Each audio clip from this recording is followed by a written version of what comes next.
So it begins.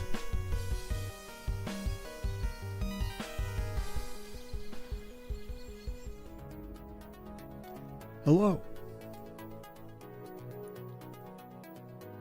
Welcome.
All right, so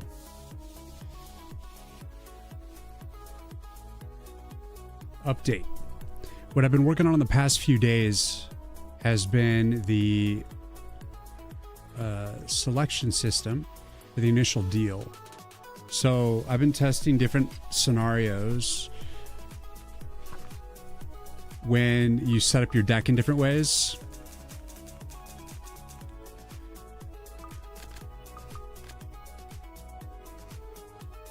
And I just, before I started streaming, implemented the upgrade system where I'm actually enforcing the upgrades now. And so at 1 star, it's no particular, it's just like every card when you buy it starts as a 1 star. When it's a 2 star, it has a 5% boost to all stats. And at 3 star, it's a 10% boost. And it's just about every stat. I think on crit damage, I leave alone because I do add that multiplier to the crit damage, but the crit chance I leave alone. And that might be the only thing I leave alone because that's being upgraded by the rank, and it's like a finite thing. But otherwise, I'm doing big old upgrades.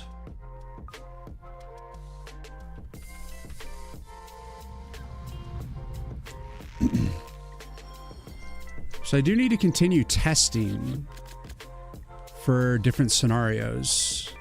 So like I did fix the thing so that when you have a limited amount of replacement cards, it'll then, like right now, it's like I only have 1 available replacement card.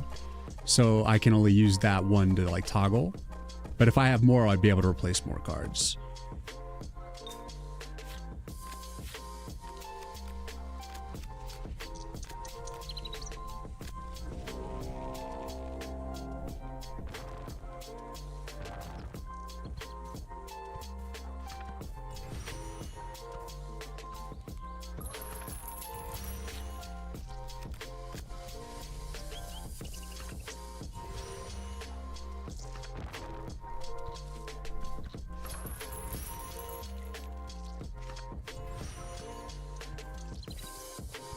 So these are like fully upgraded. So I'm just seeing how much they thump, which they do indeed thump pretty hard.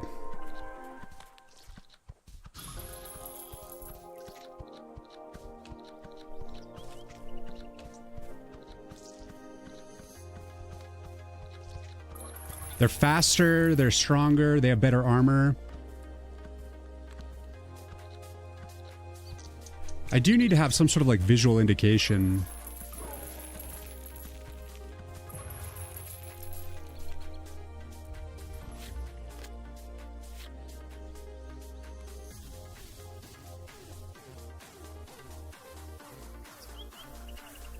Who wants to go?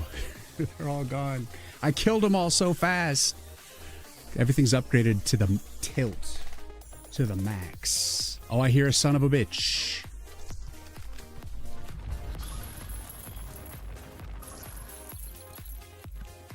I like that explosion's delayed sometimes.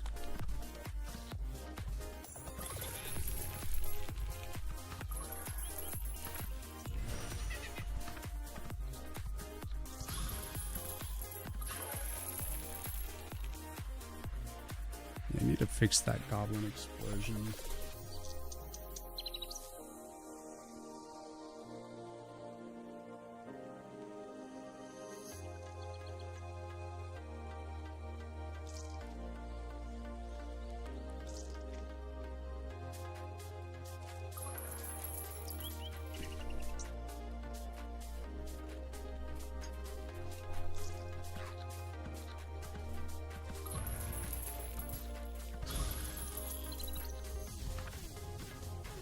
I'm out of cards.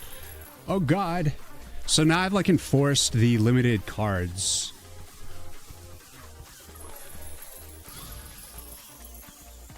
Yeah, that death timing on the goblins messed up. Maybe we can look into that right now.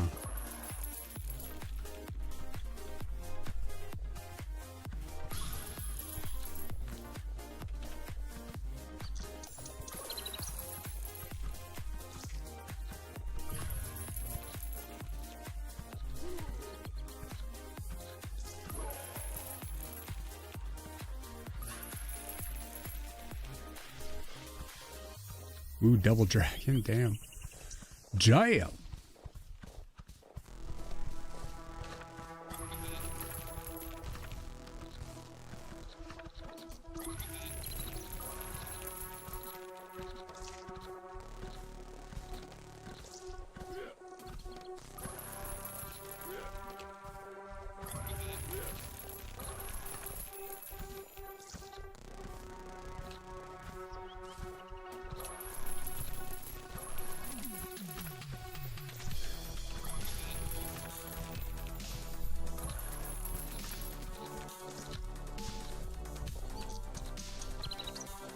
Oh god, they're gonna kill me!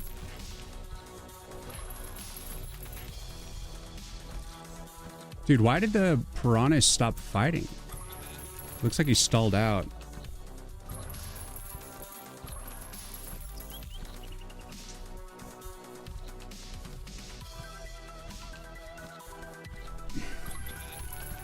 So I probably have to increase the difficulty a little bit because technically I just lost. Let's look into the goblin death timing here.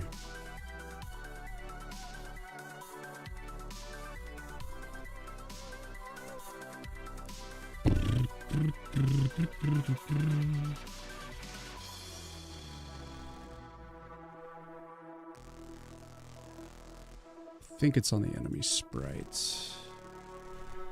So...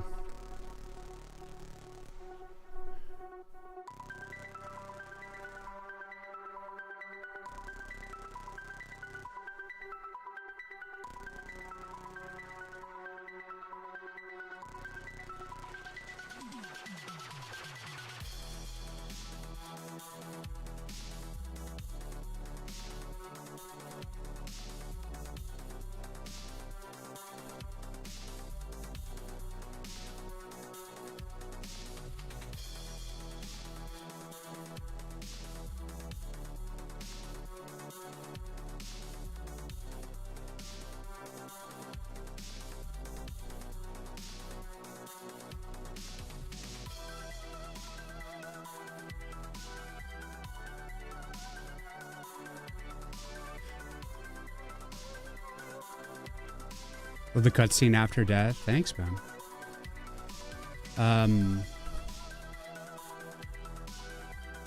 I still gotta actually code it to like trigger when you're technically hit without any arcana on either side. Right now I just manually trigger it with the keyboard, like I have a hotkey for it. I'm still putting in that kind of infrastructure, making the game, you know, go to the screens that it needs to go to. So I'm still just kind of like uniquely building each section by itself.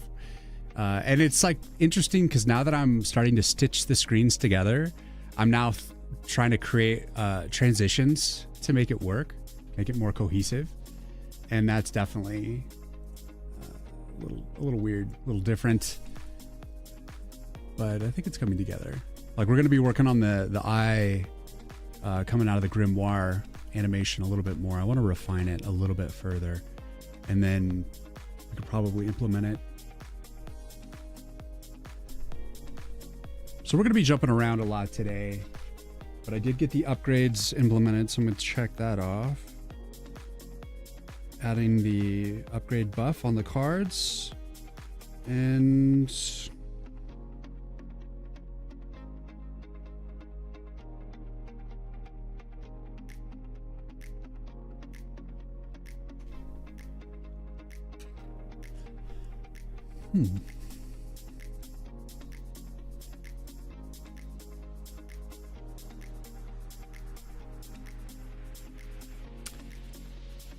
okay, so this comes in, it's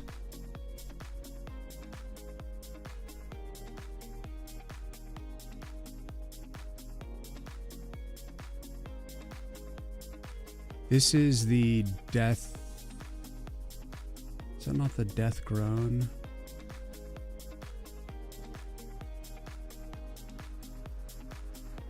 Or is that the explosion?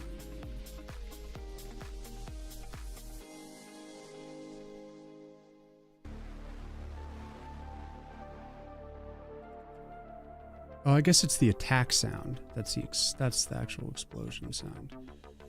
So here it triggers if it is the start frame for the death. Then we get the death groan here, and then we have the explosion sound.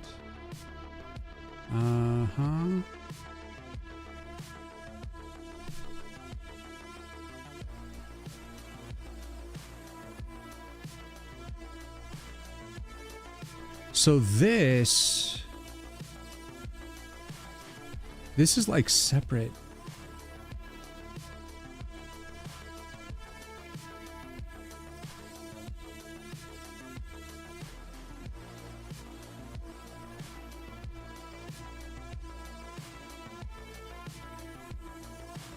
Which means you could possibly hit HP 0 before actually doing the death. Why is that outside of it? Shouldn't that be...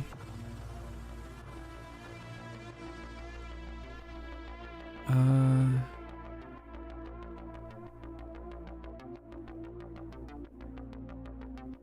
don't know why I'm triggering that there.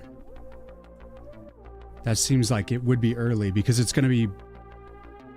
You know what? It's probably because I want the groan part of it. And then the explosion needs to come later.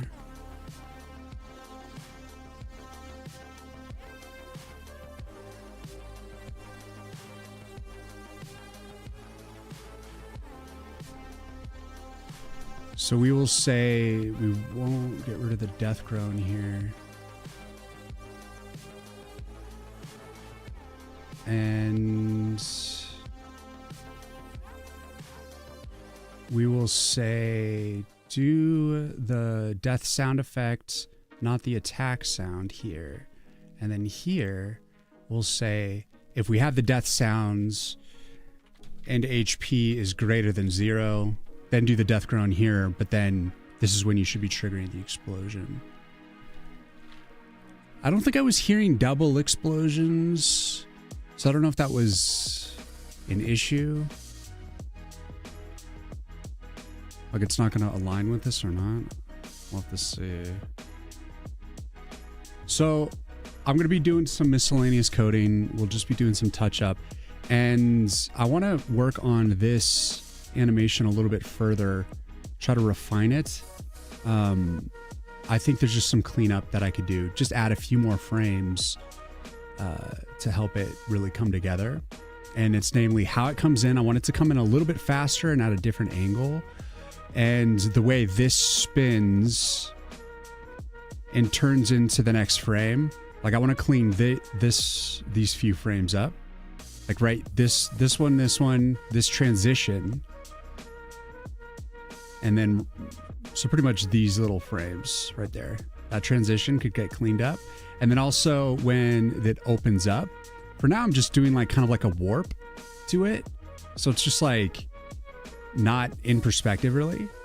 And so I need to draw over it and give it more angles. And I think I just need to do like I could probably keep this frame, but then like starting from this one and this one, I could start like doing more of like a 3D look.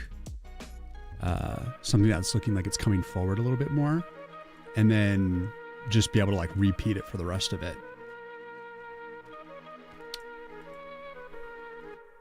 All right, so let's see if this this death groan is working.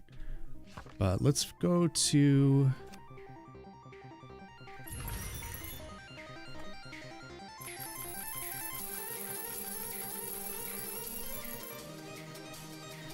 oh shit, I'm out of gold.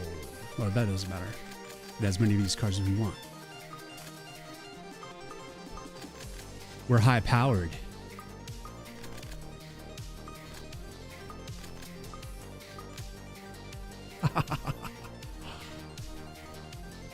I did want to upgrade it, but I'm out of cash. I wonder if I should make like a sell back function.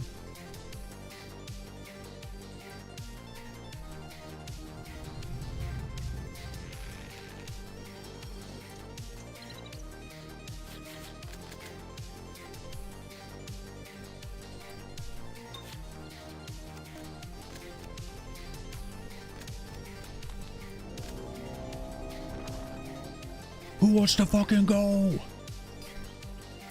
So we have to kill the goblin before he gets to the edge. It's got to be like a non-completed run death for him to be... Oh, shit.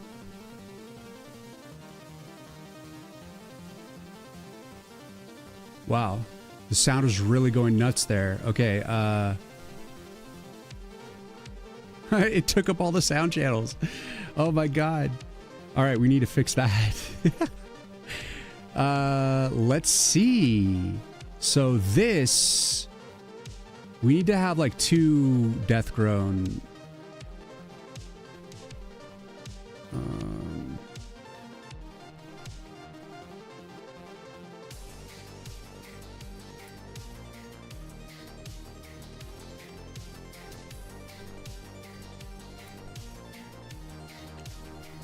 Okay, we'll do 2 death groans.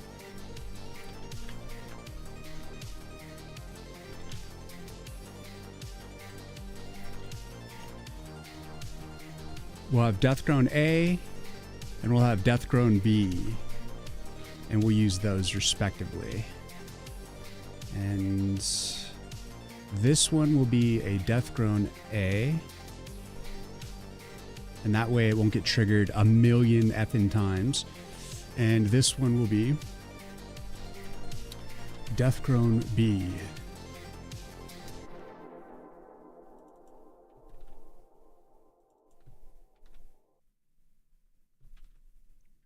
Lartison, what's going on? Hello, hello. Let's get some shit done today, yeah? We must get it done. All right, so the resets on the Death Groan, where does that happen? Death Groan resets.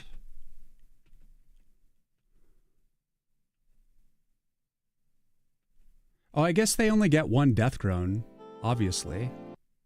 So then that's set in the header. Yes. All right, let's test again. Let's see if we can get the timing right on the Goblin explosion. Good evening.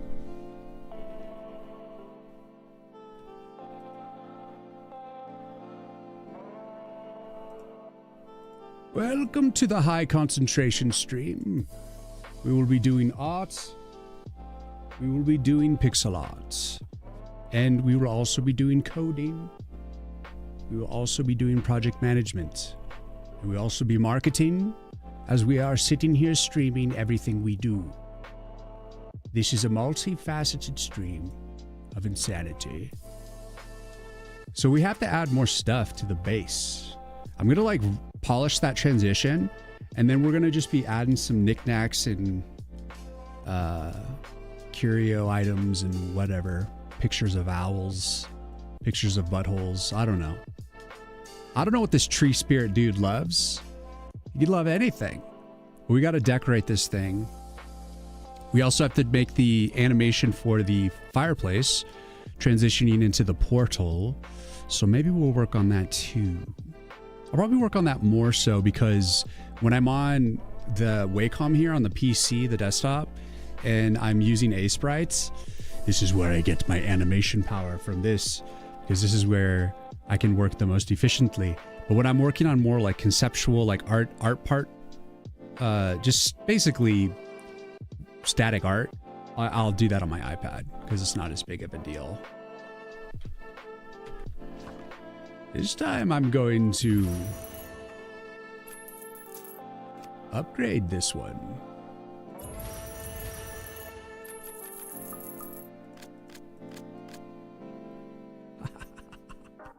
Yes. Yes. I'm upgrading every single thing that I have. What else? I want to upgrade the oh, that's already fully powered. Okay. Oops. Let's upgrade this guy all the way. Max upgrade. And all right, let's do it. Now we test explosions. Does the explosion happen at the right time? That is the question we must answer. Place functions looking good.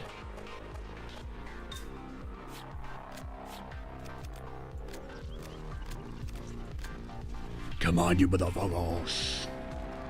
Mosta, welcome in. What's going on? Upgrade, upgrade, upgrade, upgrade. I have all the money. Is that already a goblin man? Kill him.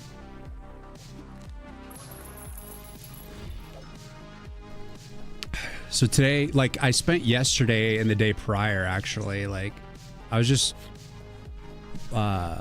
polishing. Oh shit! There we go. There we go. There we go. Kill him! Kill him! Kill him sooner! Kill him now! Ooh, that timing was great. Uh-oh.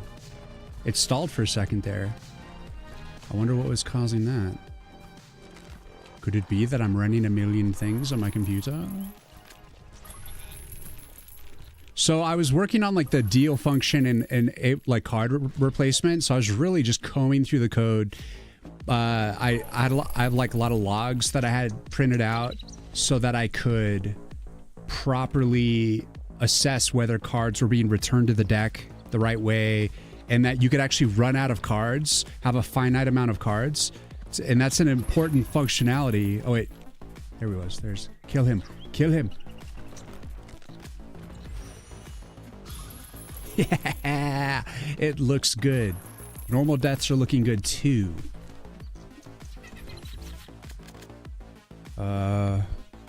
This is high powered. Oh shit! I'm out of mana crystals. Mana crystals. Oh, now we got it. Now we got the juice. Oh, get stuffed.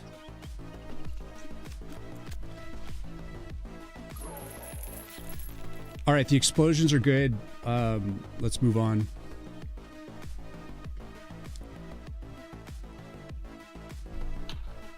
I love it when to-dos only live for like 5 minutes. That was a 5-minute to-do that just died instantly. That's high-powered. To-do listing, to-doing. All the dollars. Yeah, you are the tree, bro. I'm still considering the concept that when I release this game, that I'll have certain runs of the game, like spans of time. Maybe I'll like put the game on sale for like portions of times, you know, for like maybe a few month span or something. And I'm going to be taking some of the proceeds of the game profits and putting it into a charity that plants trees. So literally, this is like the ultimate tree's revenge. You know, like the tree has the final laugh. The tree spirit's coming to life and murdering orcs that are trying to chop it down, and then we're going to use the money, if this game makes any, and send some of it to actually plant trees. I thought that would be really fun to do with the with the proceeds of the game. Not all the proceeds. I won't do it like 100%. Oh shit! Hold on. I've been having trouble with my fire alarms. I'll be right back.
Ah, I'm on fire. Oh my God. Oh shit. I think one of my fire alarms is faulty. It keeps going off randomly, and I don't see anything wrong. And so I don't know, but yeah, sorry about that interruption. I was a bit jarring. I was running around trying to shut it down. It's getting late around here. I don't want to wake the neighbors. I was thinking it was mine. I was like, what the fuck? I know you guys got like the high def sounds coming through. Oh man, I'm out of breath. I was running around. I had to like find the one that was actually going off. Like the fire alarm here, there's multiple ones around the house, and the one that is like signaling it will be flashing red, like a red light, but then the rest of them, like you can try to turn it off from like any one of them, and that wasn't working. I had to like do it from the actual one that was flashing red. But I did that initially. It didn't work because then I was like running around. But anyways, that'll jolt you. I'm awake now. Shit, where did my glove go? I threw my glove into the fire. That doesn't exist. All right, let's get back to work. Refocus. Focus machine. Took you a while, started to get worried. No, it was just like not turning off, and I just had to test a bunch of different ones to do it. But it finally came off. So hopefully it doesn't go off again. But I've heard history of this house that like that particular one might have an issue. There might be something wrong with the wiring, or I don't know. I don't know. It's always a unsettling feeling when the detector is detecting something and you don't quite know what it is, you know? I think there's a ghost, personally. Squeak, squeak translation. Do you have any trash? I'm hungry. Horse Armor, thank you for the follow. And Raccoon, I do not have any trash. Only my art. Okay, let's do it. Like the art. Let's do more art. That'll be the trash that feeds your raccoon soul. Eh?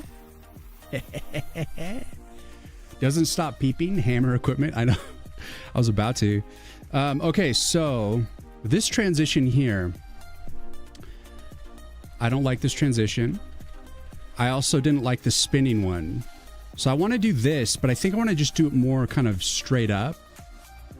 And I want it to be better. Like this is just like, it kind of goes, it comes, bam, bam. Like that already feels disconnected. This is okay. This is okay, but then this starts to go off angle. Then this is like off angle, and the way that it kind of goes into position. Like it changes trajectory too many times, so it's not really smooth. So I'm just gonna try this without doing rotation to it.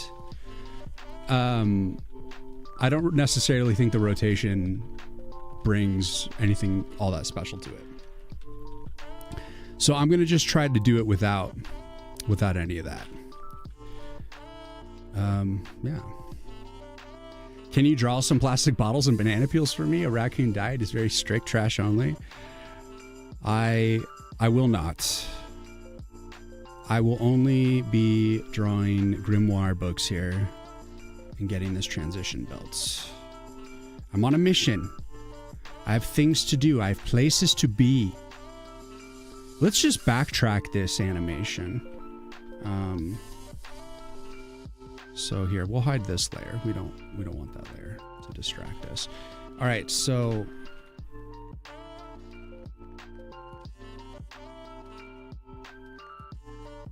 you know what we could do to just really make this easy? We'll add ourselves a little dot right on the art. Let's do like a 2-pixel dot here. So boom, there's our dot. And then we will use another layer and we will say This is the Grim.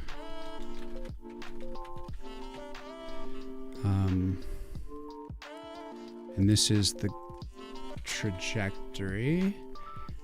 And so I'm thinking maybe something like that.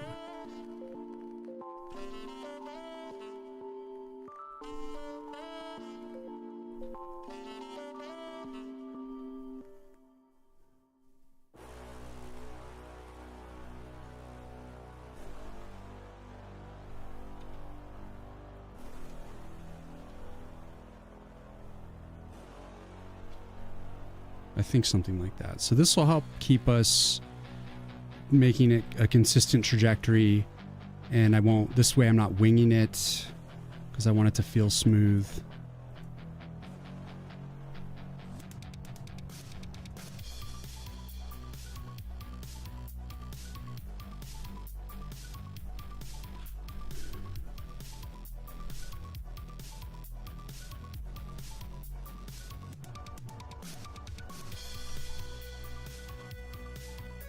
So might even end up having to add a few frames here.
Okay, still a little slow.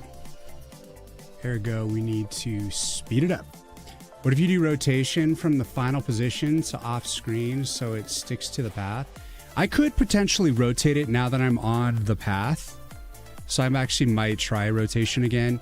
But I want to get the timing right first before I worry about that.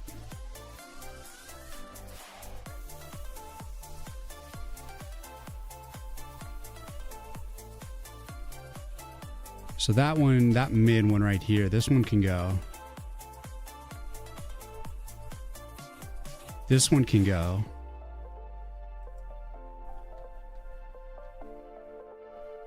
This one can go.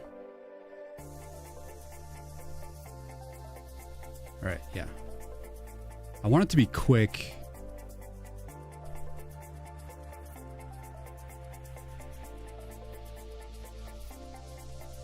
And we will just put the tag here.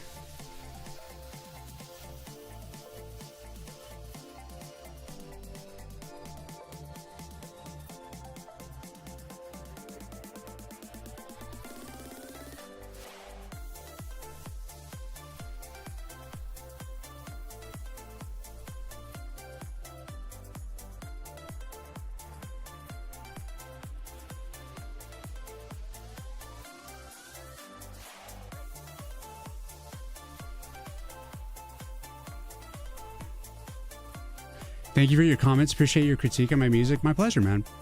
How about some smudging and swooshing the edges? When it comes to how I've handled blurring and smudginess in pixel art, I've decided that predominantly I'm going to be against using it unless it's explicitly for like backing a glowing thing, or there's just a particular item that really benefits from it specifically texture wise. But generally I'm trying to avoid using blurs. I want it to be pixel art. I want it to be very like harsh and yeah, we'll try that. I think we will try the rotation because I think it does need a little bit more, but the timing feels good. I don't know if I like that trajectory as much, but maybe it'll actually work once the rotation's in play. So we might end up doing like one that's more of a downward trajectory. Let's link that. Like my idea is like something like that instead. But let's try the rotation on this one, and then we can come back and try perhaps that other rotation. So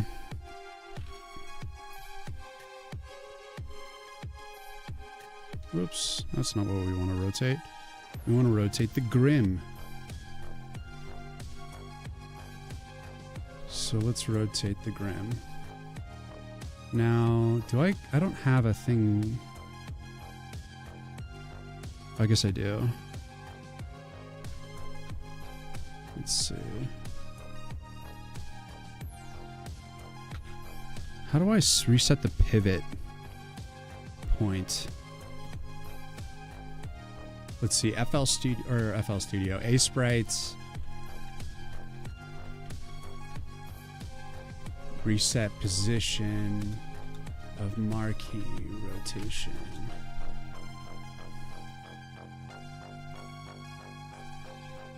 You can reset the rotation of a marquee selection in A-Sprite by doing the following. Click the selection. Once you have the selection with the marquee equal to, click on it. Locate the rotation value. They should display a set of values in the right bar.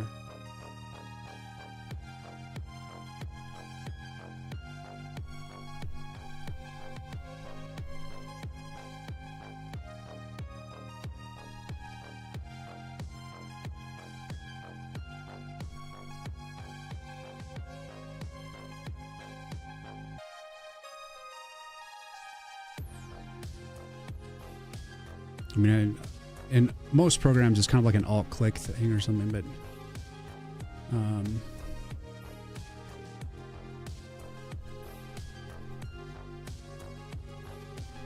this is not helping me.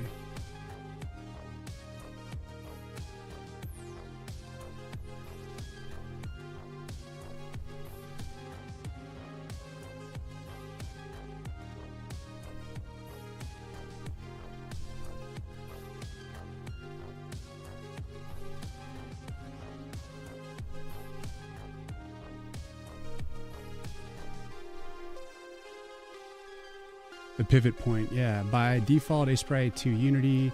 Let's pivot to the import to the center of the canvas. Override, add pivot slice.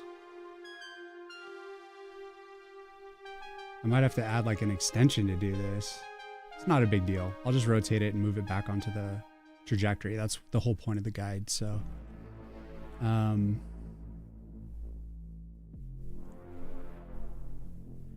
there can always be more, Mosta. There can always be more, can't there?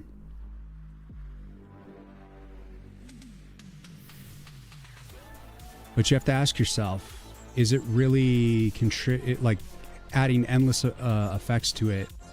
Is it going to improve it vastly? Or is it just kind of like a subtle change? Is it worth the hours that go into it? You have to like, oh no. Oh yeah, that's fine. Shit. What was my rotation? Rotation. I have to keep track of what I'm rotating at. So let's see. Say negative 7.2.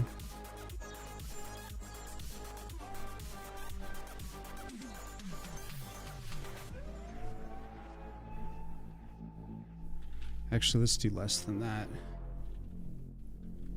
Let's do 3.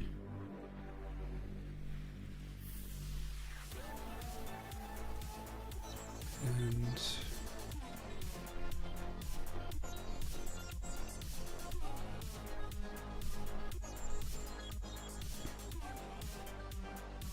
this one will be 7.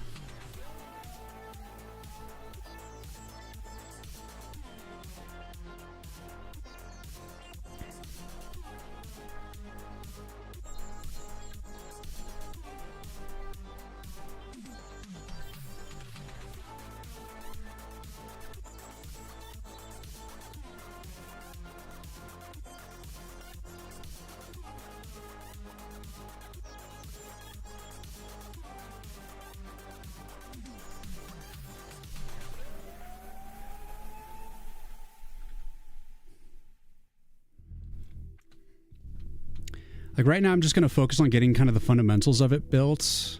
I'm not going to go big on like particle effects and stuff right now. I just want to get the basic effect done and move on. Because honestly, this effect was already kind of off book, off plan a little bit. 14. I could start to decrease. Or 14. Or should I increase the spin exponentially? Maybe I should.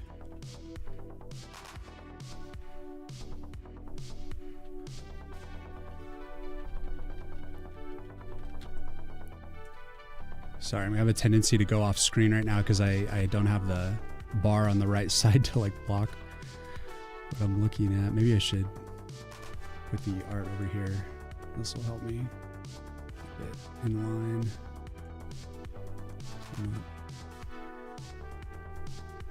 Cutting stuff off. Okay. Rotate, rotate, rotate. 32. So then I guess this one would be 60.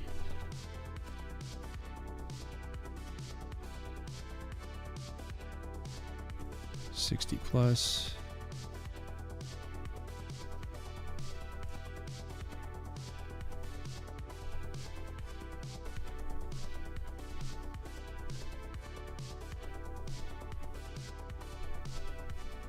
And so then 120.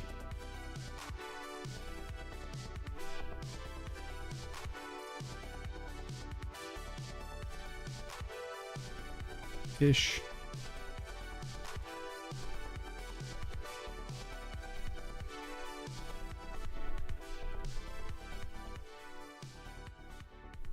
And the final one.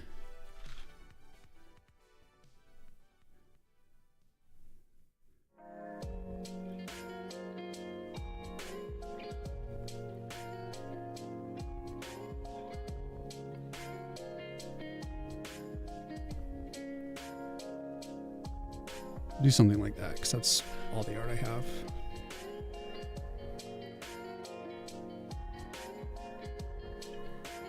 That feels pretty good, actually.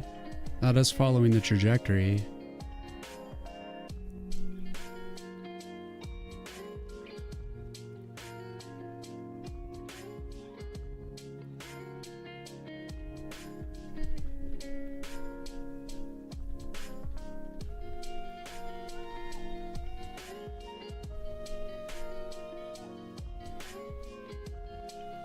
I think I should probably keep that blocked off there.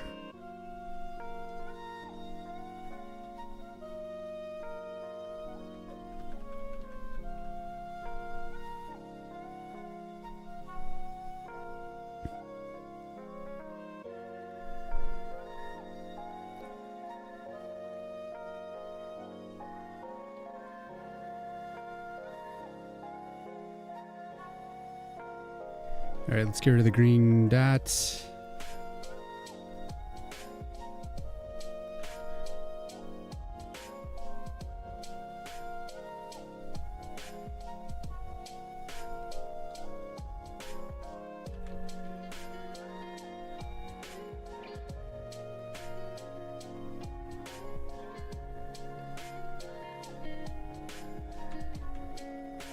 Can get rid of some of these strays.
All right, now I'm going to go in and clean it up.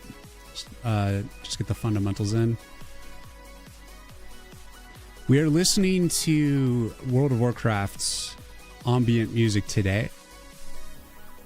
As with all the fire alarm crap, I need something to just kind of calm my nerves for a little bit.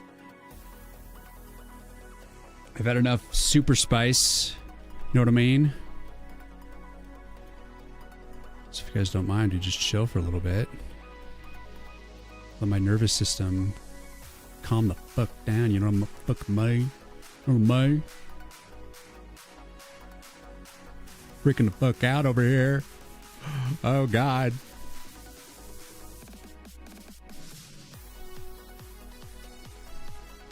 So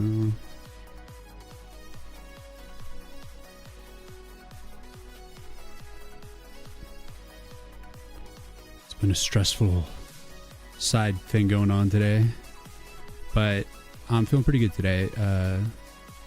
I was stoked to get through the replace card debacle because it was like buggy as hell, and I had to go in and just like, when I don't want to work on a certain set of logic that is, initially I built it was a bit too complicated. You know, I put in too much conditions that were just kind of like trying to capture all these like weird, unique scenarios. And what ended up happening, it's like when you want to engage a multifaceted, adaptable set of code that can kind of like handle a bunch of different scenarios, sometimes you get in there, like when I get in there initially, I just try to like tackle each one individually, but then you start to see how they synergistically like affect each other.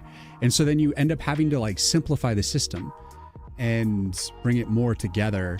And so that's what I was doing. I had to put in all these like logs to test everything specifically and then just incrementally test all the different scenarios and make sure they were all like working together. And when I would fix one thing, another thing would kind of break, and I just have to like, you know. So I finally got through that. I spent all morning doing it, and it was like super. It was a very dragging, long, arduous thing, and I wasn't like, I couldn't watch like a bunch of stuff and distract myself, so I was just very like focused on it, and I was like super dragging through it. Wasn't super happy about doing it, but like it needed to be done, so I'm just happy to be through it. I'm like, now we get to relax, do some cool art, and just continue trying to pump out some momentum for this, get this demo on track.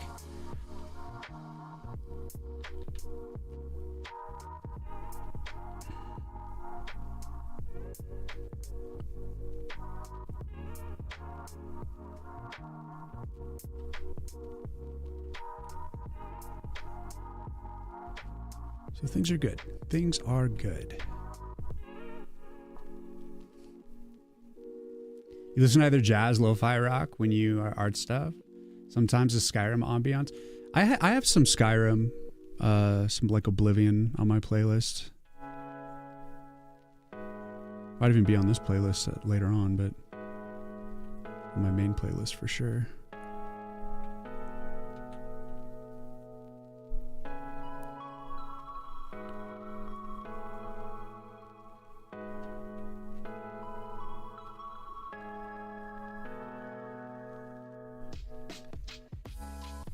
Yeah, I like Skyrim stuff.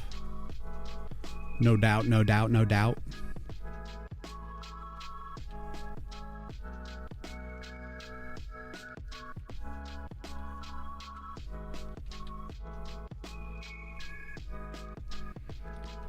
But I don't expect we'll be spending like a ton of time on this. This polish shouldn't take too much time, and then we'll be moving on to, actually I'm not sure what. I think I've already kind of earmarked the time for the fireplace transforming into the portal. It's probably the best use of my time on this with this particular set of tools. So that's probably what I will do. And we might even blast through that because like, but who knows? That's probably a long animation process too.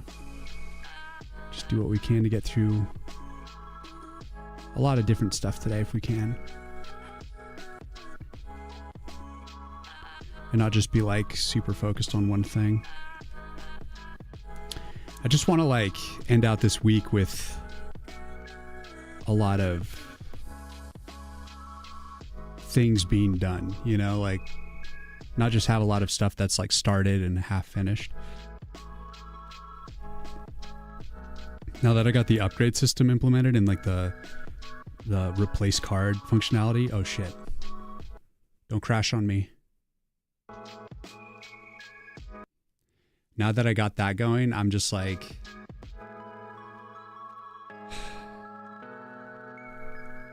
feeling good momentum. Save, save, save.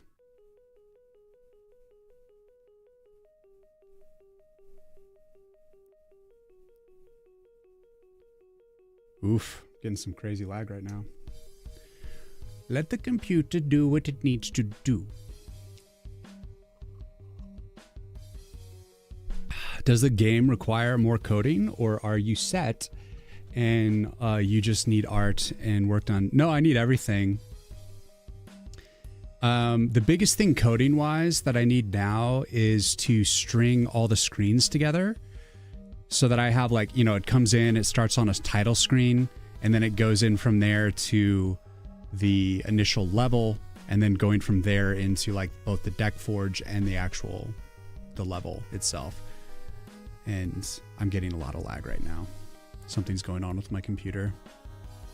So if the stream freezes up, I'm going to be back, but it seems like it's recovering. I thought I turned off like all the idle side stuff that was going on with the music started to get choppy. It's loading. Let's close a few things here. Oh, yeah, we don't need that open. I'm actually going to end up working on the fireplace. So put that on the side.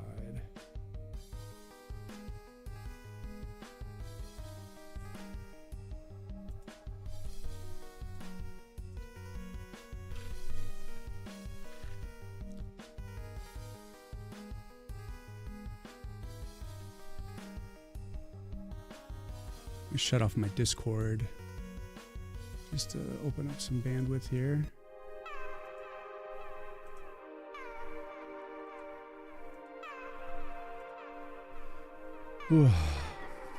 Why did you decide to make your own engine? From our previous conversation, you mentioned you did that, right? Yes, I did. What's up, Magnus? How you doing?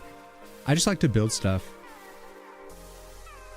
And after being a JavaScript developer for a while, I became a little claustrophobic using other people's frameworks. And so even though it's a little bit more work, I wanted to have more freedom to just build stuff. And also, I get a little more satisfaction from building things from scratch and thinking of them fundamentally, because it's how I used to build my Flash games. I just built everything from scratch because Unity did start to get popular towards the end of like when we were doing Flash stuff, but we only did like one like Unity project. Other than that, we were actually using Flash in conjunction with Unity, which is crazy. Like the Unity file was bringing in Swifts. It was like really wacky. It was for some like theme park or something. Like there's like these illustrated screens in Flash, and then somehow that ported into Unity. Really interesting blend with Unity on that one. I wasn't actually the Unity engineer. I was just the Flash engineer at the time. And then there was a Unity person at another company that I was remotely working with.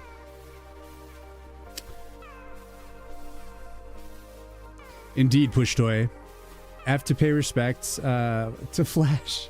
Good old days, yeah. Yeah, for sure, for sure.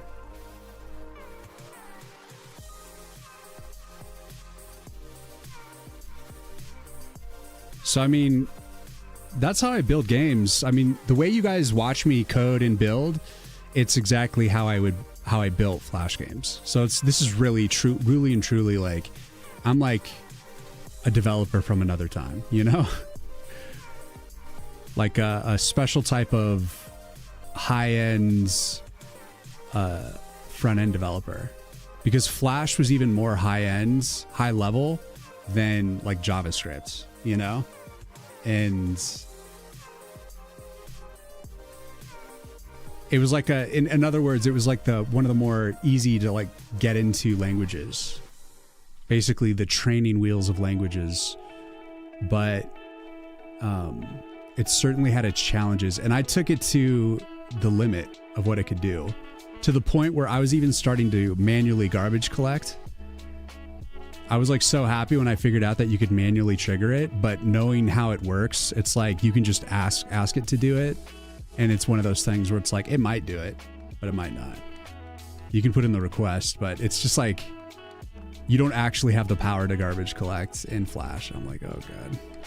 I want to just make stuff like really efficient, because Flash was really slow. It was like inefficient. If your game got too big, it became an issue. So you had to you had to be on top of your optimization.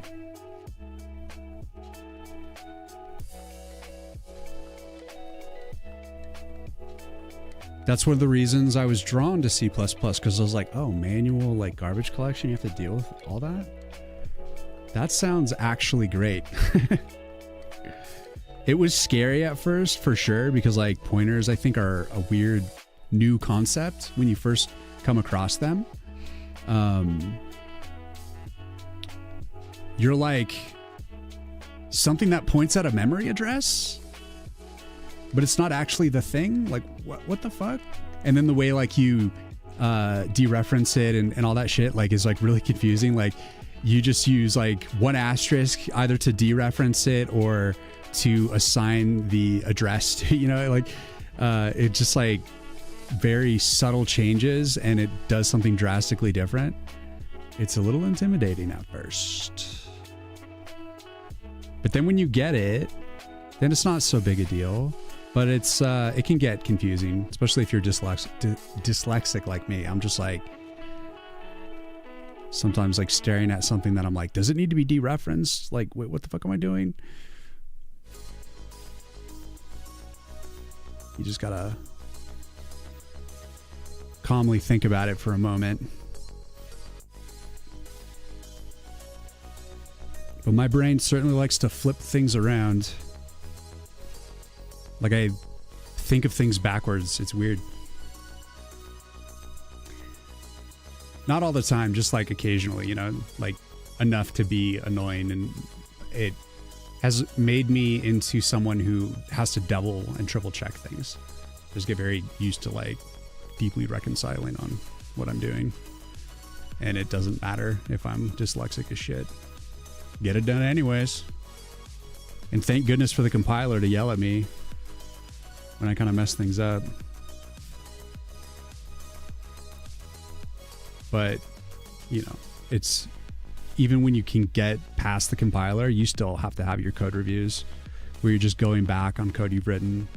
When you feel like something's a little off, even slightly, you just need to go and comb through the code and really just question the logic that you wrote. Is this condition even getting met? Like, does it even come up, or is there a better way to do things? Blah, blah, blah, you know? You know. If you know, you know.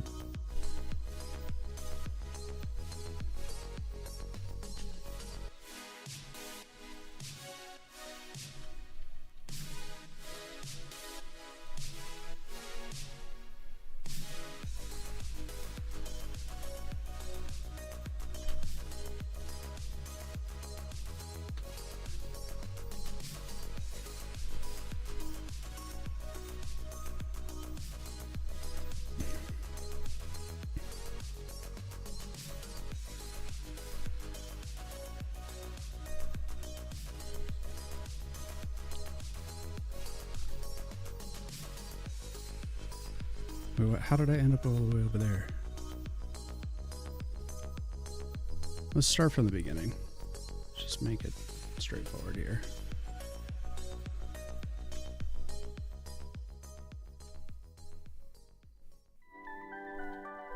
You're really unfamiliar. What would be the difference between making your own engine or using Unity, for example? What can you do in the engine that you can't do on other engines?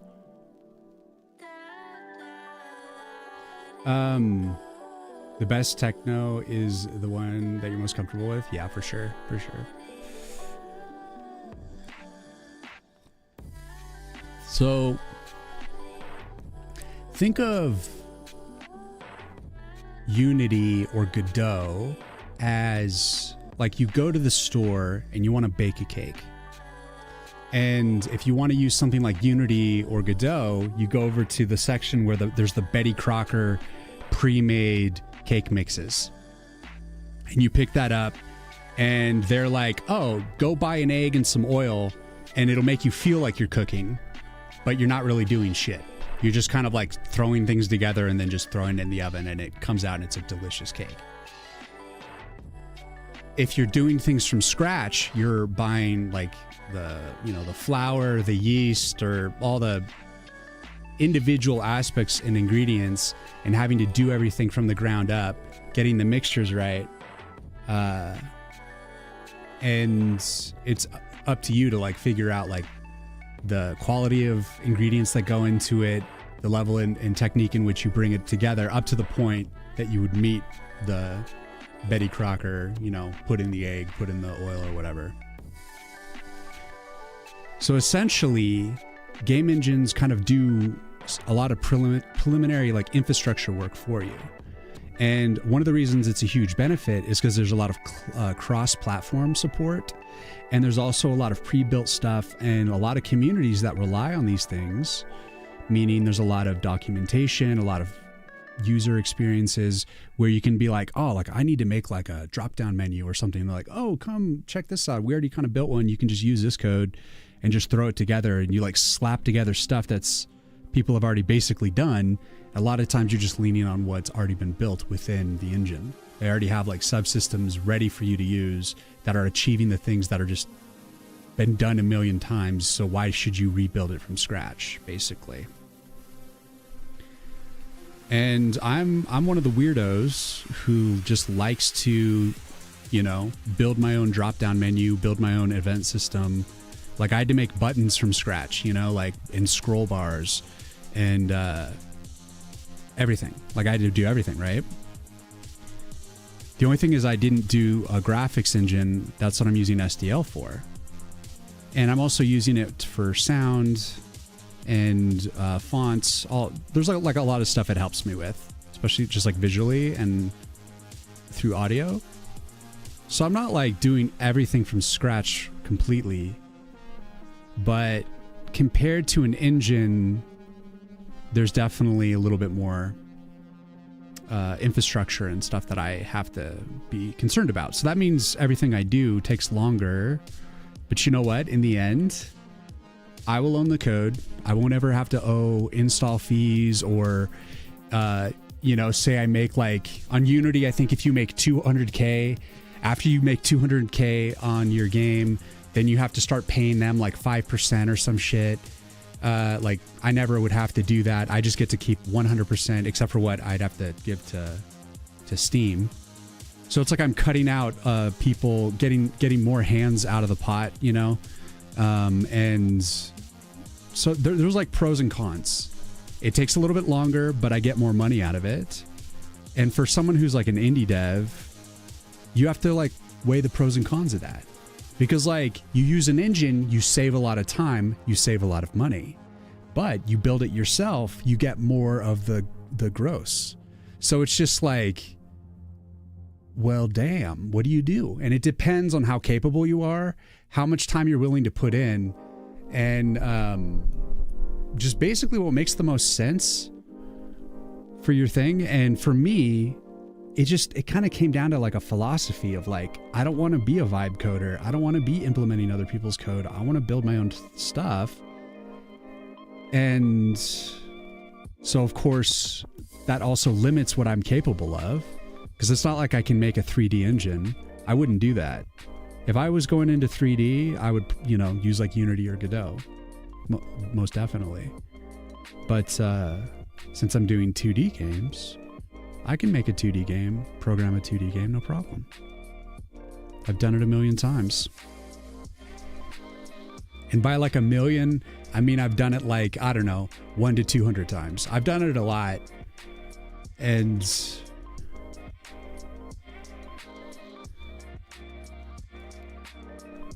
I just miss doing it like I used to. Old school style. You can kill the Flash, but you can't take away the Flash developer, you know? You think you get it? But if you coded the engine incorrectly, yeah, then I'm fucked. It's all on me. That's why debugging is very important. Knowing how to test your code, knowing how to... I think that's one thing that I think newer coders and newer game devs probably will struggle with initially, is not understanding that people don't know how to use your UI perfectly. They're going to fumble through it and make mistakes, and sometimes they'll get frustrated and just kind of randomly try to break things just unintentionally. And so basically you have to like try to break your own code and use it as if you're a complete moron. Like you're clicking everything multiple times and you're clicking in random locations that you're like, why would anyone click here? But you click there anyways, because you want to iron out, like make sure there isn't like an invisible button there that gets triggered and fucks something else up, or that you're like double looting, or like just weird little bugs. You want to like hyper test and play like you're beyond a moron, like you're literally trying to break your own code. If you can make stable code like that, and you're down with that sort of those rounds of testing, then you can feel safe building your own thing. You should be doing that anyways, even if you're using an engine.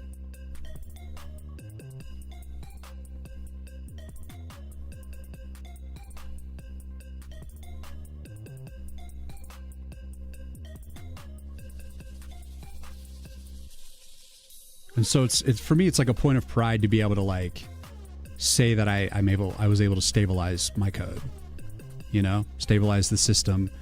And then once I do have a stable code base, I want to use the same code base towards the next game that I make.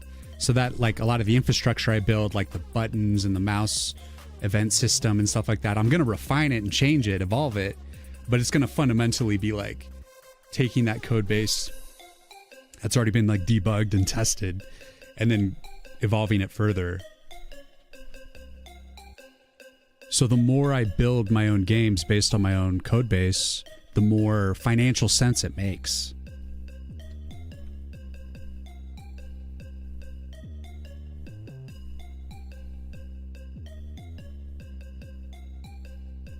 But who knows? Maybe when I make the horror game, I'll totally back out on that and just be like, fuck it, I'm using Godot or Unity or some shit. You know, like, I haven't ruled it out. And I just want to see how it goes with the custom stuff. But I don't know. I might very well just do it with my own code base. Because, like, the horror game, I mean, because I feel like the lion's share of production is art. And no matter what engine I would pick, that would still be the reigning issue. So it's like I'm fucked no matter what I do. Might as well just stick with my own code base and just freaking go for it. Oh, damn. It looks like I'm missing the outline on the outside here. Okay, shit. We got to add that in. That means we got to do it per frame. Kind of lame that I missed that, but okay. You do what you got to do. You got to do what you got to do.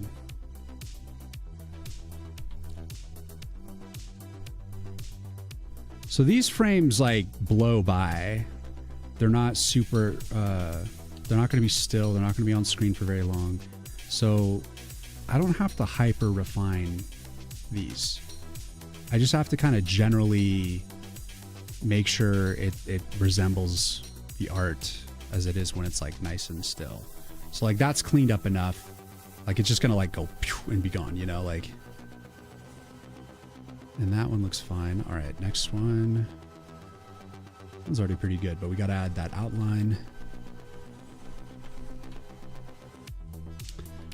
But yeah, I mean, it's complicated. Good thing if something breaks, you know the engine code because you wrote it, so it's easier to fix. I agree. And you're not like pushed into a corner where like you feel like you can't handle something. You know, you're able to just like also generally know where to start as well, you know. Your own engine is only a good choice if you want full technical control, are building something extremely specialized, want to deeply learn how engines work, aren't on strict deadline, enjoy low-level systems programming. Yeah, those are all good reasons, man. Enjoy low-level system programming, or are the kind of weird person doing a deck-building tower defense game and like doing everything yourself or something. That's what makes me strange. There's no real advantage to me making my own engine. For me, the advantage is having to take the extra time to learn how to do it from scratch in C++, and it's giving me a deeper education in C++. So there's disadvantages. It takes more time. I'm slower because not only does it take a long time for me to do all the animations, you know, like I'll like easily spend a 10-hour stream just refining 1 or 2 animations, and then like I'll then have to code everything by scratch. So everything takes longer than I expect, and that's why I always have like moving deadlines for when I'm going to be putting out the demo and all this crap, because I'm actually don't have any clear idea how long it's going to take me to do all the things, because I'm not going to like force myself to release a half-assed, broken-ass piece of shit. Like it's going to be done when it's done, and I'm going to do my best to try to manage what I'm doing. You know, try not to do stuff that makes me like get locked in scope creep and just never go anywhere kind of a thing. But at the same time, I don't want it to be a turd bucket. Like if I feel like something's not working and I know it's going to put me behind like by a week or something like that, I'm like, fuck it, I'm doing that because this is my debut. It will always be my debut game. And even though the popularity of deck builders is not strong in this world, I don't care. Like, I still want the game to be a quality game and just a good starting C++ game for me. And it just means I'm going to be pouring a little extra time into it, more time than honestly it deserves. Because I'm trying to get good at it and take that, carry that forward into future games. So when I go to build the next game, I'll have a better plan of action because I won't be starting from scratch. The first one is completely from scratch. The subsequent games are like, you already kind of have built up systems and stuff like that. And you're like, you kind of have already built stuff and you know where you want to take things, how you want to improve certain systems and what you need to do to like advance certain things. Like, I think in the next game, I do want to get deeper into shaders. This game, I'm not really doing any shaders. I started learning a little bit of OpenGL, and then it was like after 13 hours trying to build like a working demo with OpenGL, I was like, yeah, that's not going in Woods of War. This is too complicated. I don't know enough yet. But I need to keep learning so that when I get to the next game, I can get like real ham on and have a lot of fun with some shaders. So I'm just not ready for it yet because, by George, it is complex with all the vertices and just the millions of settings just to like have like a elaborate particle system situation going on. It's a little beyond my understanding at this point. I can only kind of get it, like understand it enough to get it working, but not to like modify it, make it what I want. And that's what I endeavor to do for the next game. But I'll have like all this other infrastructure stuff sorted out, hopefully like controller mapping and like just a basic game structure so that I can like spend more time like going deeper on those sorts of effects. What's up, Red Forest? Here is the thing. There is no such thing as a stable code. Don't you agree? Yeah, I think there's going to always be a point of things breaking.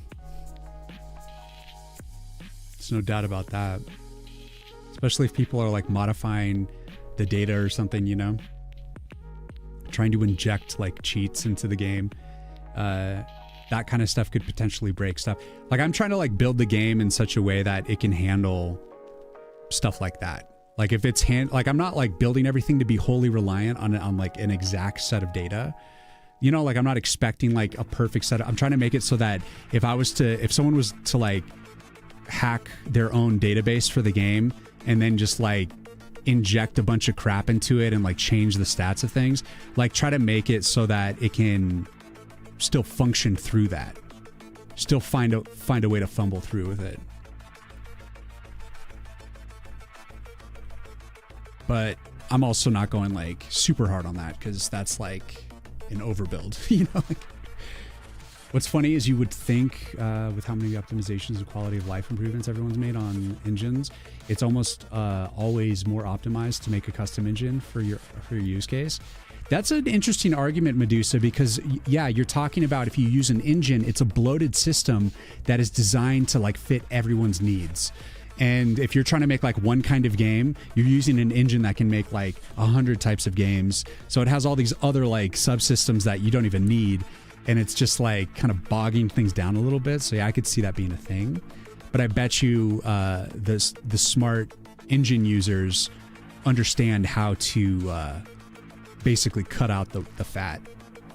I mean, I know that if I was going to be using an engine, I would want to know how to like strip out parts of the core that I'm just not even using. They've been weighed down by adding more and more for reuse. Yeah. Well, that's why I would probably want to use something like Godot, where I could probably end up hacking the core, you know, like rewriting Godot itself so that I could cut systems out if I didn't want them. You know, where I think with Unity, you'd be more just kind of stuck with what you have. But it is like a powerful tool, and a lot more people are more happy with Unity and the additional features it offers. Open source things like Godot is a good middle ground. I think the fact that it's free and editable are the biggest advantages for do-it-yourself. Yeah, Magnus, exactly. That's exactly how I feel about it. Then the biggest win with Custom Engine is when you do hit some edge case scenarios, the requirement of manual intervention, you can do so without anything being too rigid. Yes, yes. Ironically, I think particle systems are really just small texture planes facing the camera, or medium texture planes with animation particles, I suppose, from a shader. Yes, always many paths to a... I like the way that I wrap my head around the concept of a shader is that it's a particle system. Like in a more rudimentary sense, it is a particle system, but it's more elaborate because you're dealing with basically like these, like the vertices. You're putting like textures on these like vertices or something, like, you know, like, as far as I understand it. So it's a little bit more complex than a particle system, but it's a particle system. You know, it's like you use it to make cool smoke or like sand moving under your feet or whatever you do. It's all just like kind of particle type. You just want like a highly detailed effect, like water dripping down a mountain or something like that. That's all shader stuff. Or like, see, for the horror game, I'm probably going to consider making some sort of lighting system. You know, like if you have like a flashlight or just some way to light things. And I'm like, that probably needs to be like a shader system.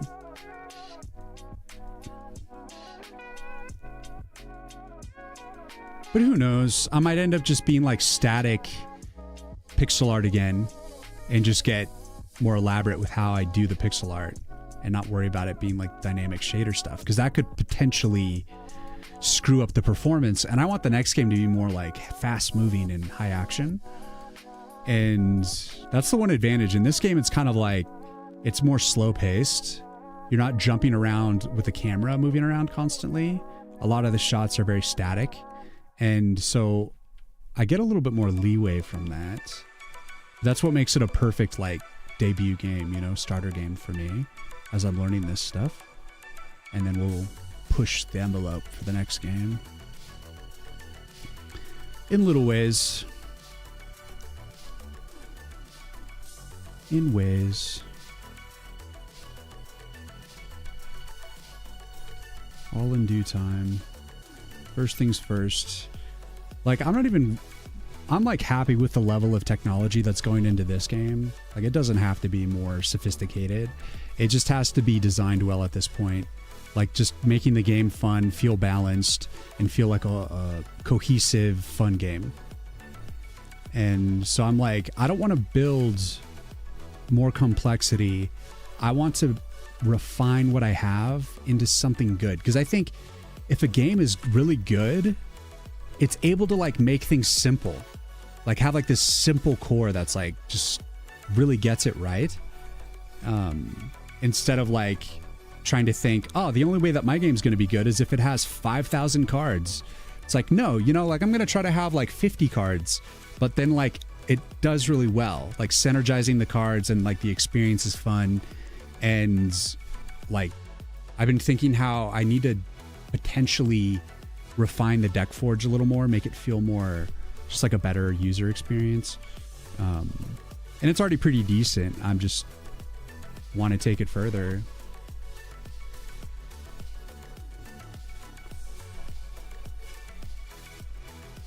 All right, it's probably good for this screen. Seen a lot of hangers here. A lot of hangy pixels. Okay.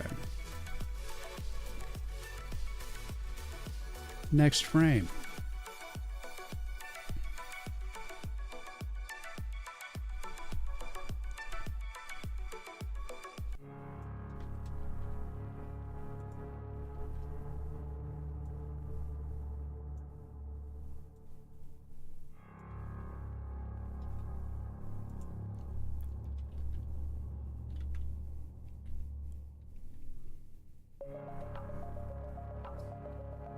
Like some shaders just add color filter over something.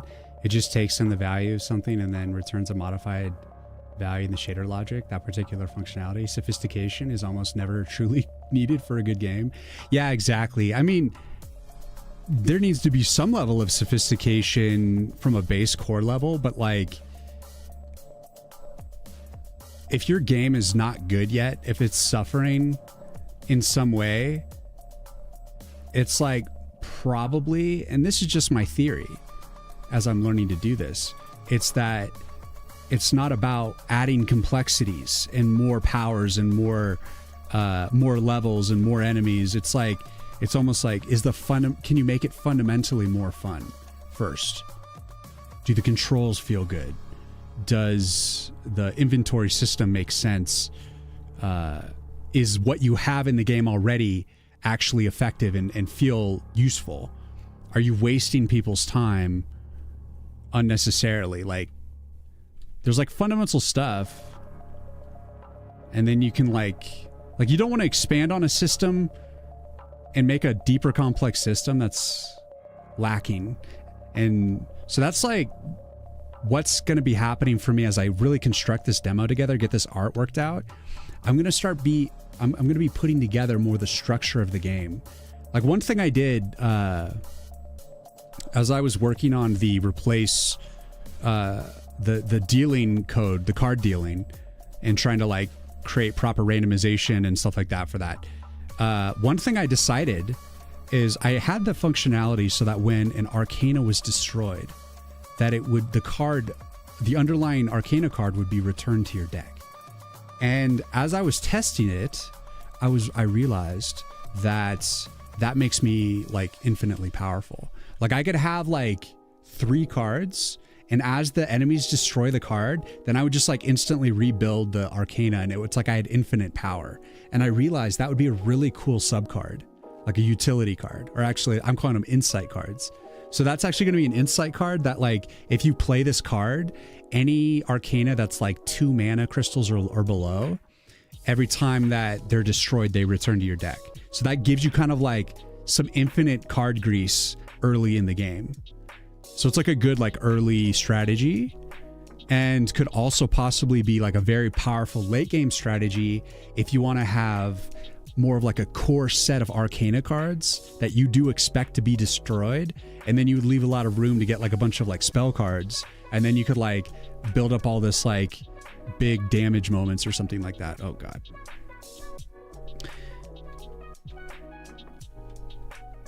But I took it out. So basically, when an Arcana is destroyed, like, you spend a card, you build a Piranus, the Piranus dies, that card is gone for the rest of that round, rest of that stage. And so you now have like a finite amount of cards, and you can run out. So it makes it's more significant how many copies of a card goes into your deck, and also how you manage the Arcanas. So the Arcanas can actually die, basically, like permadeath, but just for that round, you know, like, as you go through a run, the next time you beat the level, then you go into the deck forge or rest or whatever, you start the next stage, your deck is renewed again, and it'll have like whatever you added to it and upgraded and whatever. So it only dies for that like one stage. But I figured it was too high powered, and I had to nerf it. So that's going to be the interesting part, is I'm going to like start nerfing things, making things more difficult. But like, because right now I feel like the game is too easy. It's too high powered. And I'm trying to like, I need to make the enemies more powerful and make the cards like a little more expensive, a little weaker, like, and bring the balance together so everything makes a little bit more sense.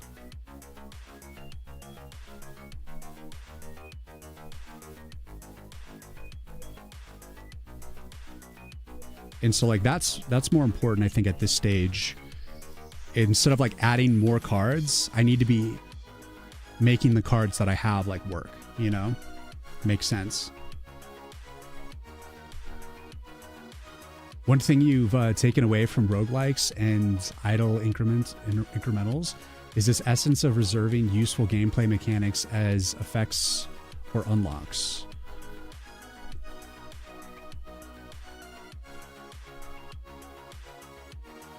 So like Medusa, I don't know if it's possible, but like, can you give me like an example of like a good example of that? Just to be clear, because it's like, I'm interested, but it's hard to like put that into context specifically.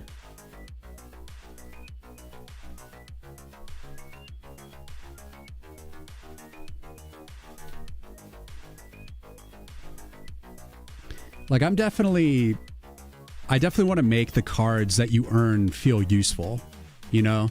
But when I was discussing this with my buddy, talking about deck builders, he's like, one thing that makes deck builders good is there has to be some bad cards. You can't just have like everything be like high powered great cards. You have to have some cards that are kind of like not great, and especially not great if you like wield certain ones in the wrong way or stuff like that, because you want there to be like a learning curve to it, so that if you do things like a certain way, they become more high powered. Or like maybe a card sucks until it synergizes with this other card and becomes like super high powered, stuff like that. But you want to have bad cards to bring in a relative goodness to like the good cards, make the good cards feel good by like having some kind of useless cards, or just not as strong cards. Maybe cards that are more expensive, maybe they don't have a lot of armor and they just like implode instantly, but they're like maybe high powered in other ways, you know, just like little things that you just kind of learn through using the cards. You're just like, damn, that card just blew up instantly. But if I like put like a defense wall in front of that one, and then I can just like access its like high damage, even though it has low armor, and just, you know, provide a little side armor for it, or buff it or something like that. Like you figure out how to like synergize the cards to make it all kind of work better.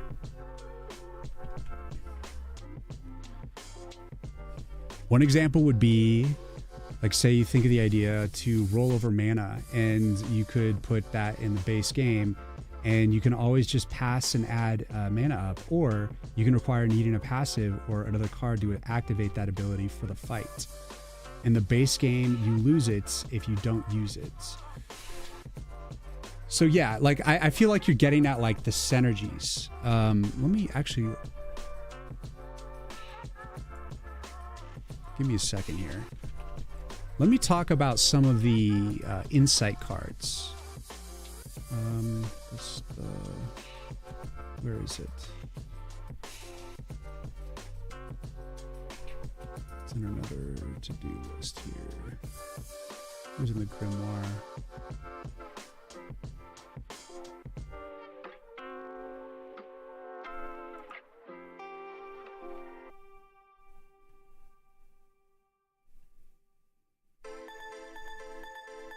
No. I feel like that should have been the list, but I thought it was on this list.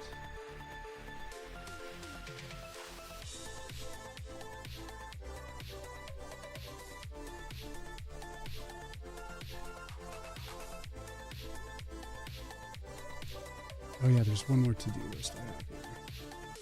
Got a lot of sheets here. Okay, so here we go. I have a card in my insights that I call Mana Rush, and it'll add a buff to all arcana that converts 5% of damage taken into mana crystals and lasts for 2 minutes. Stacks with other effects. So basically, Mana Rush, you'd use Mana Rush to like have like a sort of money-making damage shield. So it doesn't actually block damage, but it converts damage taken into money, into mana specifically, so that you can then, say you're like running low, you drop that when an enemy is about to like dig into a certain arcana, and you let it take damage and then earn a bunch of money And specifically, it's mana crystals, and that's what you use to spend cards. And then suddenly you have all this extra mana that you can like effectively drop a bunch of spell cards and just do a big damage.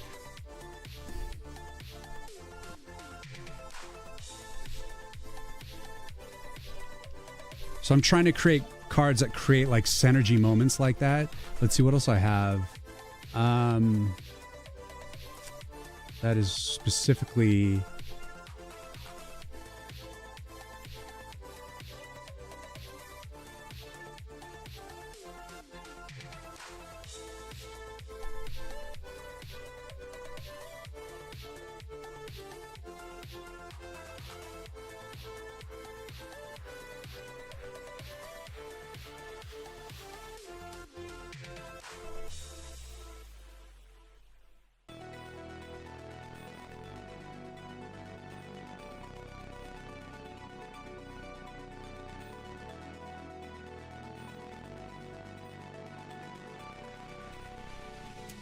What was that one card I had?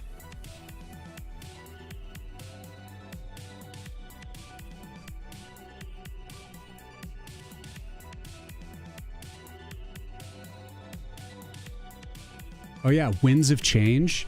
This card is like actually high powered. So like say you have not a lot of mana and you get this card Winds of Change.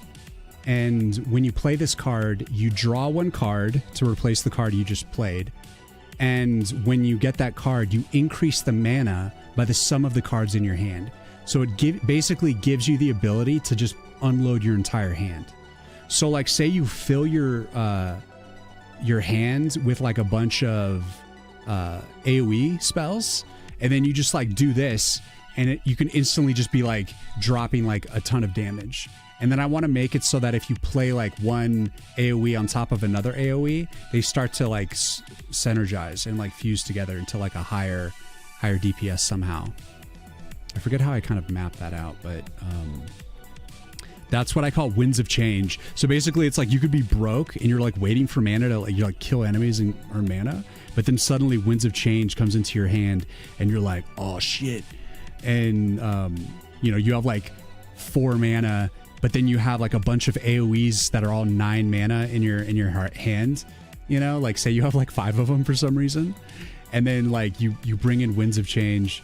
And so then once you have Winds of Change, you like build up your hand in a way that like you can like effectively drop like a ton of damage suddenly, just like rush damage. Kind of gets you out of a tight spot.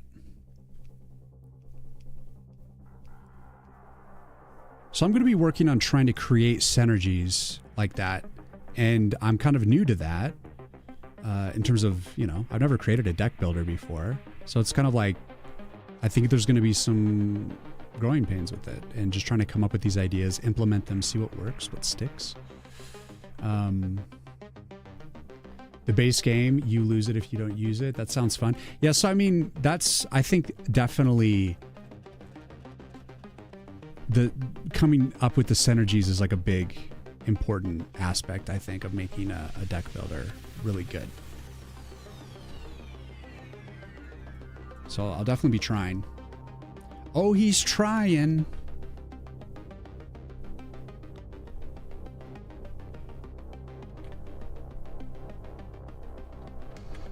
Like I have a plan, like I have a bunch of cards that I think could work, at least to get the conversation started. And then it'll just, I think, grow on its own from that point. Like once it's all implemented, it'll make sense. I'll be like, it'll just dawn on me that like certain things will be funner if we just tweak it or add like another card that just supplements these subsystems. And another thing that I'm going to be doing is making it so that it's possible to mix Arcanas as well. So that like, say you're building like a spike shot and you build it up to rank 3. Once it's up to rank 3, at that point, if you drop another spike shot on a rank 3 spike shot that's already built, all it'll do is either heal it to max health if it has below max health, or if it has max health, it'll give it an attack and speed boost for like a couple minutes. So just like a short powered boost. So there's a point when like you can only power up like a spike shot to so much basically. But say you have, once you get into a rank 3, you can then it opens it up to synergies, to mixtures, as I actually like to call them. And so like I think a mixture idea for the spike shot was combining the steel tooth saw. So if you drop a steel tooth saw on a rank 3 spike shot will still be a rank 3 spike shot, but now it shoots steel tooth saws. So it's like it'll shoot a spike shot and then it'll also shoot like a steel tooth saw on top of it. And the steel tooth saw will be a projectile. So that's kind of unique, adding a little bit more damage. And then it'll like fall to the ground and then come back like the steel tooth saw does, hitting all the ground enemies a second time. So it's like it's a projectile and it's a full on like hitting the ground. So it's a way to kind of upgrade rank 3 Arcanas into something deeper. And then you could like rank mixtures up to rank 3s, I think. That's not going to be in the demo yet though, because that requires some art, you know, mixing those two elements together. Some doing, but that's certainly in the plan for the final game. So for now, it's like trying to get the base game structure feeling good, and then the complexity will come later, but it's not always about the complexity. You got to get the core stuff feeling good, because if the foundation doesn't work, then it doesn't matter how complex you make stuff, you know?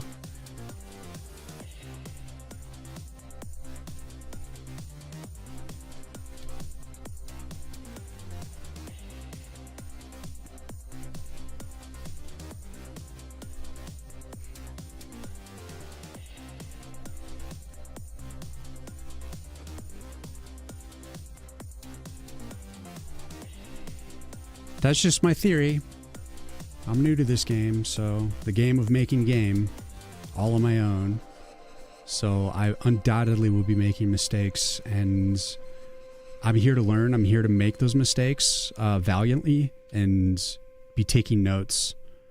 And hopefully I'll find a few true blue deck builder players out there that understand why deck builders are fun and will be able to give me like that reliable feedback for that. Because like people that don't love deck builders giving me feedback like, maybe you should just like not make it a deck builder. You know, like I only want to hear people that get it, you know. I'm like, it's okay, it's not built for you, you don't like deck builders, I understand. Please play the next game. It's going to be high action horror game. It's going to be a little bit more shock and awe and dodging around and powers and live action. But this one's like more strategy action, you know, as deck builders tend to be. I would say it's more high powered than your typical deck builder, because usually, I mean, I think it's becoming more of a thing, but deck builders often are you're just playing the card and then it's more of like a intellectual attack, or, you know, like you intellectually, you know that it's doing this amount of damage and whatever, but in mine, you drop it and you actually see like a sword like come out of the side of the tree and start like swinging at people and stuff. So it's kind of like Grimace.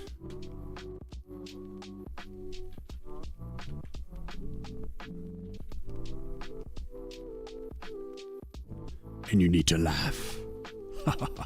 You will not take me yet.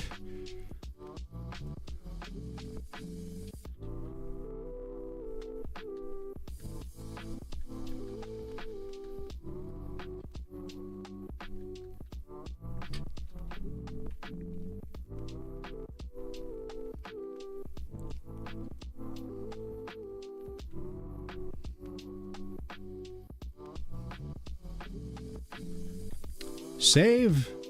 Save.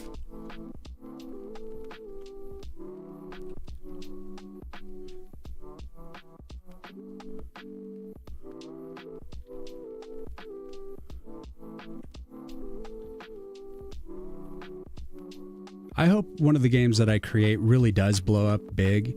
And I hope that like some of you are able to stick with me through the many year journey that this is going to be, so that you can see me from like complete game dev rat in the corner, like a game dev roach like I am now, and then eventually like I do really well and you see that whole progression. You see me rise into the glory of figuring out how to make it good.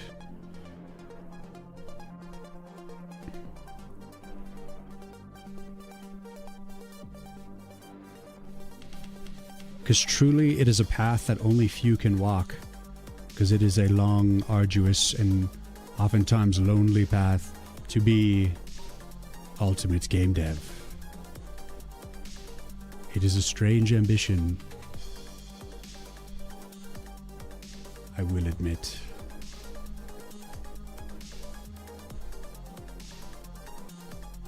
But it is mine. Sometimes something's wrong with the stream, brother. It is?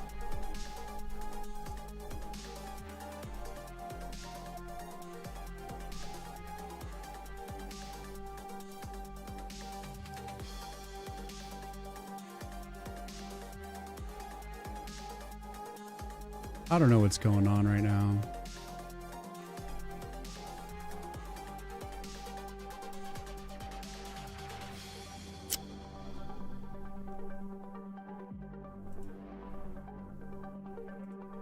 Come on. Every time I look at my browser, like it keeps saying the stream like needs to be refreshed. Steve-O, thank you for the follow. Welcome. Sorry guys, I don't know what the deal is. I don't always know, and I'm gonna have a bad internet night.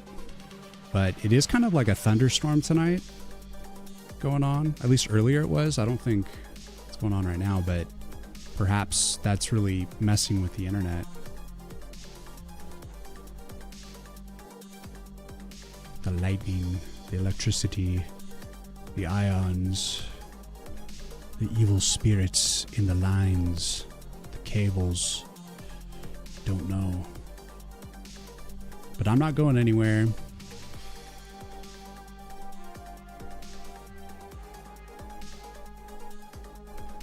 Is the music sounding okay? With like the bad bandwidth, is it like, are you hearing any kind of like weird distortion to the music? Or does that sound okay once we're on, like up and running? We're back now, but it was down for about 30 seconds. Hot damn. And now we're about to go into ads. It's like Twitch is trying to kill my stream. But it's okay, we have a mission. We make stuff. No matter what. I feel like people aren't expecting me on Wednesdays right now because I haven't been streaming on Wednesdays as often. And I'm trying to get back to my normal schedule of always like showing up on Wednesdays, but it is what it is. You reap what you sow.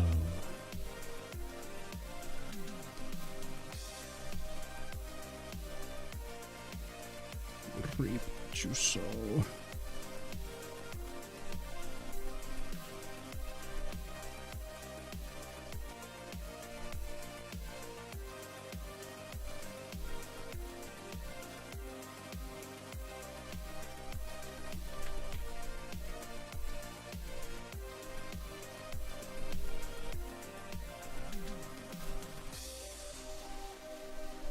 Bandwidth is fine. You're at 1080. And audio was good too. It was just a weird full drop.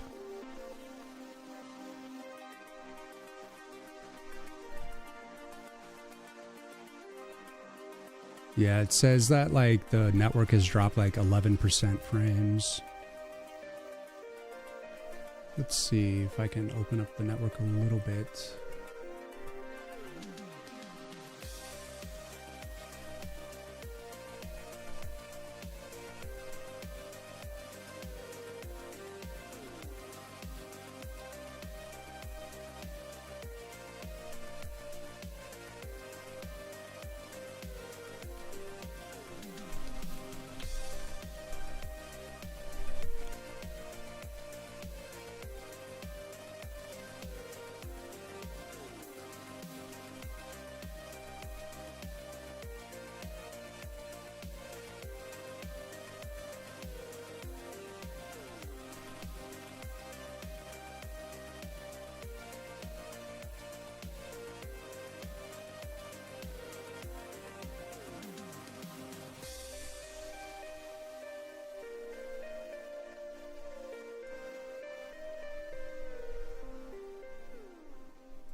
Try to free up some resources here.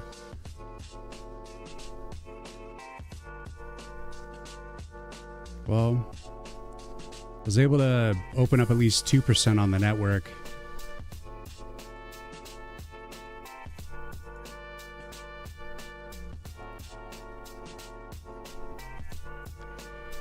Oh.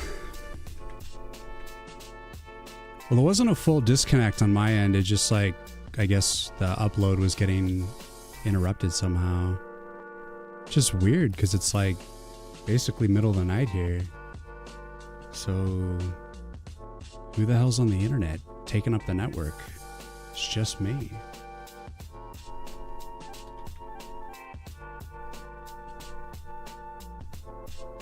But whatever, I digress. I'm back. Not going anywhere. Unless they force me off for some reason.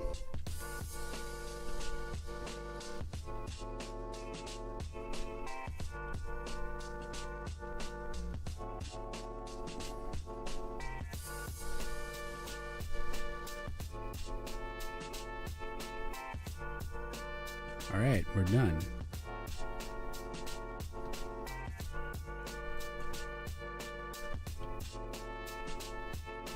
So now this sequence here, it's like a crossfade. I'm gonna change it so it's not a crossfade. It's the peeping ghost, yeah. It's the pooping ghost pooping all over my stream like a piece of shit. It says I'm at like 8% dropped frames right now, which is better, but it's, why am I dropping any frames? But whatever. Whatever, guys. We do our best.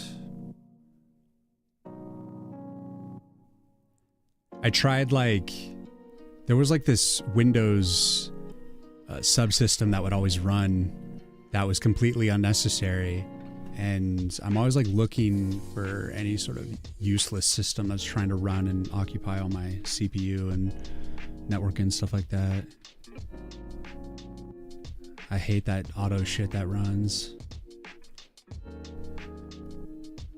But sometimes the network just does what it does. Can't do anything about it.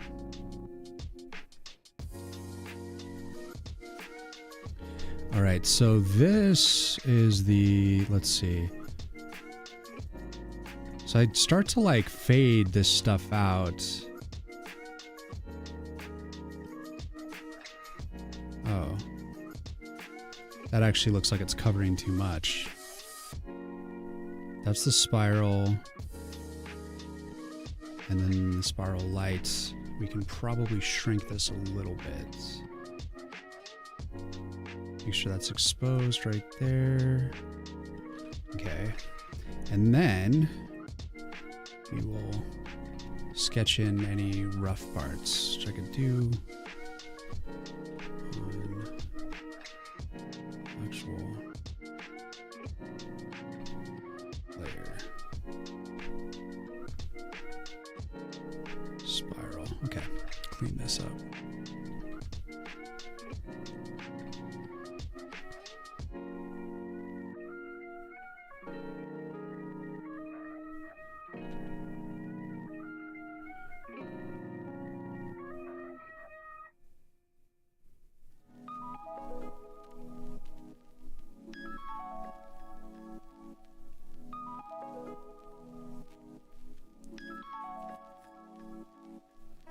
Hijacking your router and pooping inside? Indeed, yes. It's exactly what's happening. Such is life. But for those of you who stuck it out, thank you. Appreciate you guys. It really doesn't happen that often. When it does happen, but occasionally. You know how internet is.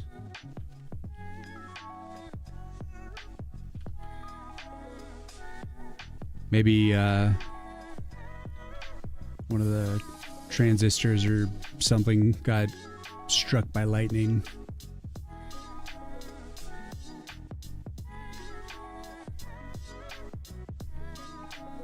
Although I fear if that happens, we wouldn't just go down for 30 seconds. Just hope my surge protectors would hold out.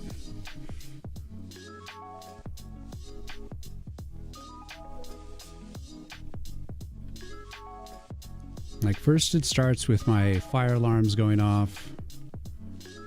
Then I start to have drop frames. It's at like 5.8% drop frames right now, so it's recovering for sure. That's good.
It's just a little scary thunder, no big deal.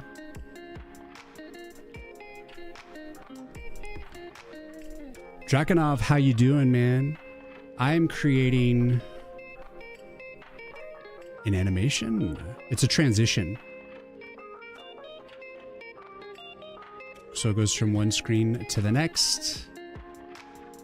And I'm trying to smooth out the eye part, and then I need to also clean up the page opening part, or it's a book cover really. And because right now it's kind of a crossfade between this spiral and the eye. We're gonna make it so there's no crossfade. It's just like a solid animation, kind of merging the two concepts. And then we'll be adding a little bit more 3D effect on the other parts.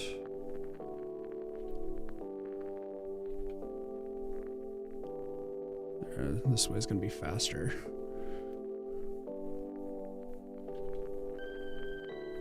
But welcome in, man. Thank you. Looks cool. Appreciate it. He made good Gayam. So it's a part of a game, right? Yes. Yes. Yes. Here, I'll play the game for you. It's in pieces right now. It's called Woods of War. Here's the Steam page if you want to kind of read up on it. But so I have different screens right now. Like there's like the home base that is really not built up yet. But this is going to be like where you start the game. You like portal into this thing in the middle. And this is not even the sprite that you'll be. And you'll like go around to like do stuff. And there's going to be like a spell book here that you click. And then that's going to open the deck forge where you can put together your initial hand. So it's like, imagine you have like not many cards and you're just like, oh, I want to add a spike shot, and you'll have like 0 gold, but you'll have like 5 slots and you can just put whatever cards you want up to the amount that you have. And eventually you'll earn gold as you're playing through the runs. And then with that, you can like add cards, upgrade them, you know, making them more powerful. And then you'll click back into the main base here, go up into the portal. There'll be another room. You can select the levels. And then from there, you'll like go into like, here's like the spring level. And so you're playing as the tree. So it's a tower defense deck builder. So I deal you your initial hand based on the cards that you picked. And so you get 3 cards, and you can kind of like, if you have replacements, you can be like, oh, I want something other than the Thornblade. And then that comes into your initial hand. And so you have your cards, and then enemies start coming from the right and the left. And so you need to make sure and have protections built up on the right and the left side. And so you take a card, you drop it on the nodes, and that's how you start building up your stuff. And you can also like upgrade them directly if you've got the mana for it, which I need to do with the spike shot because it doesn't have any armor on the initial rank 1. And when you kill dudes, you earn mana crystals. That gives you more power to like, when you're dealt more cards from your deck, you'll be able to pay them. Like this is a 2-card thing. So I'm gonna build that, or a 2 mana crystal thing. Fuck. This is like really hard because like these are supposed to be late stage enemies. So I'm just like testing everything right now. So it's kind of like everything's like really hard, but it's not fully constructed, but say like you beat it. I haven't put in the victory screen yet, but if you lose, then it's like, here's the game over screen. You're dead. And then like from there, you'll like go back to like the home base, you know, teleporting to this spot. And that's basically the structure of the game. And so like as you play a stage and you beat it, you're gonna have a choice to either go rest or go to a deck forge. And so like say you beat a level and you basically come back to the deck forge and you'd have more gold and you'd be using that to be like, oh, like I want to like upgrade this card and I want to add like upgrade this card or add stuff. Like all this stuff's already like in my deck because I'm testing it. But you're like, oh, I need some like Raging Roots and I need more slots in my deck, and you do stuff to build your deck, and then you click done, and then you go back to your home. Or actually, when you're clicking done, when you're on the run, you'd go immediately to the next level.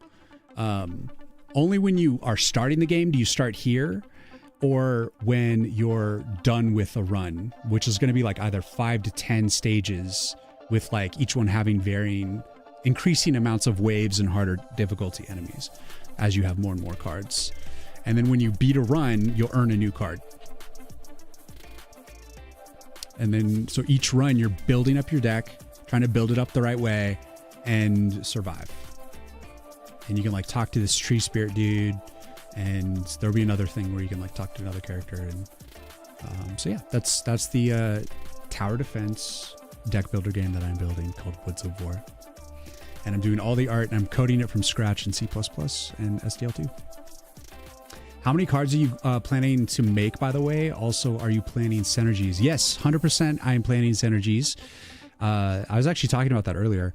But there is... My goal is to have at least about 50 cards.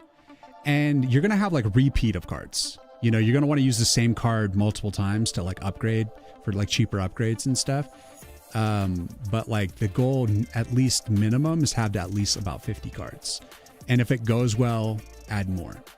But it's a lot of work just to get 50 cards. You know what I mean?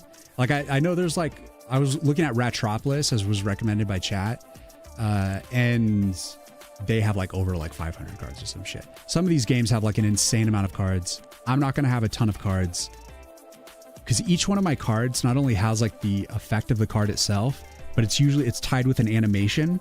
So that I have to like create like twice as much stuff for each card that I make. So there's going to be more impact, you know, so there will be less cards, but there'll be more to it in a way. But that's generally the goal right now. It's based on nature saving type thing. Cool. Yeah, it is. Like you're an elf who is dying and whose soul is bound to a tree. And so there's a bit of lore there. And that's why the tree comes alive and is able to use the grimoire to start casting spells and earning more spells. So it's like you're bringing more of like the elven sentience into the tree. And so it's like the elf mixed, the wood elf mixed with the tree spirit. They work together to create the tree. And so you're stationary guy, you're a tree, you're a tower, but you're the source of a barrier that protects the forest. So the orcs know that they have to destroy you to take the barrier down and then harvest the forest. So it's like you have to stay alive. You have to kill them all. Do I know Tokyo Spliff? I do not. Dipsy, thank you for the follow. Welcome, welcome. Animation was fire. Thanks, man. Sorry I was distracted earlier. You're at work currently? Do your thing, Mosta. What's up, Coden? How you doing? Glad to see you, man. I guess we were having technical difficulties on stream earlier, but I hope we're doing good now. It seems like the drop frame stuff is way way down, so we should be real good to go. More cards will confuse the player more. It'll be about like deciding what type of player you want to be based on the cards, and you don't need the additional cards to succeed. You just do it because there's going to be other stages. There's going to be, that's what I just showed you was the spring level. And so that's like the nature magic level. So there's going to be nature, there's going to be the fire magic level, the autumn, like fall level is going to be the shadow magic. And then there's of course winter, which is frost. And so each one will have its like own respective set of cards that like come out of those places. But then like, you know, say you go to winter and you've got fire cards are going to be way tougher on those enemies. They're going to burn down like the ice enemies. And then the ice cards will work really well synergistically in fire. And then like earth, nature cards are going to do really well against shadow, and then shadow against earth, and like stuff like that, counterbalances. And then, you know, like fire will like affect earth, be harsh on earth because like, you know, wood burns, and like maybe like winter won't be as powerful on shadow because they're like dead cold souls and they don't care if they're frozen. But fire could be like probably effective everywhere except for like winter, and shadow I think it will be kind of a mixed bag. But like you're playing with the synergies and the magic resistance of like each stage. So that's why you need the different decks. But it's basically each deck kind of works on its own, but you can mix like all the schools of magic right off the bat as long as you've earned the cards. So each time you beat a nature run, you're going to earn a nature earth card, basically. If you beat the fire run, you're going to get a fire card, you know? So like that's your incentive to do each individual run.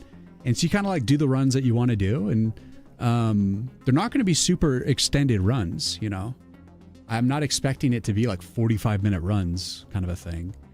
So it's just hopefully like a nice, like casual deck builder for people that are like not hardcore deck builders, but are willing to kind of get into it. Kind of middle ground. Hopefully it's like complex enough for true blue deck builder players that they'll have fun. And then it also won't scare off people who are more casual.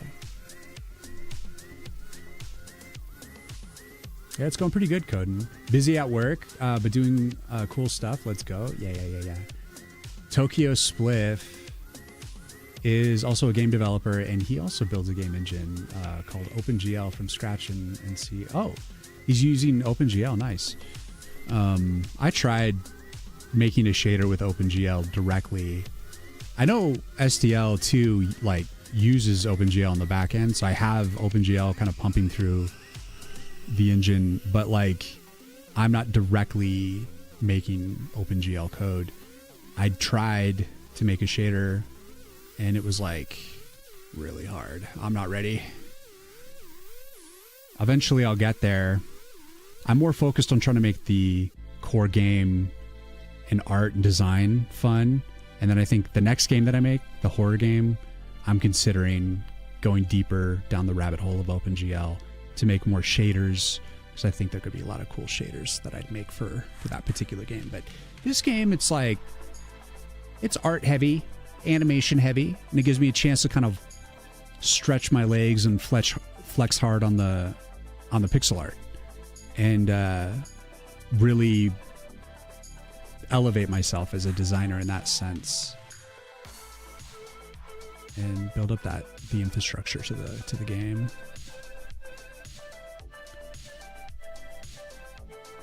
But yeah. Hopefully it's a game that can like convert people into deck builders and also like be like a fun like casual for like true blue deck builders players. Because it's not going to be like demanding tons of time. You know what I mean? Just hoping it's just like a fun experience and something you just kind of casually like every now and then bust it out and just chill and play your decks, have fun talking to the characters and just being in the vibe.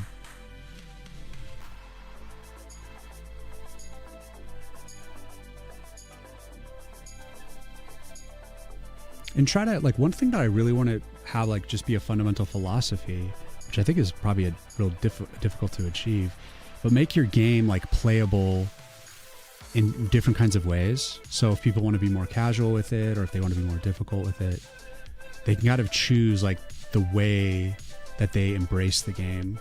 Like, maybe they don't want to read any of the dialogue stuff. They don't have to, you know, but if they want, there's, like, some fun, like, side lore and stuff for them to get into.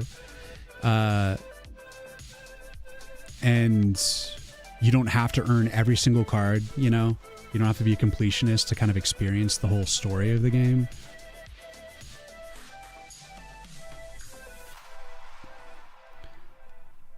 That teamed with, like, you know, giving you the ability to control the, like, the mix, the volume levels, and the, whether you use a controller or a keyboard, remapping your controls to whatever you're comfortable with, stuff like that.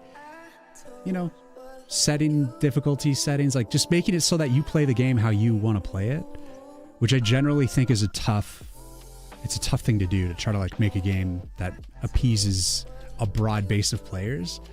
But, like, I'm not going to stretch myself, like, backwards trying to make the game absolutely appease everyone's interest. There's going to be people that just don't like deck builders, and that's like, well, that's fine. I'm not going to do anything. I mean, there's actually a little bit of stuff that I'm not going to reveal yet, but, like,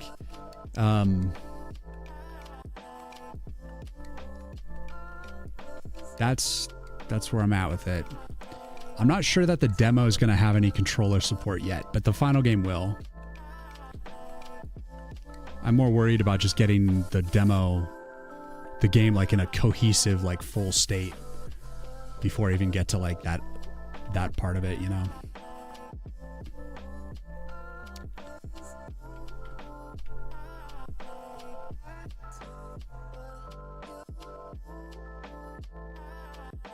C++. Promoting the fuck out of this. Thank you, Mosta. Graphics API stuff is a bit too low level for me. Yeah. Sometimes it's, I don't know, I just, like, it's about getting a nice creative idea.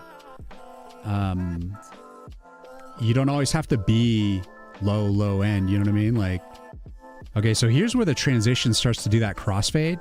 So now I need to start, like, basically erasing this, but I'm going to trace over it to create, here's the lid on top. So we're going to create a layer on top of that. And we're going to say,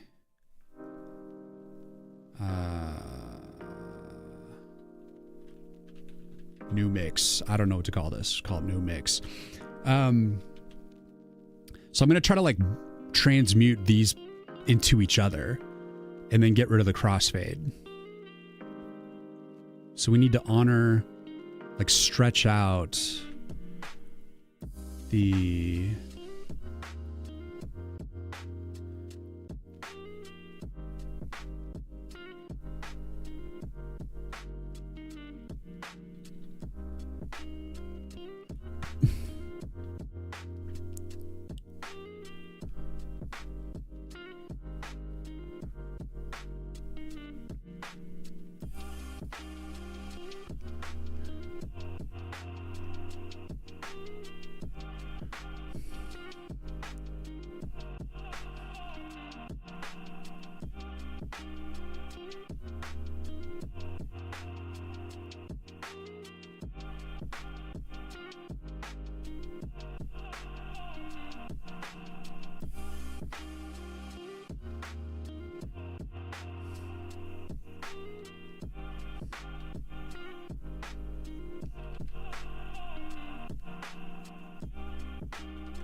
I'm excited to have the game be, like, in a full form and, like, playable, though. And I very much, like, want it to be very continuity based, like a good fluid experience. And It'll be really the feedback that like helps me understand how to make it good. And I think my greatest concern is that the game is too easy right now. I want to making it more difficult is hopefully easier to do than trying to make it easier. You know what I mean? It's already pretty easy. And so it's like, I just got to make it more difficult. It's generally pretty easy to do, I think. You just like jack up the power of the enemies and nerf your stuff. Let's see, if you want to go OpenGL, I would dedicate like at least a week to play with it, like sandbox code from scratch. Oh yeah, like OpenGL is not going to happen for this game. It's for sure I'm not going to touch it in this game.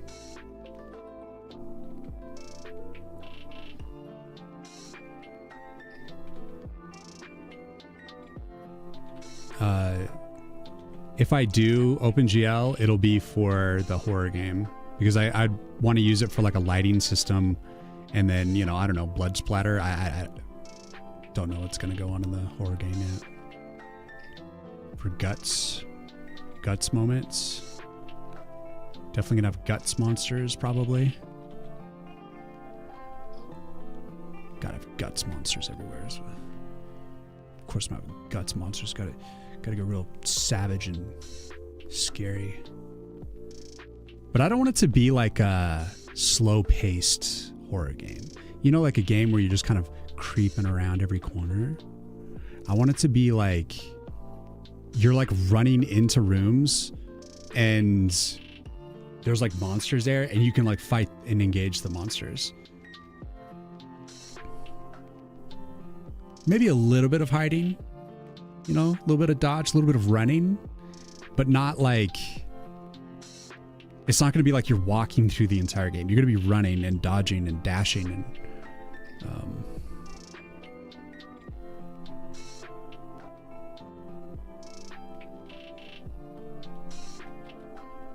so it'll definitely be more action based, which I think generally has a much broader appeal than a deck builder. But fuck it, guys, we making a tower defense deck builder.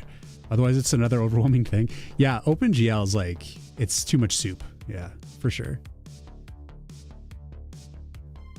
That's cool, Drakenov. That's cool.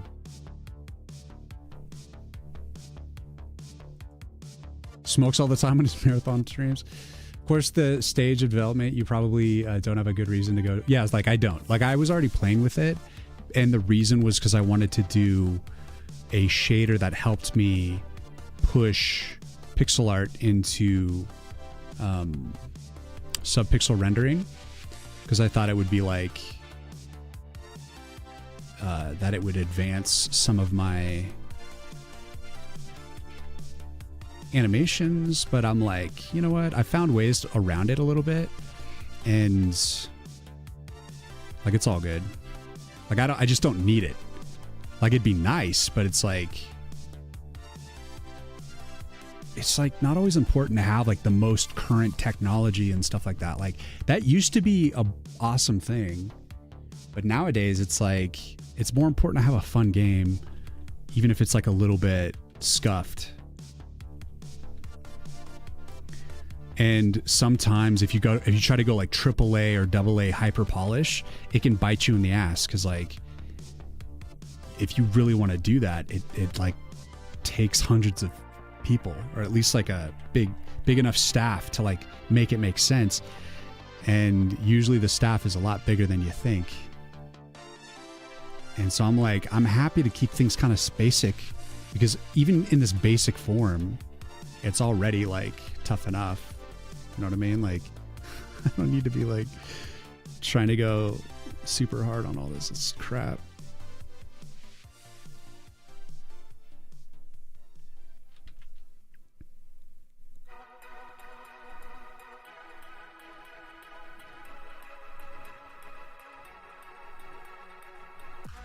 Because unless you do it like super well, it's not going to really help anything. Like if I had a bunch of shaders and then it just like was just not great, and I like spent like I could eventually get it working, but I end up spending like hundreds of hours just to get a shader working, and then all I have is like a really nice like fire looking shader or something, and I'm like, great, I have like a cool fire. I could have spent those hundreds of hours building 50 cards. You know what I mean? Like, I gotta pick my battles. But I could see the shader being like really useful for the horror games. So I will, as I'm like in between this game and the next game, I'm gonna be studying on the shader stuff more and see what's up.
But so the journey goes. Where I'll end up. Gotta stay tuned. See what the hell I end up doing. Who frickin' knows until we know.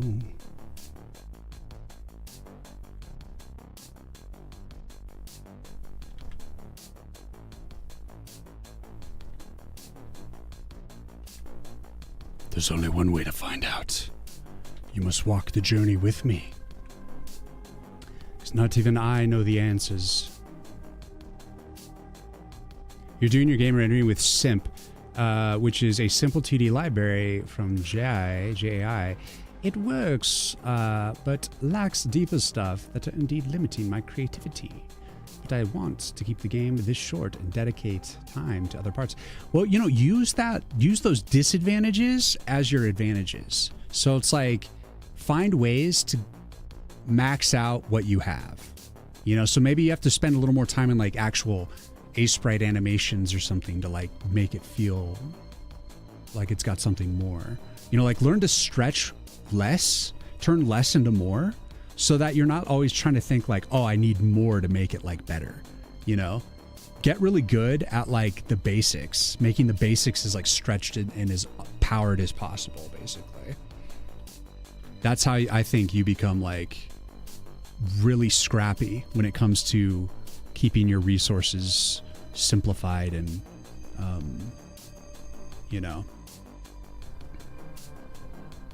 I think it can be a trap to just think, oh, all I need is like a better technology or something like that. Could be your undoing.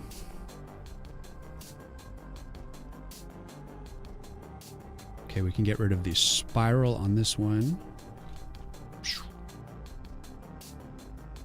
And then we need to work this.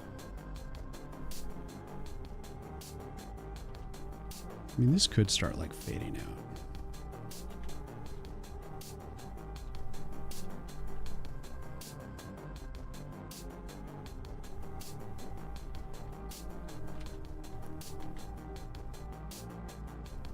But honestly, your guess is as good as mine.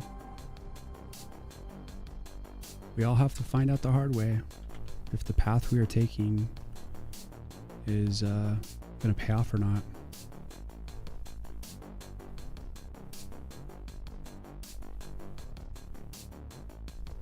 And I think like facing that unknown, it scares a lot of people. They get disheartened because they're just like, there's so many choices, and like once they hit their first like bump of like, oh, that isn't working, I got to rework that. Fuck, that's going to be hundreds of hours of work. Holy shit. And then they realize that it isn't for the faint of heart. You know, like it's going to be freaking work. And game dev isn't all lollipops and Mario Kart. It's freaking it's hard. It's so stressful. Cuz you know, like gamers are like one of the most critical and spoiled client base of all time. It just needs to work. How could you be such a moron and think that was a good idea? It's like, I want to see you do it, and they can't do shit. You're like, I'm lucky I got this far. Are you kidding me?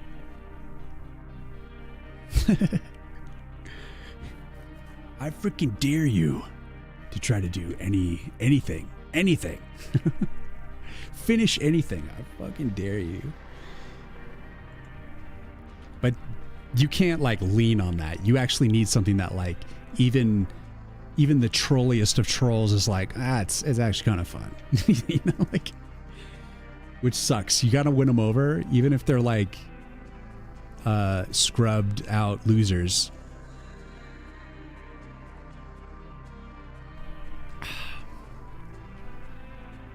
Still got to win them over. Still got to care about what they think. That's honestly what gave me the most pause when it came to getting into game dev. I was really afraid of the people. I was like, they're going to eat me alive. And they still might. But I do know that no matter what happens, I'm having a good time. And even if I fail gloriously, I will have made something that came from me for real, so I will have that for myself. At the very least, and I will have learned C++, and I will have met so many cool people here making games on Twitch and YouTube. And YouTube. No, must be current newest tech all the time. Shut up, Riyin. Shut up. If there's not enough bloom to give you a migraine, it's got no chance. Told my wife about you, and she is already a fan. But she's not into Twitch much. By the way, you planning to do YouTube stuff? Yeah, I need to get back into doing shorts on YouTube. That's something I've been meaning to start up again. Just getting my shorts going. And right now, I just feel like the way that YouTube works is if you don't religiously post on like a very tight schedule, they just immediately like will toss you aside. So because I got sick and I couldn't post for a couple weeks, now I'm like posting my lives and stuff again, and I'm not like getting as many views as I did before I had pneumonia. So it's just like, I don't think I can put out enough content to ever win over the YouTube algorithm, but I'm gonna at least put out shorts, and maybe one day, but I'm not gonna stress about it because it really takes a lot of time to do it right. You know, they want dedicated content creators, and all I can do is offer my live as like a consistent thing. And I don't think like YouTube, they're more expecting like short form like video, basically something that's like maybe 5 minutes or something, not 11 hours like my lives. I'm still figuring it all out.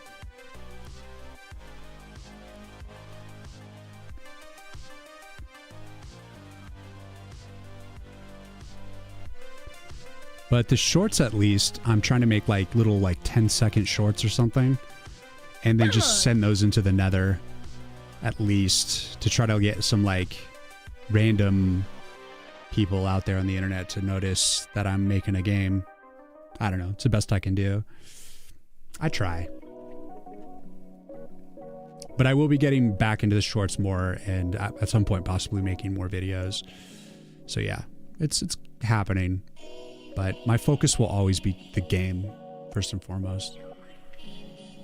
You'd argue that game dev is a lot like Mario Kart, a version of it that's blue shells all the time. Game dev is like you're constantly you're in first place and then you're blown up. Blue shell style.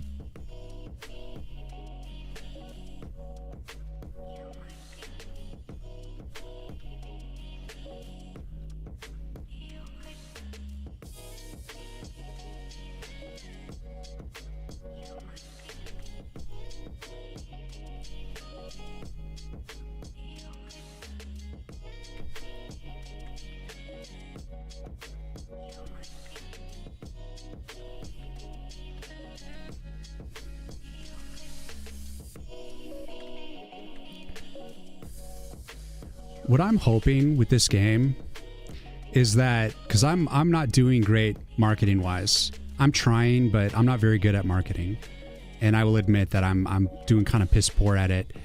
But I'll keep trying. I'll keep trying to like get a bigger audience, bigger and bigger audience, but like specifically to like check out the game. I don't care about the stream specifically. I like it when it's small personally, but if it helps the game, I don't, whatever needs to happen. But like, what I'm hoping is that the game is surprisingly good. That's what I want it to be. I want people to like be like, what the fuck is this game? And it's not even like a shock value, what the fuck, you know, like a farting game or some weird shit. Like, it's like more like, why would I play this game? It looks boring. And then they see people like reviewing it and be like, this game's actually really fun. Like, I actually like this game. I was surprised, but like it actually plays well, and like I'm enjoying this. This is weird. And then I'm hoping through that it can like do well. That's sort of like my ambition with it, because I don't know if I can just like outwardly promote it enough just on its face or make it marketable enough. But I'm not going to give up. But like, that's kind of my goal, is like hopefully to make it like feel really good for what it is.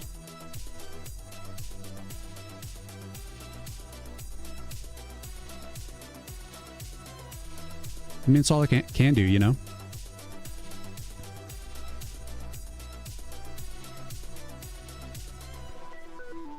So if I can succeed in like getting one review where a person's like, I wasn't so sure about this game, but I actually picked it up and like, I can't stop playing it. Like, that'd be great.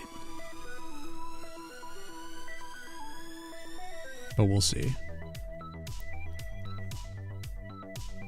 We'll know when we start playtesting and what I need to do to like get there. Because I don't presume to know that I can actually just achieve that cold, you know? I think I'm going to need help. I'm going to need feedback, and I'm going to need to learn a thing or two.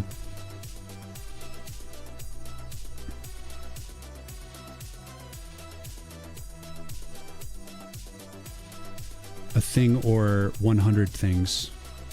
A thing or 1 billion things. A thing or all the knowledge in the gamer world.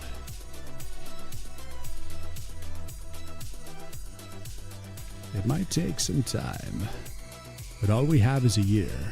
Well, less than a year. I'm hoping like 8 months is like all that's left for this game. And we move on.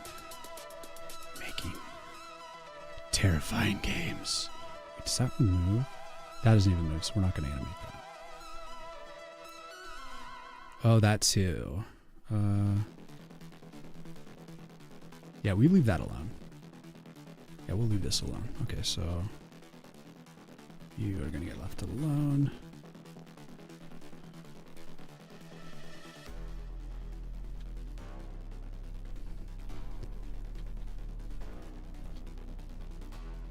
So it's starting to morph. And now we got to do another morph.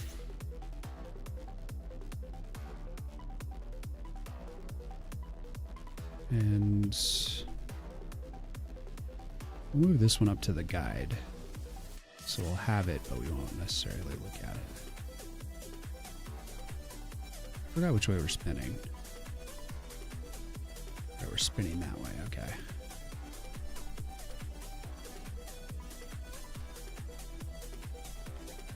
So I'm going to start to break off into this part. So this is there. Do that.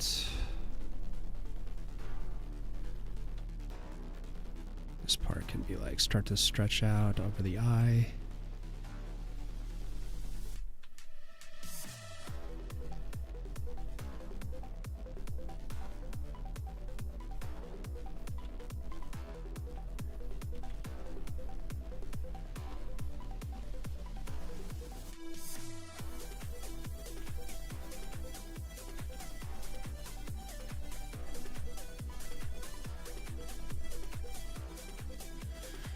For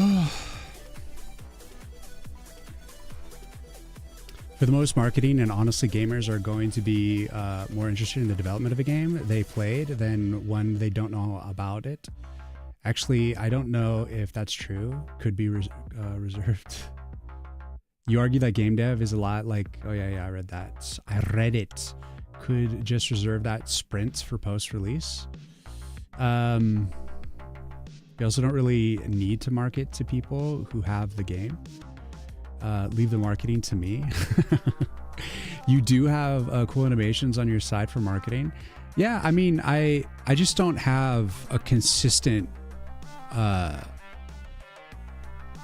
not consistently producing the animations.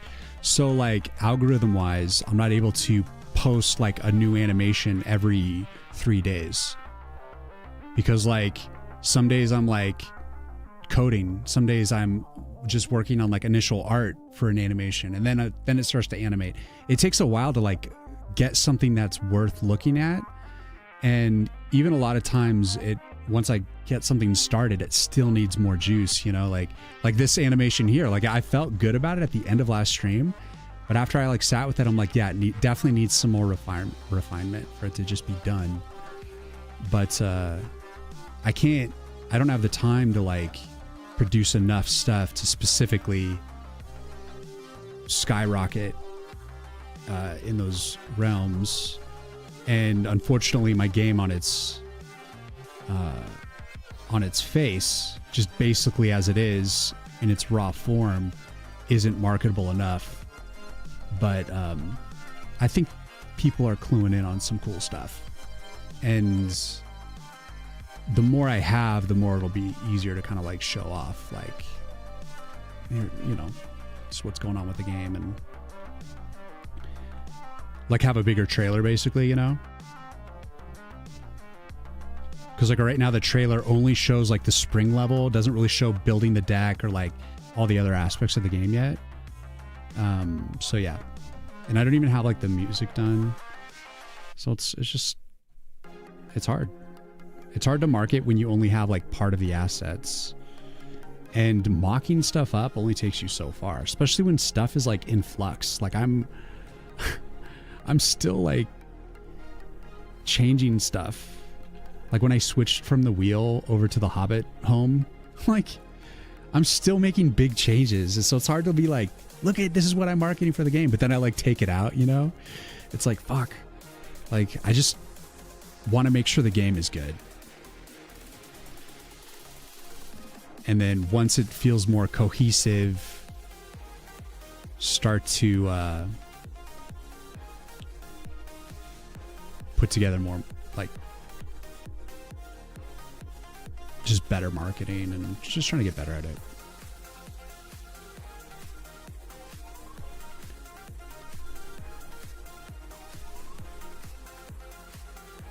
But no, I think the marketing is very important, and I want to do well. And I'd say the one thing that's at least on my side is that I keep going, you know? Like even if I'm like kind of slowed down on the marketing right now because I got sick, I'm going to pick it back up and keep trying. It's not like I'm giving up. And I was always going to be a scrub at the start. You know, like when you start learning something new, you're always bad at it at first. That's just the way it is. Like all success is people who intelligently climb the mountain of failure to get to their success.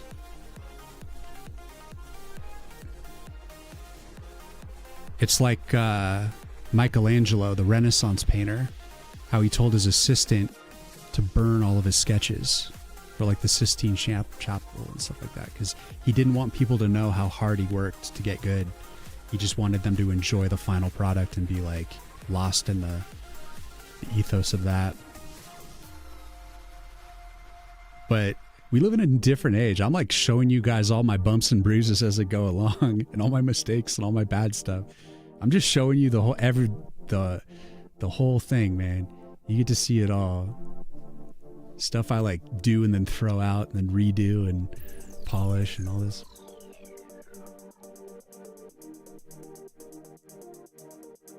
Maybe that's detrimental. I don't know. I think people are kind of used to like seeing behind the scenes a little bit now. How the sausage is made. Yeah, the playtest, Mosta, I'm trying to get the game done by like mid to end July is the goal right now. It was supposed to be the end of this month. But I got behind schedule.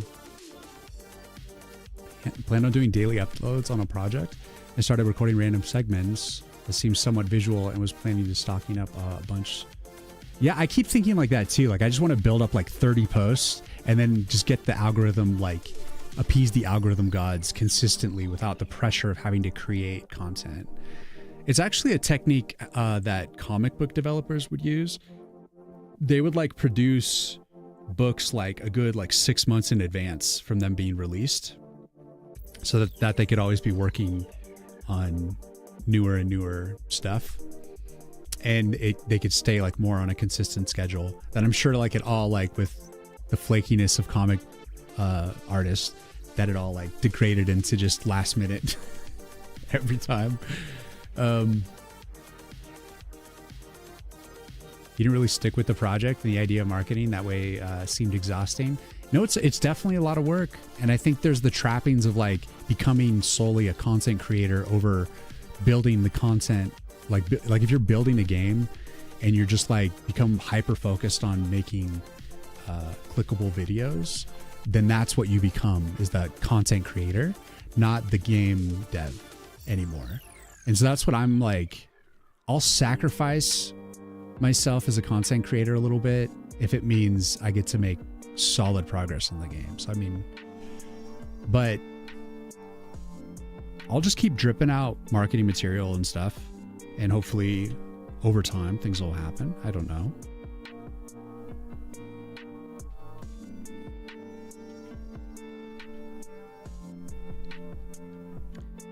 You just got to stick to your vision and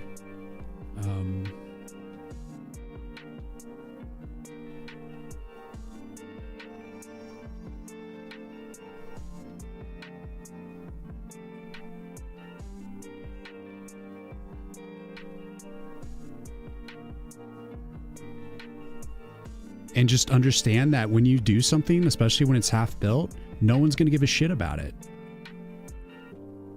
You know? Unless you like really know how to like create early buzz, which is I'm not there yet. But I think I have the potential to figure that out. So I'm going to give myself a shot, give myself a chance to try at least.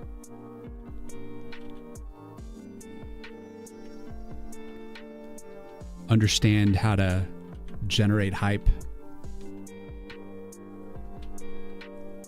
All in due time.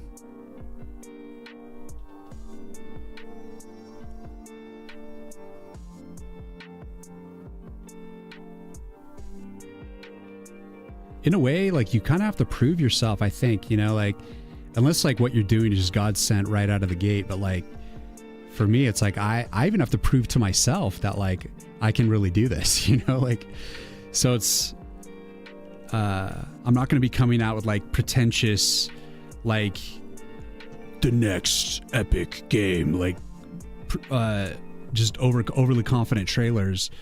It's just going to be like I'm literally releasing everything I have at any given moment. I'm always just like putting out everything I have, and it's just like a slowly growing pile of assets. So I don't have a lot to show yet, and I'm like just trying to like dress it up, lipstick on a pig, until it just is really cohesive and feels like more together. It's also just part of like learning. Part of the learning for me is like, what do you do as a game dev? Do you like wait till you have like an early like demo before you even start promoting? Or do you do what I'm doing and just like literally just be scrappy and putting out anything and everything that you've got when you've got it, just to like keep something out there?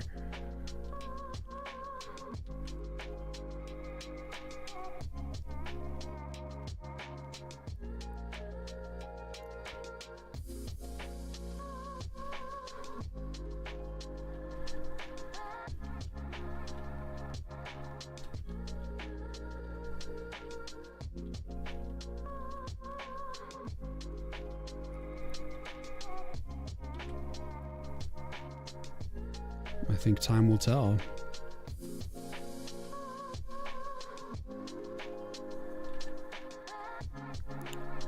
Time will tell the story of Riyin Studio and what becomes of the fate of the few who finish games. Will I finish, or will I burn down in a fire somehow? Before Woods of War even becomes a thing. I don't even know. My fire alarm's going off all the time. I don't know what's happening. Good morning, game. How you doing, man? Am I behind on chat? A little bit. It's fair about changing anything too much. Driving great engagement.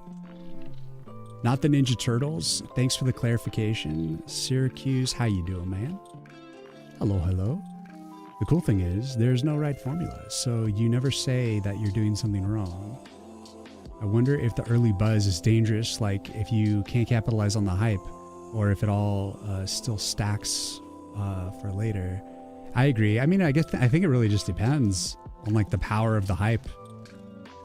The only card game you'll need to ever play.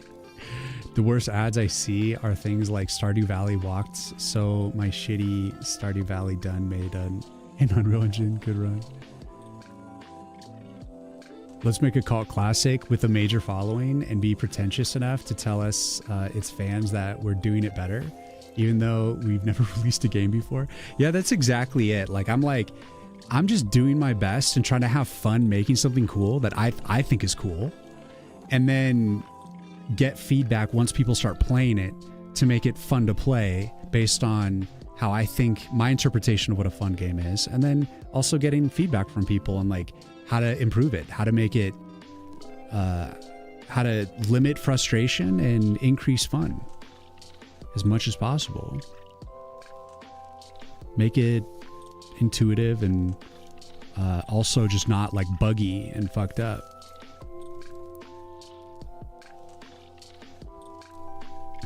Like one thing I need to be sure and do, and I've already done this as much as I can, but like there's occasionally, if the game fails, like if there's a certain part of the game that like there's a certain criteria that doesn't get met, I've had the game like crash on me a time or two, and then I would go in and be like, that's because I didn't put like a check here that like just allowed for it to be off for this one condition, and if it like this one condition isn't met, the whole thing just crashes.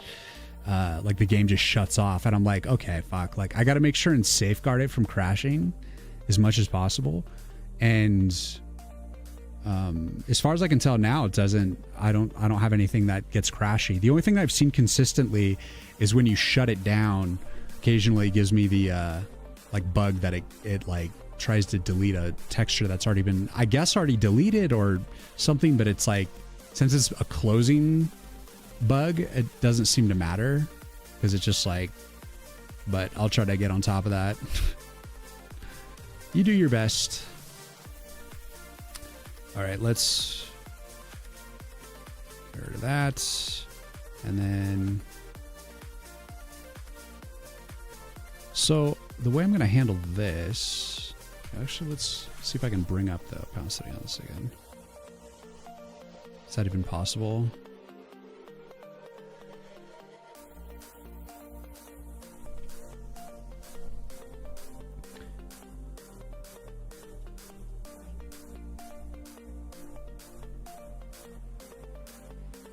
Oh my God.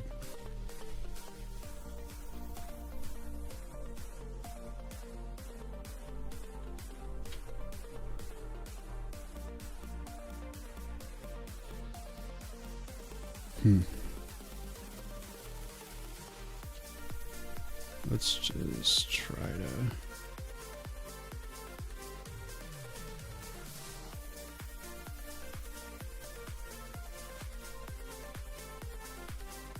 Oh, that's probably the issue. Yeah, okay.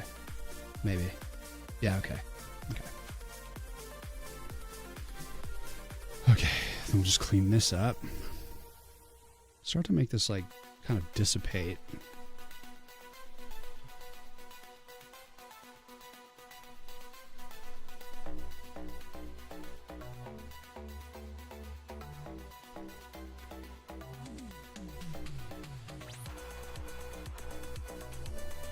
Do you have the global crash stack tracing handling? I don't think I do. Not sure what that pattern looks like in C++. Not sure I ever got to proper exception handling. Well, I have like a lot more general error checking going on, and I cleared out like a lot of the SDL oriented things, and I have like no errors, and it generally runs very stably. Verity, thank you for the follow. Sorry, I didn't see your follow earlier. Thanks for the follow. So yeah, like it's just one of those things that I have to continue testing. I definitely want it to like be safeguarded from crashing before we get to the point that we're actually saving states, like saving where you're at in the game, you know, and what cards you've unlocked and stuff like that, and ensuring that that isn't affected in a bad way. And generally it should be okay. The only thing that would suck is if you crash in the middle of a run, but that's why we have to test it. And I'm just gonna do as much testing as I can to make sure that that doesn't happen.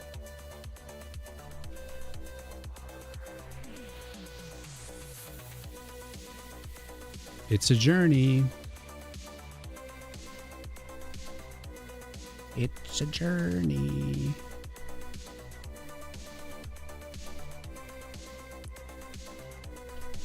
Let's see. What could be like? Like that.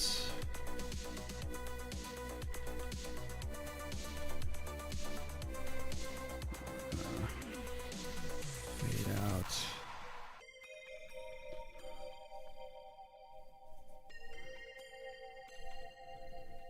Get rid of that. Shrinking you.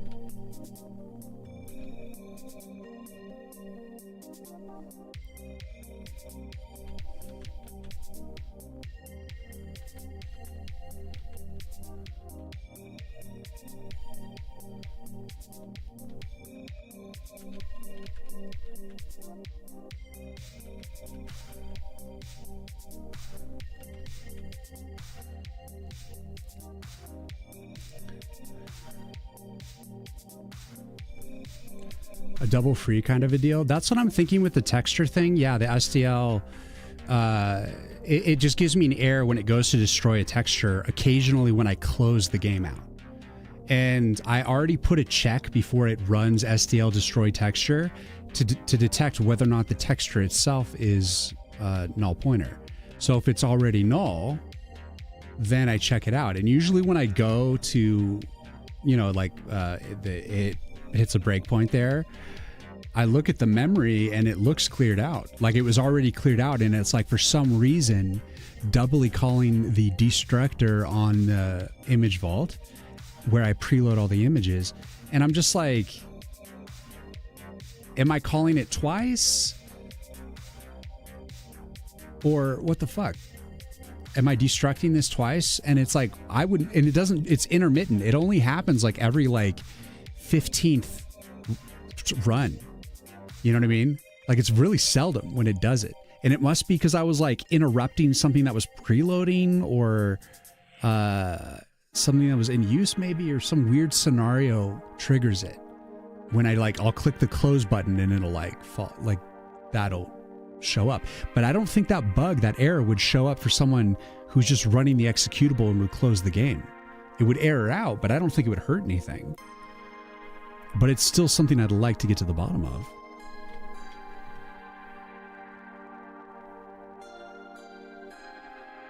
The try catch, like, no, like it catches it and it tells me that it's like, I can't, you know, we can't destroy a texture that doesn't exist or something.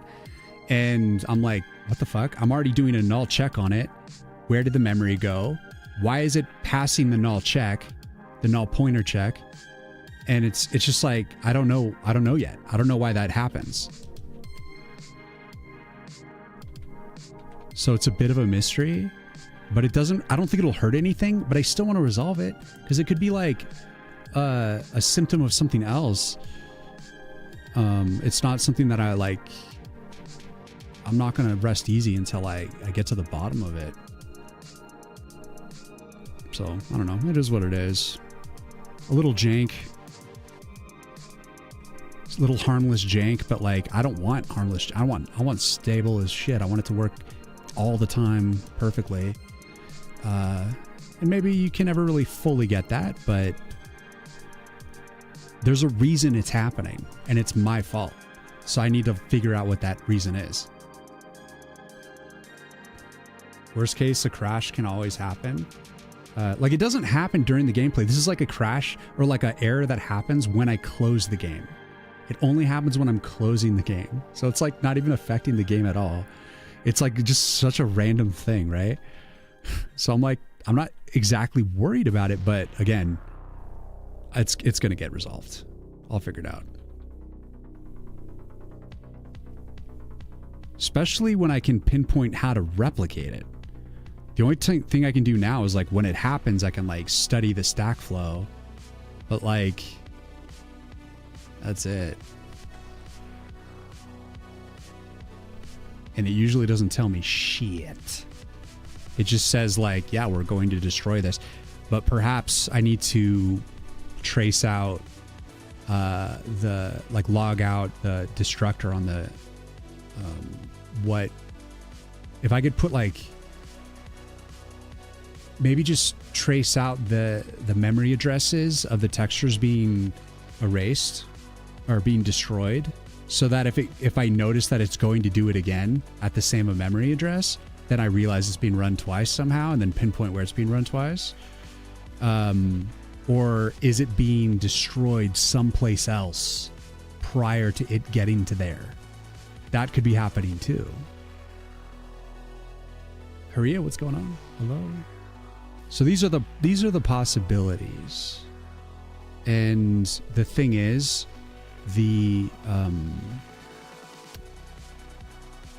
here's the thing. I try to reuse textures as much as possible. So like I'll load an image once and like say for instance, all the enemies, the orcs, I have like a bunch of orcs on the screen. They're all using one texture from one memory address. So it's just taking the same texture and just like positioning it everywhere, but it's only one texture. So you've only loaded that image once, but then you're seeing like 50 of them. So that way you're only loading one asset using less memory. And I put in a thing in the A-Sprite class, or it's actually in the Sprite class, where I specify if it's a reusable texture, it's not supposed to destroy the texture when it destroys the class. So it's like detecting like, are you a reusable texture? And if it is, then it doesn't destroy it. Because like whenever I kill an enemy, I destroy it. And then, but I'm thinking maybe there's some scenario where like it gets not on an enemy, because I think that part on the enemy works pretty good. On some other class, like maybe a smaller class, some fringe thing I did, I'm like using a reusable texture, but then I delete it. It's like somewhere in a destructor that I'm deleting a texture that then goes and gets deleted in the image vault later. I think that's probably what's happening. And then I have to backtrack through the hundreds of textures I have to figure out where I'm double deleting a texture. But here's the rub. It only happens occasionally. Maybe it happens every time. And when I close it out, it doesn't always catch the error because it's closing. Maybe that's the issue. So it's like, it is consistently happening. So I guess the way to test that would be to like get everything to close down to the core. Like make a close, like a destruction, to run the destructor without actually running the close. I don't know. Should we explore that a little bit? See, that's something that I don't necessarily want to do on stream, because like it's something that I'm gonna have to hunt for hours, and it's gonna be really boring. because there's going to be not a lot of action. That's stuff I like to do on my own time. Like I'll just like really focus in and like hunt stuff down like that. And then like put on like a horror film and just chill while it's compiling each time I'm like running tests and stuff like that. And just spend like 8 hours trying to find a damn texture.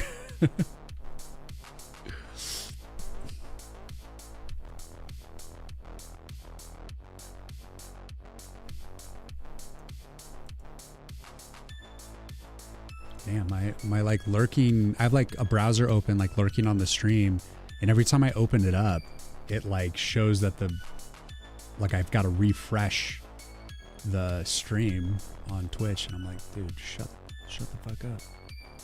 What's happening?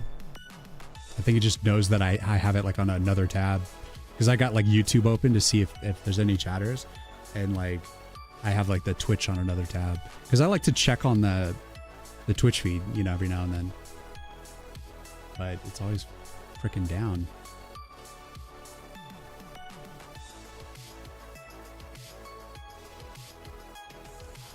Till during of the game, Wing Commander, a memory error would occur when exiting the game. They didn't have enough time to fix the error because shipping, so they changed the error message to "Thanks for playing Wing Commander," and wait for the user input after. Then it'll suspend the app. That's interesting. I think I can solve the issue, because I think I have like at least a decent idea of like what it could be. But again, it's something I'm gonna have to hunt down, because like I load a lot of assets for the game right now. So to pinpoint what the asset is, I guess next time it errors out, I can try to like go through the stack and hone in on like the specific asset that's occurring at, and see and resolve it that way. But I feel like each time I've looked at it, it's trying to erase a texture that doesn't exist anymore. Well, I guess the best thing I could do is get the I'd get the indice on the vector of preloaded images, and then I'd be able to extrapolate from that what it was.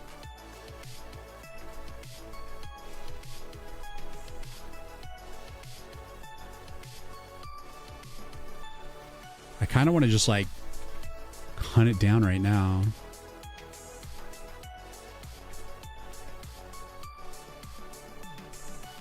All right, this is what we're going to do. We're going to start a side quest right now. We're going to continue cleaning up this animation, and while I'm cleaning it up, I'm going to compile the game, run it for a second, and close it. And then recompile it while it's compiling, art. And we're going to just keep running it until the error occurs, until that 15th time it comes around and the error occurs. I'm not sure if it's something that I'm doing through gameplay or if it has to run for a certain amount of time. I don't know what causes it. I'm not sure. So why don't we just try to replicate the error and then backtrack what the hell's wrong. And maybe if we're lucky, it'll happen the first time. But where the error occurs, here, we'll close this. It's in the image vault. And the destructor right here. This is it. So you guys can observe. It goes through the textures. It says, is the texture null? And a null pointer check too. The null pointer check is what matters. I added this null check as like an extra desperation, because I'm like, why isn't it why is it trying to destroy something that already passes a null check? How can it possibly pass the null check if it's already been destroyed? Because when you run the destroy, passing null or an otherwise invalid texture will set the SDL error message to invalid texture.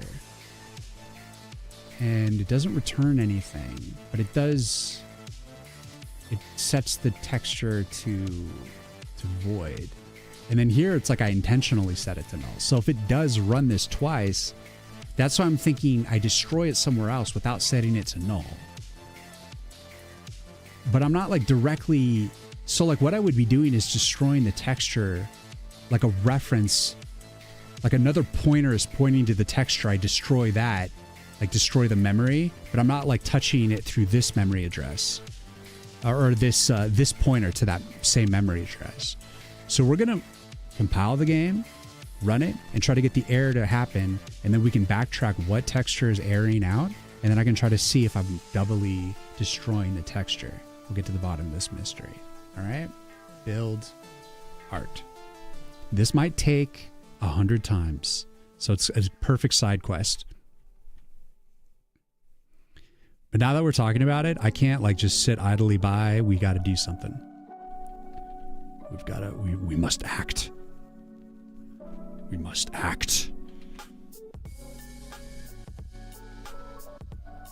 This bullshit will not stand. Let's freshen my brain holes.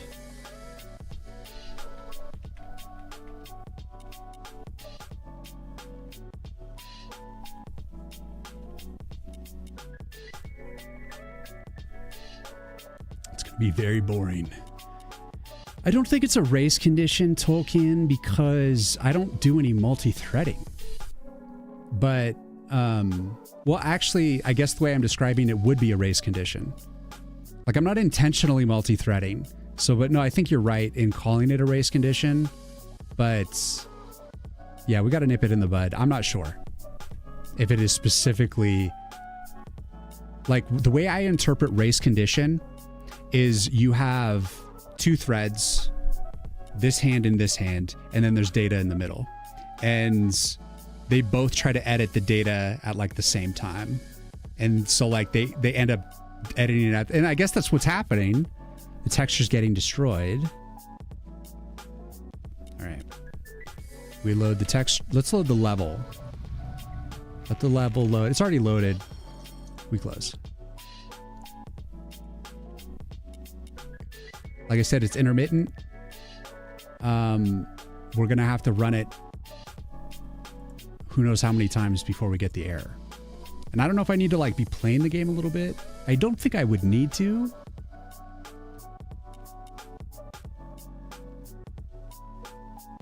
Let's make sure and open the deck forge and the level each time. So that we're like for sure preloading the deck forge assets too. Because it could be in the deck forge.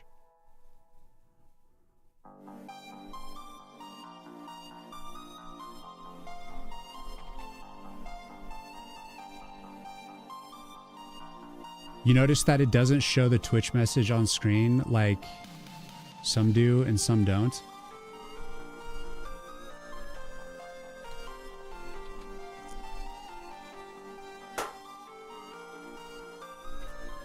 Well, it seems like Elements is working. The new drama with Pirate. If you're talking about Moist, yeah, I saw that.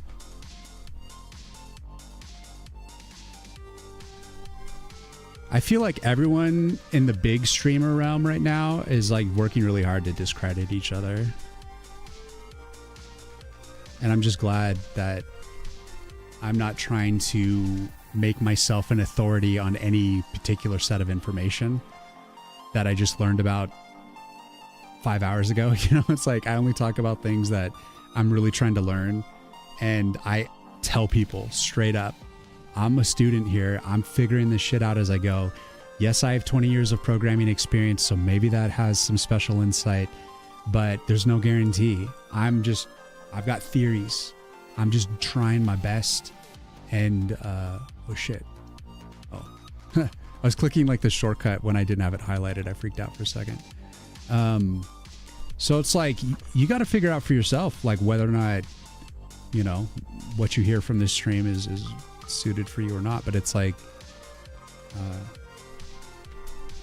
it's important you decide for yourself, basically, because you never know, like, how little a streamer actually knows that like what they're confidently spouting. But okay, here we go. Close. Test number 2. Nothing. See, it's so intermittent. It's frustrating. Maybe this will never happen. But who fucking cares? We gotta fix it. Gotta find it. I know you're in there. I know you're in there, error. I know you're in there, you filthy little error. Just nasty little piece of shit. We're gonna fix you, we're gonna find you, we're gonna hunt you down. Oh my goodness. I'm gonna crush you to bits. I'm gonna visualize you as a big old beetle getting squished. Little piece of shit. Actually, that could be... Oh, what? Filthy little nasty thing.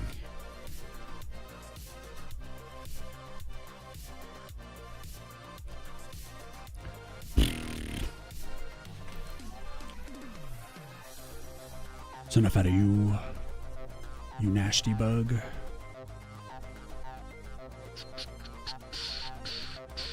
Patience is the key to this game.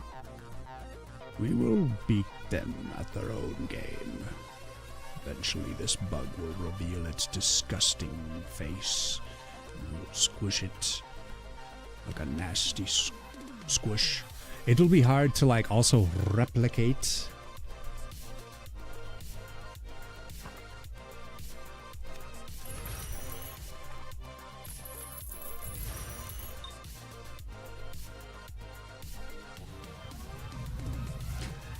Let's make sure and drop a thing. What's up, waifu? How you doing? Used to really like a pirate. Do the replace. Do the drop. Drop a thing. Open sub menu. New upgrade.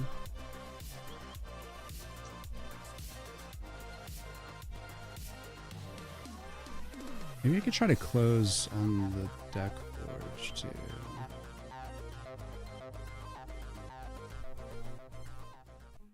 One of these days, this bug's gonna come out. That's all a person can do. You take full risk, and you, if you feel it's worth it. You used to really like Pirate, his game dev vids, and all are really inspiring and motivating.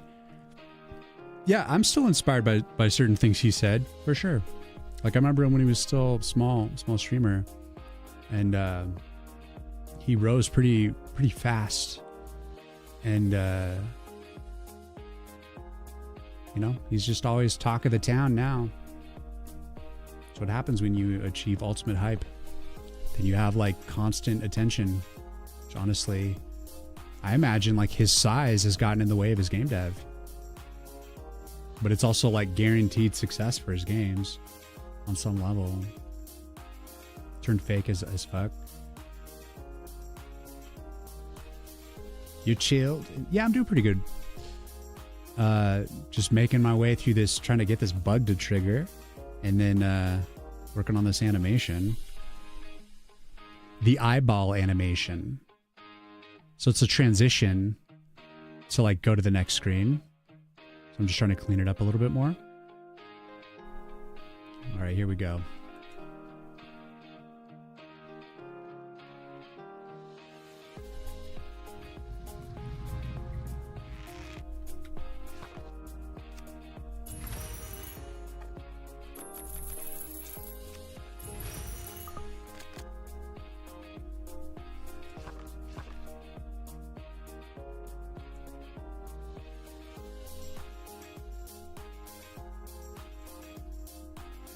Maybe it'll never happen.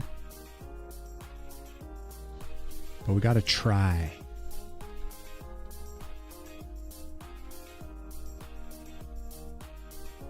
Gotta try.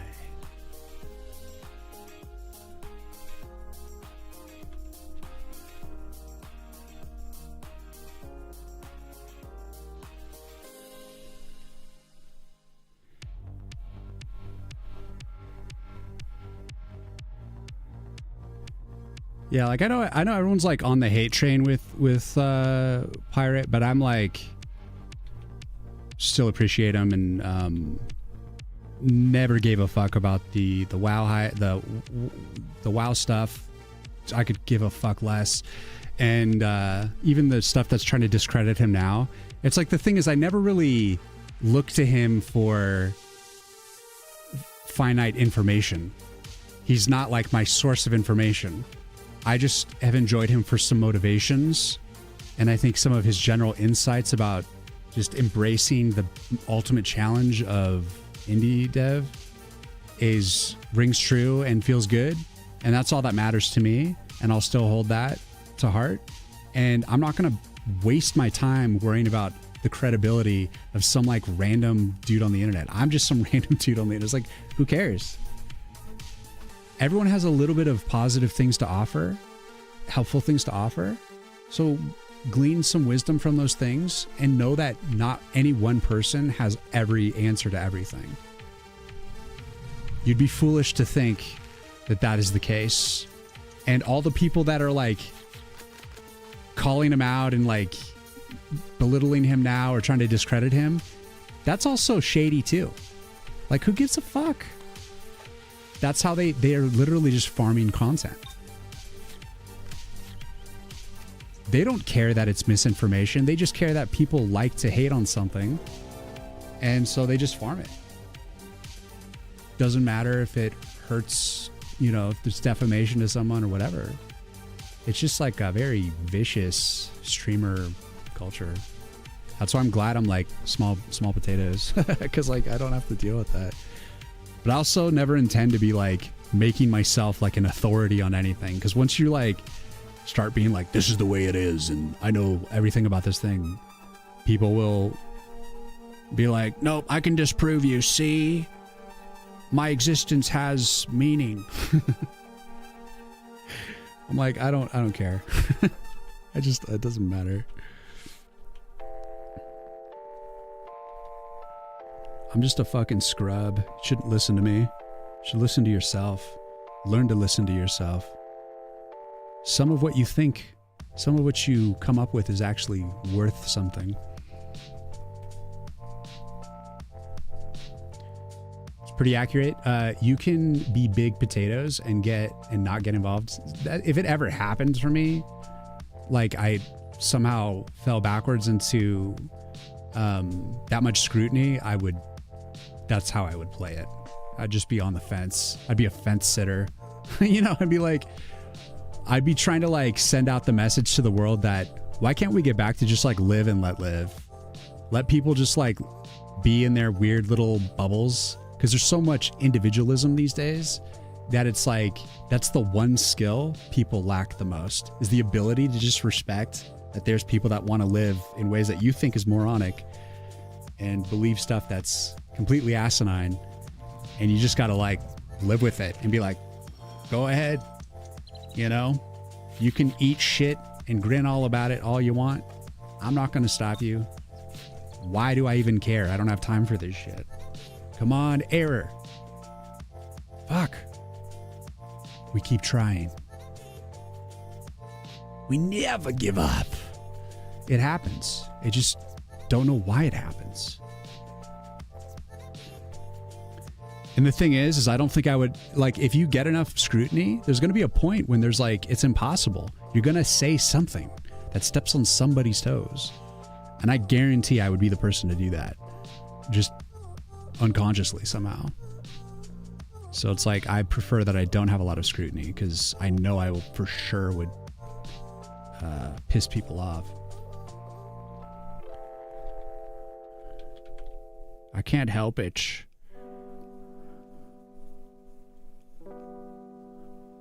I've always challenged people on some level. Said the awkward thing that everyone was thinking, but not in an entertaining way.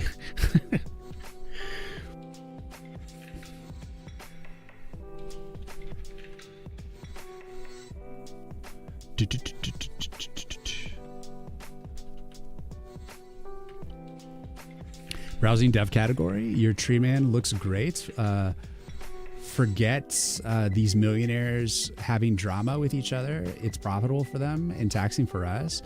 That's what I mean, Taylor. Like, I don't want to, like, I don't feel taxed by it. I could care less. It's funny, but like, I don't add to it. I don't ever care to add to it. It's interesting, but you know, whatever. I got bigger fish to fry. I need to figure out how to make like a fun game, and that's freaking hard. So like, I kind of need to like focus up. You know what I mean?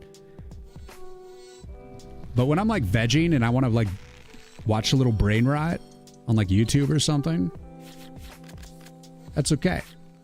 You know, that's when I'm like vegging out and I'm trying to like recharge. But as much as I like occasionally like to see that negative brain rot, I like to see positive stuff too, like success stories or just cool tutorials or inspirational things. A lot of times I like to see that stuff a lot more than the negativity. So I try to limit how much like negative nonsense I take on. Because then like you start to believe that you yourself is like some sort of authority because like you like agree with someone else's like, you're like, yeah, that is fucked up. That person sucks. Like, now I know what I'm talking about because like I agree that like something is fucked. And then you start to walk around and like talk shit and make your life a living hell, unbeknownst to you that it's just not worth hurting other people for your own gain. It's like a wretched, nasty existence. I'm like, you know what? Yeah, these streamers are wrong sometimes and they do say stupid shit. Sometimes they say fun and entertaining stuff and motivational stuff too. And never forget that these are just a bunch of like grown ass, like children people. They never grew up. They're like living on like gamer sups at like 35 and, you know, have like a drink fridge from like a sponsor behind them or some shit. And they're like living this like toy child life, but they're millionaires. And it just doesn't, there's a lot of like weird, it's a very strange existence because it's a strange bubble. Like I've heard streamers talk about this, that they're like, I gotta like make sure and hang out with real people, not just my streamer friends, because streamer people are fucking weird. And they are, because they're like super bubbles. They live in like these little special bubbles where they're like wealthy and don't really feel like they have to be accountable for anything. But then there's like the rest of us who like don't really earn enough off of Twitch or our content, and we're just like scrubbing by, having to live real lives. And like I don't see the value in all that drama. I mean, I guess there is value, right? You can like use it to like harness clicks and stuff. There's literal value in it, but like it's like I would rather learn how to make better pixel art and code better and figure out a complex problem that took a lot of brain power and time. So yeah, I just haven't spent a lot of energy on that stuff. Like I don't have a lot to say about it. I mean, other than that, you know, is all I mean.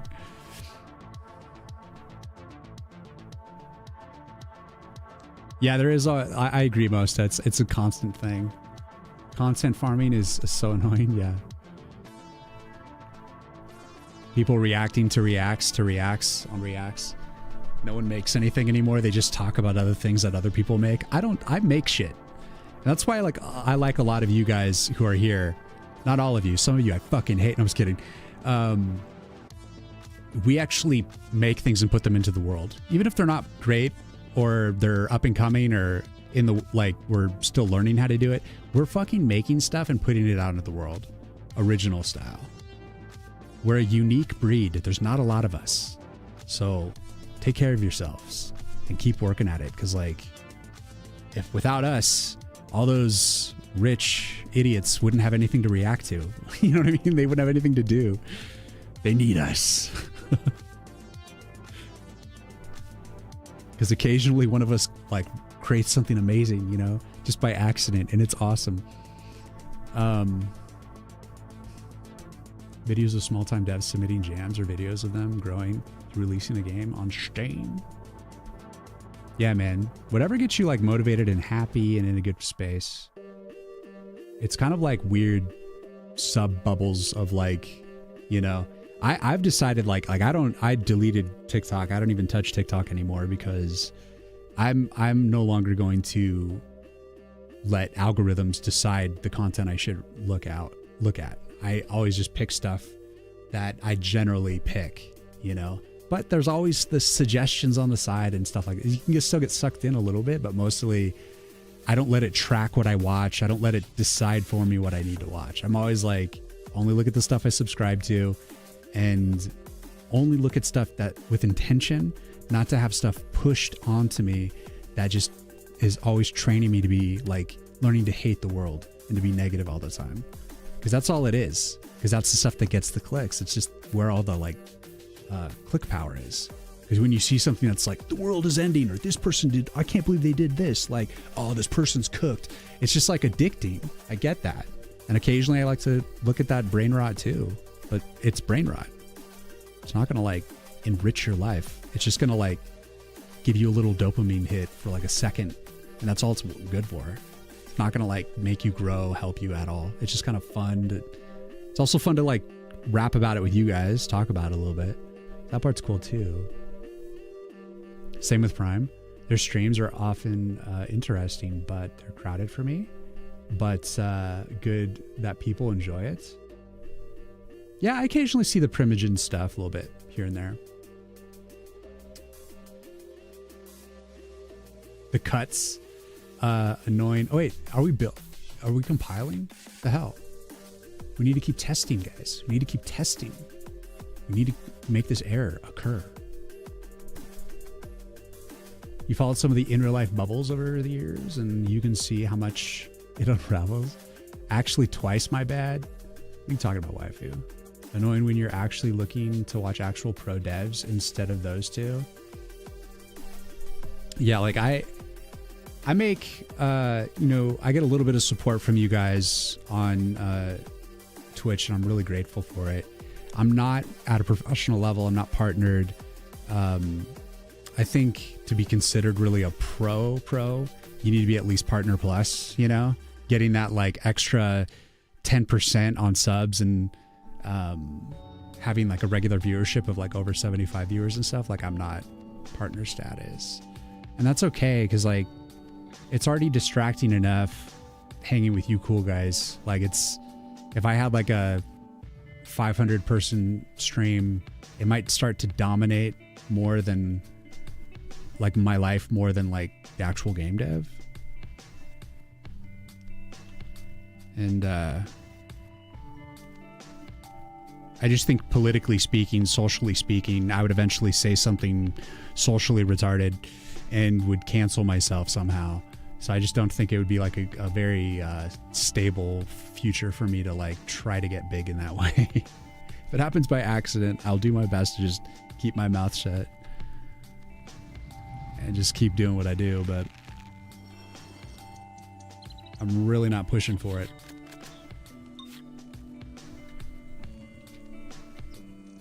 Open all the screens.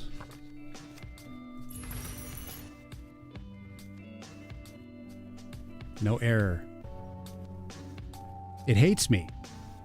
It doesn't want to do the error now that I'm looking for it. You're just waiting for chat. Recent Gemini's new drama. Leave YouTube at recording for game dev and creation.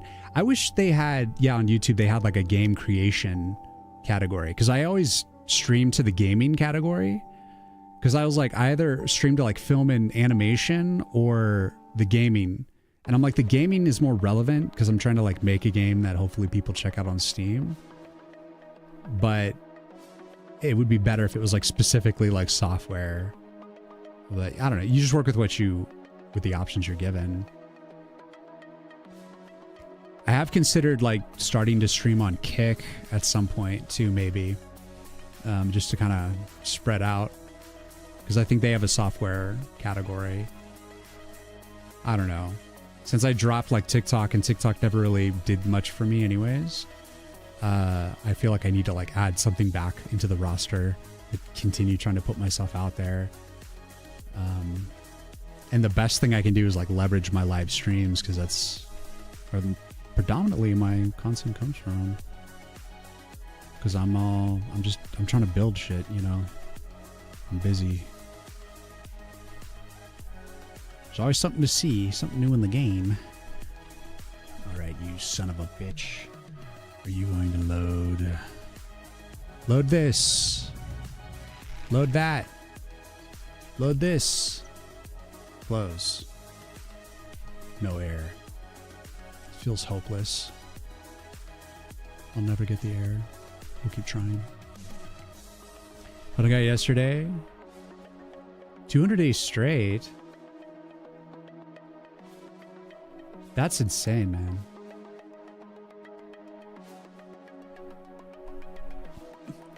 Well, I'm glad, Taylor. It's been nice to meet you. I swear I love it when you dig through and find people. Yeah. Like it's I generally, like when I'm looking for people to raid, I like try to find other pixel artists, and I feel like those in the software dev category can be like few and far between. So it kind of is like a small community, you know. But I'll visit like other game dev types too. People that are just like Unity or Godot, or generally working on some sort of like 3D or digital art thing or whatever. But my priority is like trying to find the pixel artist, because they tend to be few and far between. What a dying breed. To animate on YouTube Shorts yesterday. Nice, dude. You can do so much disrespectful stuff now. Do it. Warlock, you rage bait farmer. Kick is pretty rough. There's 4 views for the whole category right now. Well, if you're multi-streaming to it, I mean, what does it hurt? I know it's more like Wild West over there right now, but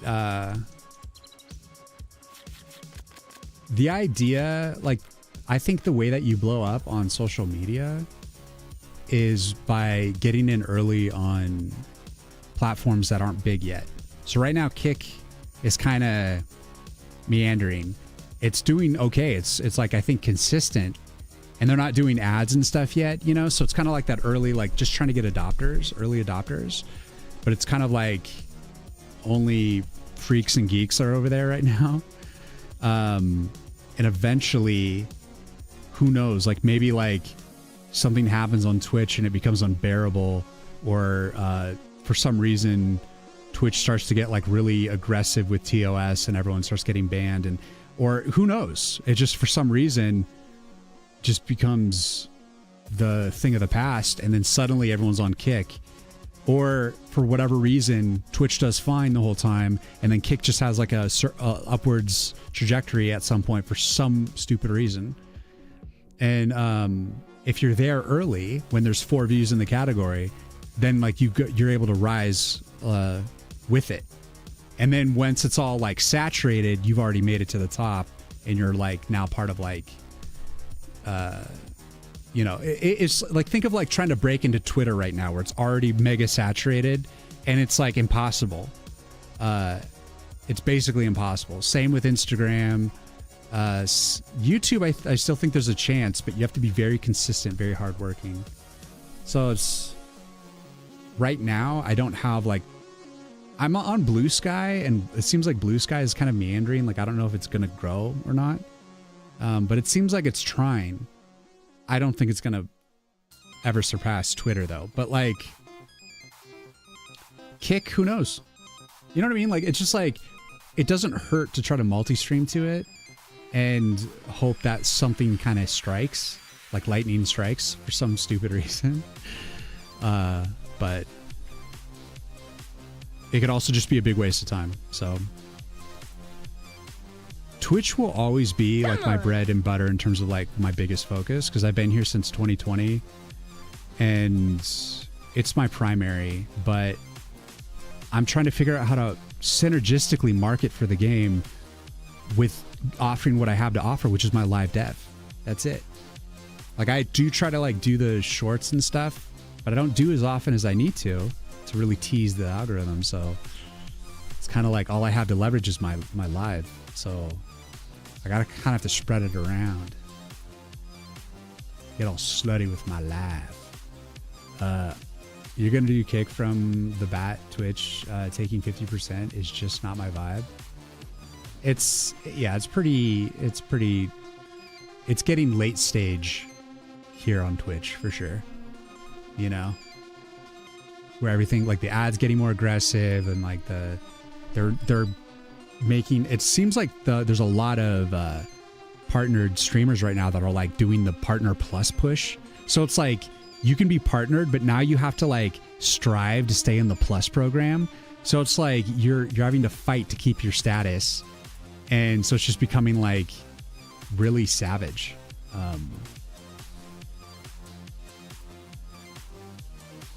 You're getting more curious about Kick. Still haven't even seen it.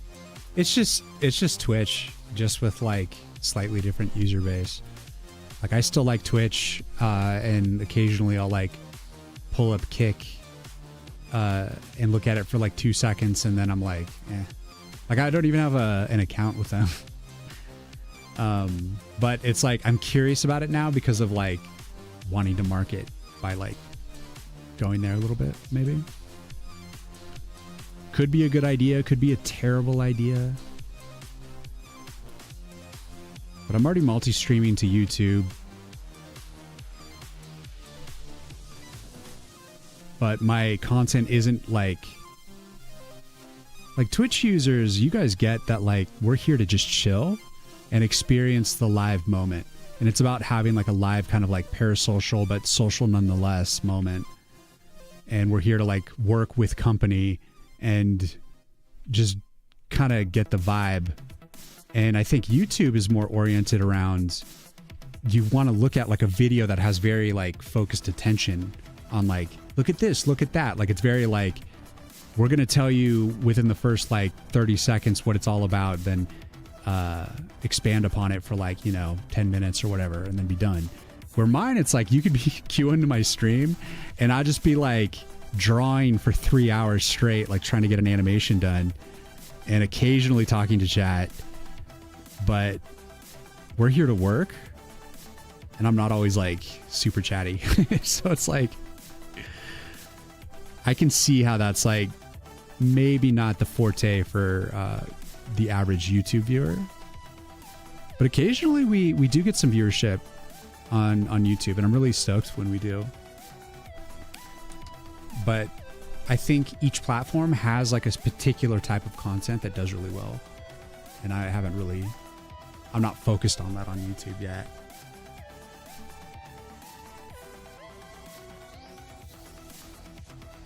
Like if I made like a highlight of my streams and like basically condensed my streams into like 5-minute segments and made YouTube videos of that would probably do better than like having the full like 11-hour stream or whatever,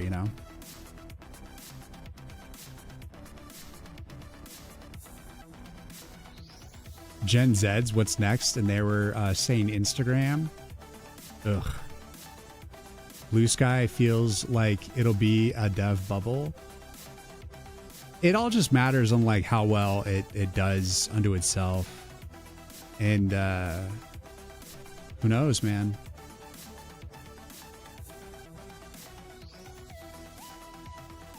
Not for large gamer marketing, but grassroots dev support. Solid to have. TikTok also has a new app, Lemonade, that no one is on. Could get in early.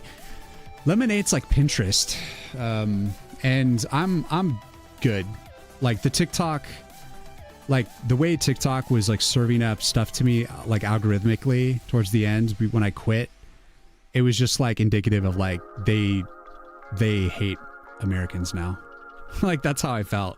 Like literally everything was just like trying to convince me that everything, like the sky was falling, the world is burning, everyone's a fucking loser, nothing's worth anything. I was just like, this is literally propaganda to like make me want to like be violent and like fucking hate my life and just go around spreading hate. I'm like, this, none of this is motivating me, making me happy, inspiring me. It's just all like rage bait bullshit.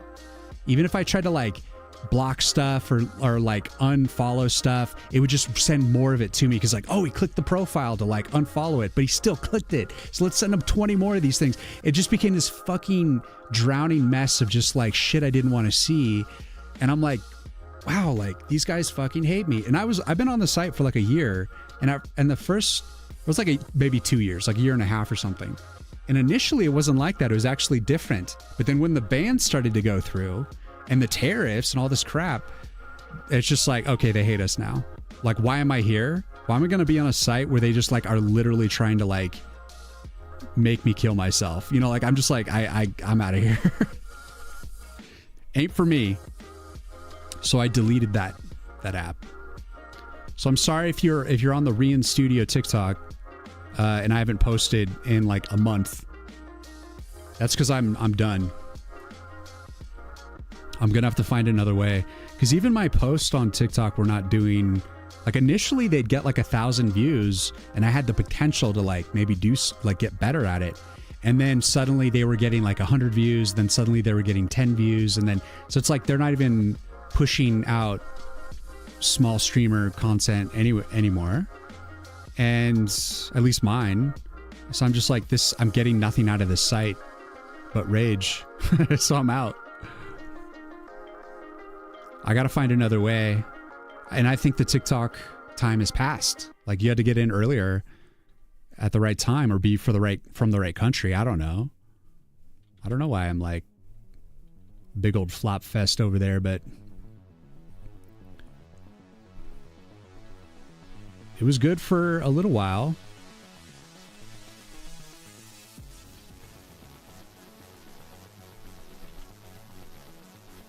I think they're just trying to like welch out and not like pay. They're trying to like sour the milk so that they don't have to like pay the American TikTokers that are making money, you know, and have like outstanding accounts receivables, you know, and they just want to like kind of phase them out so that they can just at one point just walk away with all the money. That's what I'm thinking is happening. It's some dirty shit over there. Dirty business practices.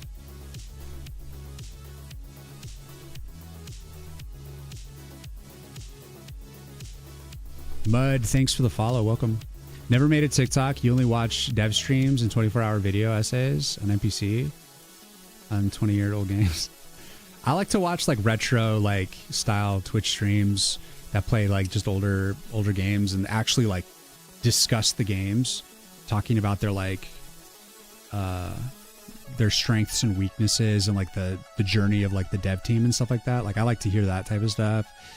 And I like to look at artists, and occasionally I'll look at like kind of like miscellaneous like variety streamers and stuff, and definitely other like dev streamers. And occasionally like certain games, you know, that I'm like curious about. That's about it. And yeah, it's like it all has like, it all gives something back to me. The only reason I got on TikTok was because I was thinking it'd be a good shot for promoting the game. And at first it was actually decent. And I was learning I was figuring out how to do shorts that work on TikTok. And it just took me a long time. And by the time I figured it out, that's when like the algorithm started to shut down for me. And basically like, what's it called? They like shadow banned me, you know, as they did many other kind of mid-tier to small tier talkers. And I was like, okay, well, basically how can I, you know, what can I do about that? It's over. So I'm not going to worry about it. I'm just going to delete the app and go find a better solution that actually has results for me, you know? I'm not going to waste my time worrying about it or like begging and pleading. It's like, fuck. Well, if this is waste of my time, then might as well find a better way.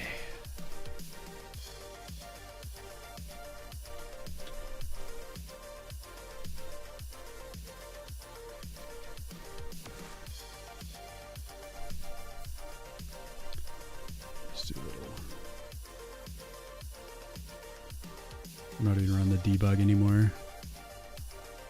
Maybe we can try a few more times. I'll just have to randomly catch that bug. I don't think I'm going to catch it right now. Already run it a bunch of times.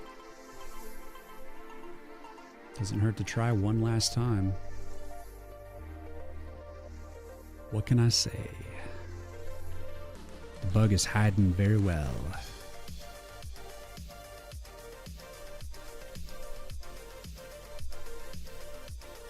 Let's do... We'll delete here. Yes.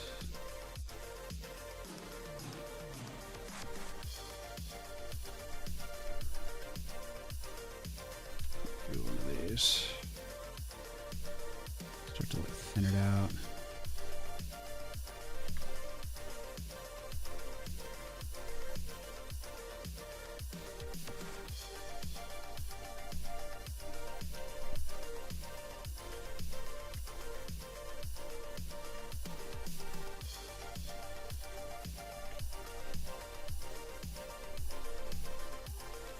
But it's okay. You know, it's like I'm an underdog and I gotta still find that way to break through and to promote the game. And it's like rite of passage. Everyone's got to find their own unique, weird way to like make it happen. And I'm out here thinking about it again because when I was sick, I just totally fell off. But I was still working on the game. I know that much. Quick test. Yeah! Oh, we got it. We got it, boys. We got it. Oh. Oh, no. Why do you happen? I told you guys it happens. Medusa, are you ready?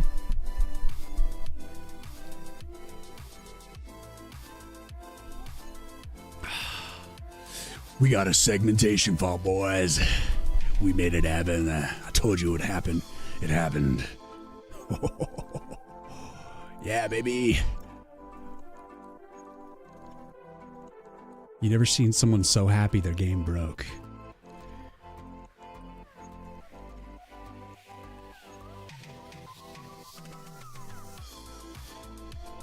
Oh, yeah. Look at that sexy segmentation fault. I feel like there is a reason social media is a full-time job. It really, yeah. It's the job that I don't want. But talking to other game devs, networking with artists and stuff like that is like, and musicians too, like that part I really enjoy, you know? But being like a drama farmer, that's, I don't know. When I do the horror game, I might do more horror-oriented content. That's like more maybe like movie reviews or something, or just try to like open up deeper and have a deeper reach into like the horror community to help promote the horror game. While still doing like dev content while I'm making the game. But like right now, it's like if I wanted to promote the deck builder, I would do like more like deck builder oriented content maybe, but I'm not going to do that. But I'm like a bigger fan of horror stuff than I am deck builder. I still like deck builder stuff. I just wouldn't consider myself like an authority on it outside of I'm building one. You know what I mean? I'm authority on like the one that I'm building. That's it. I was never very good at like Magic or Hearthstone and all that. But I enjoy them. I love them. But I'm not like, not like an expert.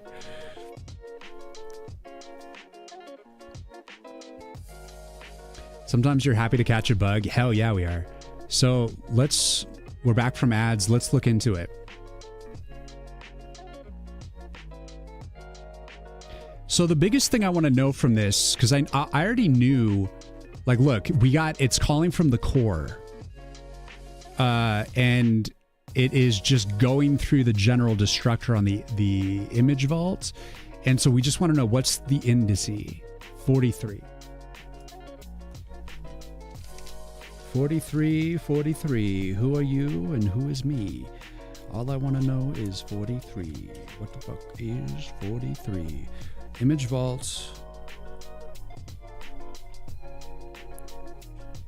That's all we needed from this test, because you can see the call stack is really limited. So it says we got the destructor. Let's backtrack. We're coming from the core. It looks like this is being activated by the SDL quit. I don't even have.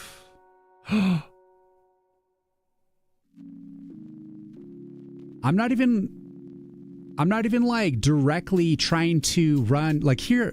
These are all smart pointers, guys, and I'm needlessly resetting them and setting them to null because I have control issues. But look, I'm deleting the main textures here, and then on the SDL quit, I bet that's what's triggering the destructor on the image vault. Perhaps I should be running the destructor earlier for the image vault here by doing image vault reset on the smart pointer because it's a unique pointer, and that might prevent this for whatever reason. Like it's intermittent, I don't know what, but it could also be this 43 indice, whatever this is. So we'll get to the bottom of that. We'll trace out what all the textures are and find out what 43 is. And then I'll backtrack where that's being utilized and see if I'm double deleting that. But maybe it could be this. Maybe this is the cause. Like the fact that I'm not even trying to reset the smart pointer until the last second when SDL runs the quit. Or just the core destructor is doing it. Maybe the SDL quit runs and then the image vault doesn't even trigger the destructor until after the SDL's been shut down on the core. Because I'm pretty sure the core is where we've defined on the header the image vault. Yeah, here it is. So that's the deal. These are just my theories of why my code is dog shit. While I've occasionally painted myself in this corner. You saw we had to run it, I think like, what was that, like 15 times? That's my general guess. Well done. Isn't that the headache one? Eats for working C++. It's sometimes it's tough to replicate these bugs. So it'll be even harder to test for this if I've like succeeded in fixing it. I kind of need to like fix it in every capacity that I can possibly think of, and then just wait over the course of a few weeks to see if it happens again, because I don't think I'll be able to test for it and it'll just happen. What are you saying? You are not a wizard? I'm a wizard of legend. What do you mean? Been trying to make a 2D horror game, but work is tiresome. Pauses of 2 to 3 months are brutal. I envy your game dev work ethics. Oh, I'm all about it, Warlock. Join me anytime, Mondays, Wednesdays, and Fridays, and we'll grind together. Long pauses are a problem. I don't know. What do you guys think of my theory here? I'm thinking like this is my theory is that I'm trying to run a SDL destroy texture function after SDL quit runs because the image vault destructor isn't actually run until the end of the constructor. Because then it naturally, I'm imagining, I bet you, when the compiler runs, that it tacks on to the end of the destructor, the part where it's destroying the image vault. So it does it after the SDL quit. That's got to be it. That or 43 is getting messed up somehow. So, Back had a long phone call. Welcome back. So last thing we can do before I close this out is we'll look at the image vaults. We'll look at the texture and go back to the segmentation vault, and we will look at the memory address. So we got to go into textures. We got to go into 43, and then we got to look at the memory address. So dude, okay, look, the memory bin, the bin, that's filled with memory crap. That's the image, or that's the texture. So it's not getting pre-destroyed. It's got to be this other theory that I have. It's got to be because SDL is running the quit. The compiler is putting the image vault. It's in like calling the destructor after SDL quits, and so it's trying to use SDL functions after the SDL quits. That's got to be what's happening. But then, so it calls segmentation fault. Maybe it's not on the texture. Maybe it's on the SDL texture, the destroy texture thing. So like the actual function is where the segmentation fault is. How do I know that? How can I test for that? Let's see. Text variable, no debug info.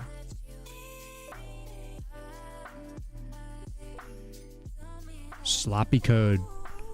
That's all it is. I'm just a sloppy coder. So that means occasionally when it compiles the code, it like does it right. Or it just, since it closes down, it just doesn't catch the error. That's filled with memory crap. Yeah, look at all that crap. Look at all that delicious data crap. All right, close the memory bin.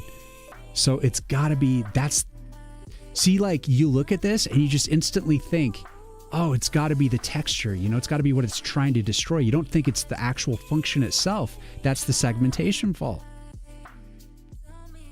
All right, you son of a stupid ass. We'll still backtrack on 43 because why doesn't it happen until 43? Maybe that's how long it takes for SDL quit to actually run, because perhaps it's a multi-threaded function. Clean up all initialized subsystems. You should call this function even if you have already shut down each initialized subsystem with SDL quit subsystem. It is safe to call this function even in the case of errors in initialization. If you start a subsystem using a call to that subsystem's init function, for example, SDL video init, instead of SDL init and SDL init subsystem, then you must have the subsystem's quit function, SDL video quit. So for example, SDL video init, instead of SDL init and SDL init subsystem, then you must use the subsystem's quit function, SDL video quit, to shut it down before calling SDL quit. But generally, you should not be using those functions directly anyhow. Use SDL init instead. You can use this function with at exit to ensure that it is run when your application is shut down. Ooh, I bet you if I did that, it would tell the compiler to just fix it up. So we're going to do that maybe, but it is not wise to do this from a library or other dynamic loaded code. Okay, so fuck, I shouldn't do that. It's telling me I could do that, but I shouldn't. Wow, that's a nasty situation. So here I'm doing a TFF init, but then we got the TFF quit. And then I have the SDL init on the init video, init timer, init audio. So then we have to make sure and shut down these subsystems prior. So I'm going to close it. Goodbye error. Thank you for telling us 43 and also maybe hinting out the timing of this. All right. So we're going to open up the core. So we're instantiating the sound engine and the image vault, both of which are utilizing the goods. They're using SDL. And so let's see, is there anything else? Looping sprite curtain. I guess I need to make sure that all these are getting shut down before. And they're all smart pointers, so you would expect it to handle it. But that's the thing, is some of these things are using SDL functions. So I have to guarantee that it runs. So I have to force like the I have to force it because I have to make sure these functions, these destructors run prior. I have to tell the compiler that I need these things to run before SDL quit because it's using SDL systems. Let's see, anything else? That's it. All right, so we just got a few things, and a few of them are already handled. Okay, so sound engine already being reset. You're good. Off. Image vault. You're not being handled. I'm going to actually instantiate this after all the other image stuff. Anything that might be possibly still using image. So we're going to do image vault last. Dealt with. Image. Okay, so we got curtain. Curtain. Curtain and... so these... So level wheel, yes. Deck forge, yes. Level.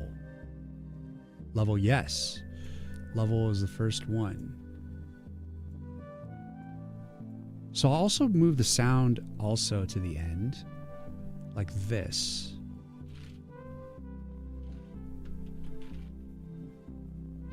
So I was missing curtain and image vault, and then I like reorganized sound engine. So I think this being called after SDL quit, the compiler I'm imagining stuffed it down here. That's my theory. So we know that. Let's try to figure out what 43 is and specifically look into that texture, just to be thorough. This is what M's saying. There is no such thing as perfect code. Always something else is breaking something else. This just C++ version of Q-free. Yeah, it's like STL destroy texture is like how you release textures, and you want to make sure you're, you know, not running STL functions after it's been quit. STL quit has to be like the last thing out the door for STL stuff. So this will fix the bug. But we got to find out what 43 is. So I can look at preloaded stuff and see if I already have like 43 preloaded images, because I have a lot of stuff here. Oh shit. I load the level. Oh, maybe it's probably in the level images, because that's got to be a shit ton of images. But I run these preload functions. How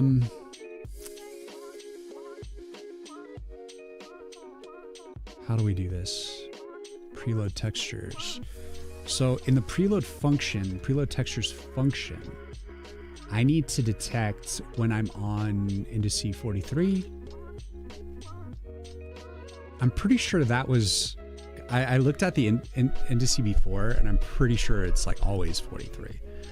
So I'm going on the hunch that it's consistently 43 for some reason.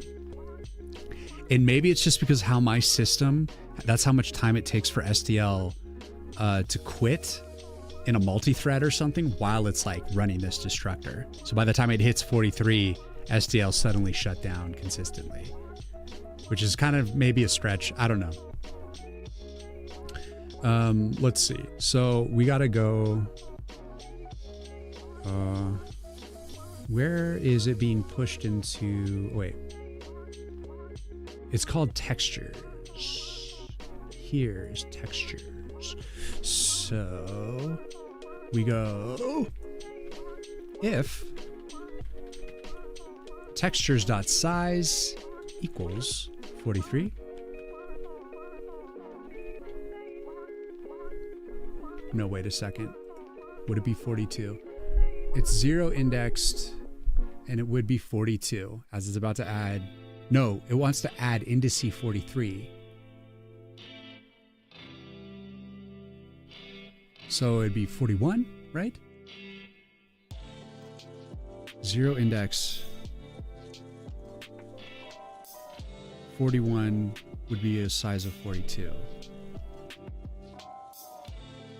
So it'd be a size of 42.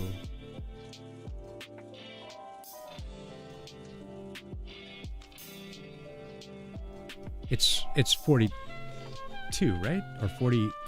Yeah, it'd have to be size 42.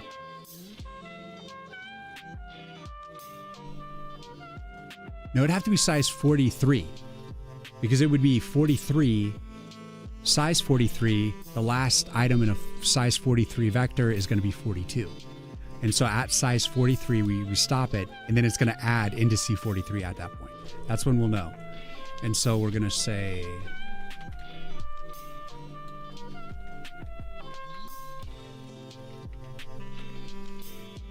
Add image. 43.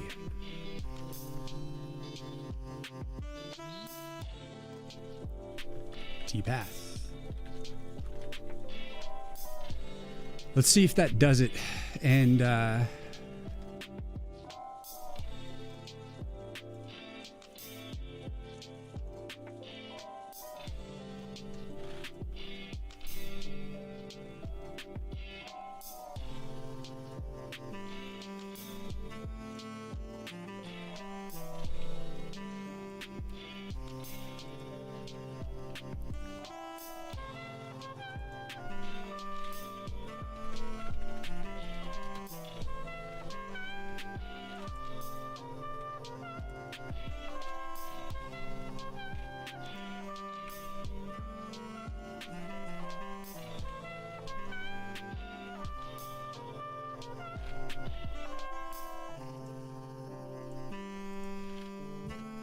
show me your secrets.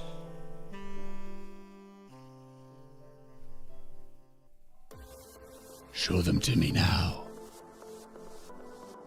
What's 9 plus 10? I don't know, Z?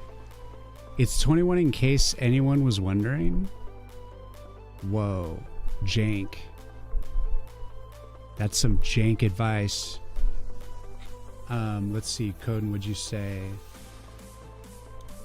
I rarely use constructor destructors. Most of the time I just use them to track preconditions or guarantee that things were properly cleaned up.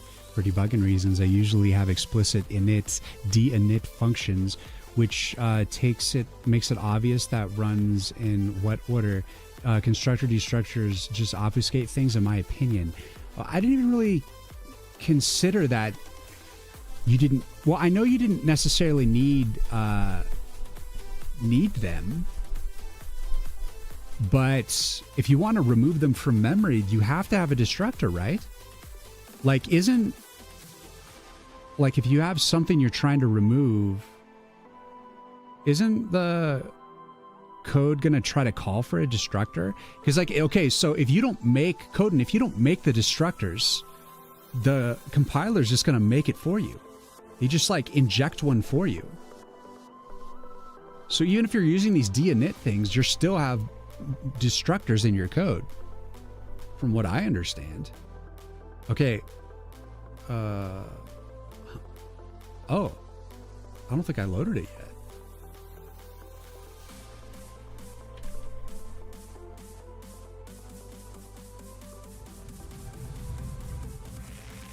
All right, it's telling me it's the wheel drop down.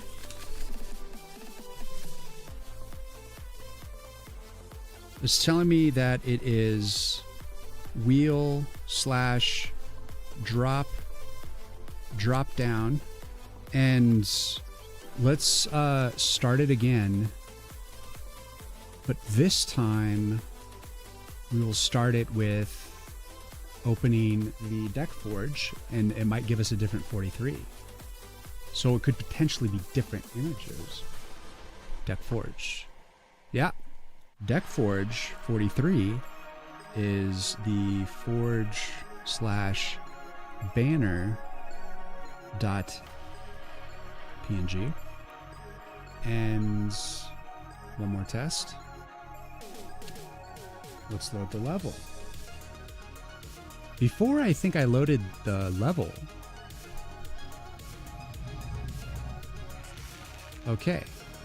Level. Level is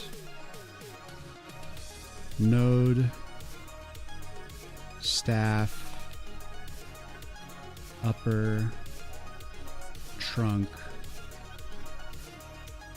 left. It's a big ass ugly name. Gross. All right, let's run it one more time. Confirm that all of those are consistent.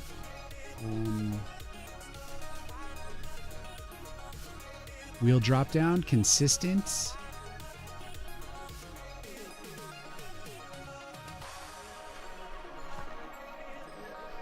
Forge banner, consistent.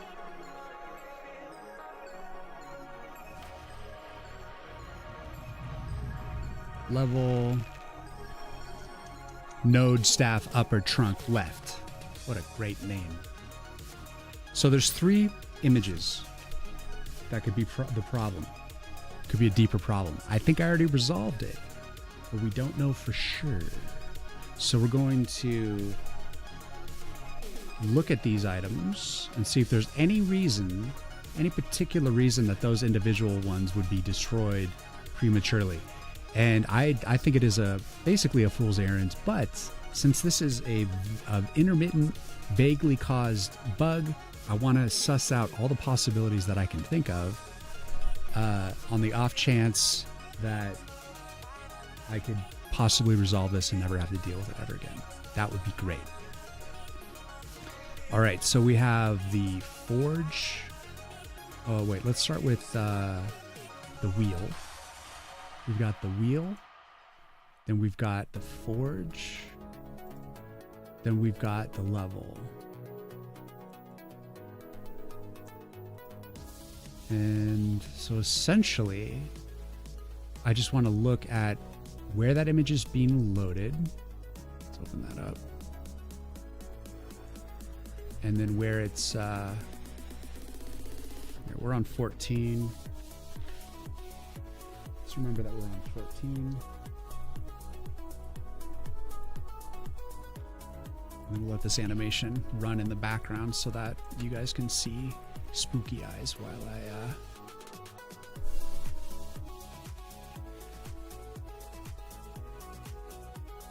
and we'll put the black background so that it's a little less jarring on the transition there. I have to stare at that Deck Forge screen constantly. Let's save that.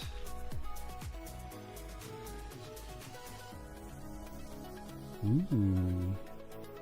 All right, let's do our little debugs. If it's multi-threaded, then that can explain why the issue happens. I'm only saying that it's multi-threaded if it's baked into SDL directly, and I'm not even convinced that it is. I just think it's being called, and then because I didn't put anything in the destructor explicitly calling the reset for image vault before SDL quit is being called, that it's injecting it at the very base of the core constructor, and that's why there's the wrong order. It'll have a default destructor constructor, but it doesn't do anything other than destructing the members of the class. And the members usually don't do anything either, other than assigning default values. Oh, fair enough.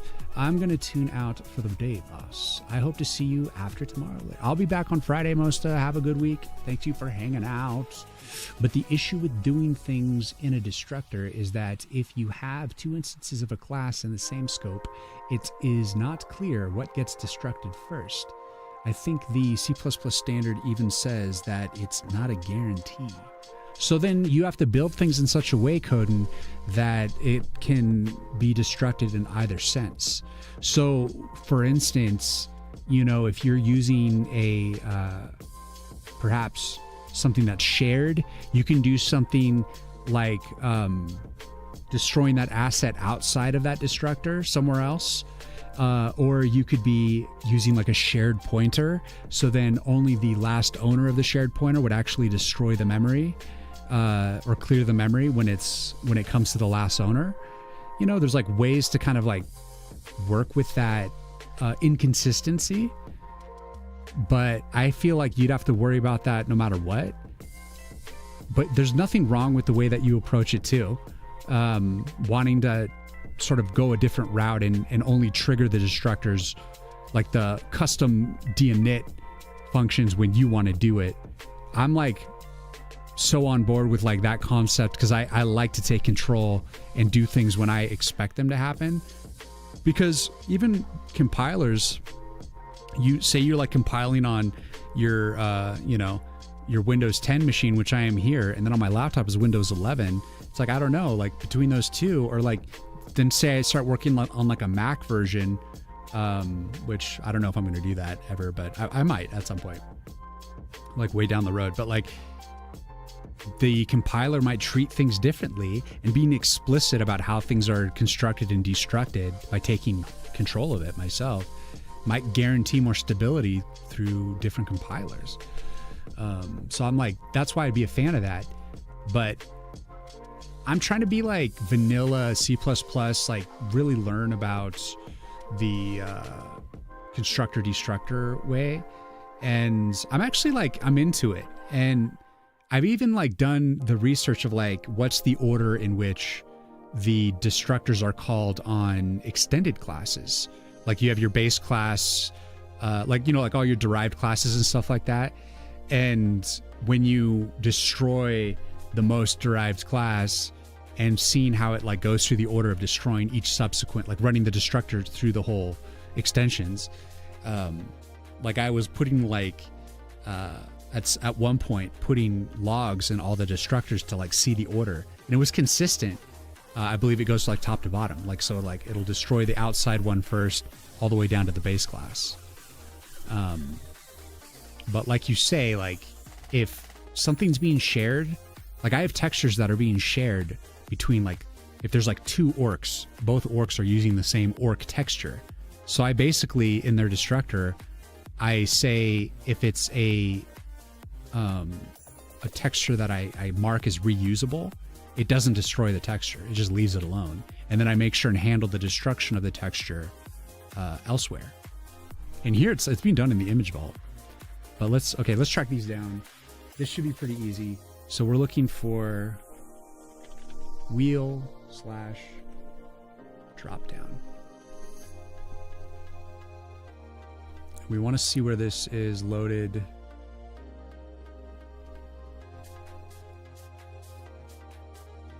Wheel. That's being loaded into the drop down, which is in the window. So that's interesting. So I like loading the asset here, but then I'm like pumping it into the level window.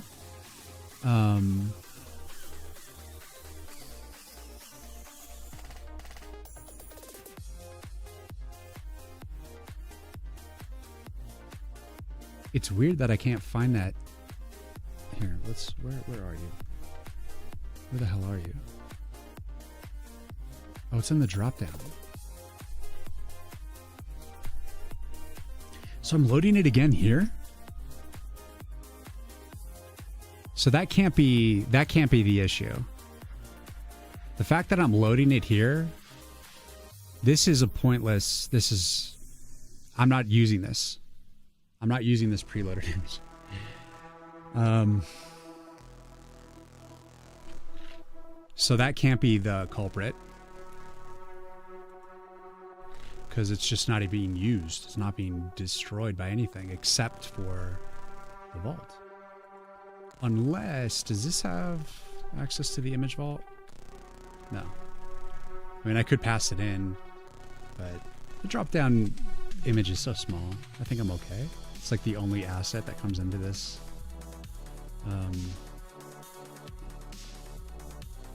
So wheel is out.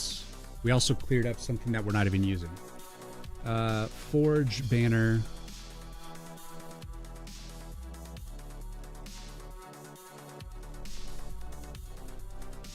Forge banner. It's interesting that it's always the first asset for each thing. All right, so looks like we are using it here. So this is being loaded into an ASprite file. And where are you going with banner 1? Banner 1 on the forge. So banner 1 on the forge. Let's track you down in the destructor. So where are you?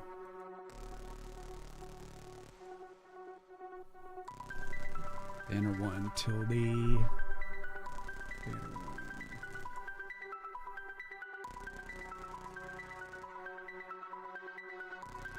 So I think it's in the ASprites It must be in the A sprites. That's just getting a clear.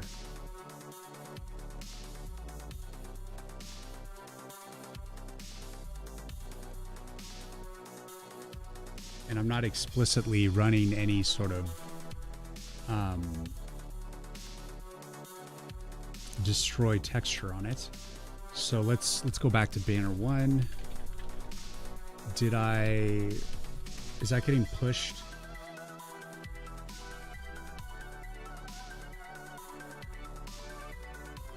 It actually looks like I'm not doing anything with it. I'm not clearing it. Because I'm pretty sure that's just a file that's sitting on the... Yeah, it's sitting on the header here. So let's...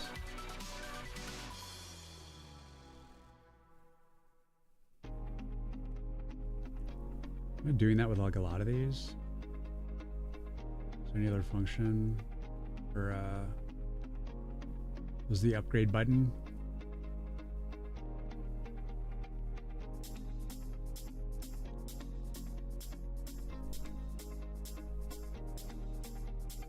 So I am, like, the deck forge is being cleared up top here. But I'm not destroying the texture, so that can't be it. But I want to open the header here and these need to be destroyed explicitly. Let's find the tilde.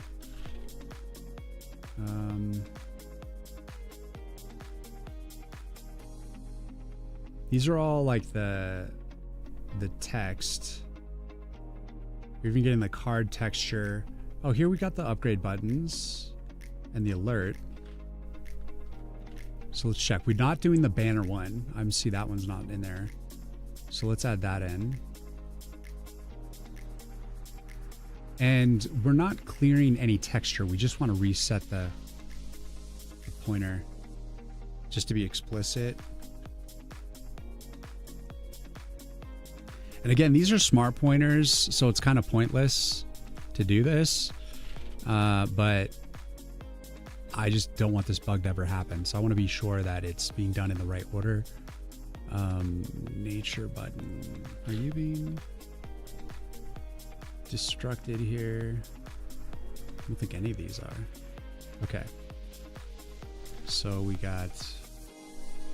Oh, and the deck cover. So that's 6, 7.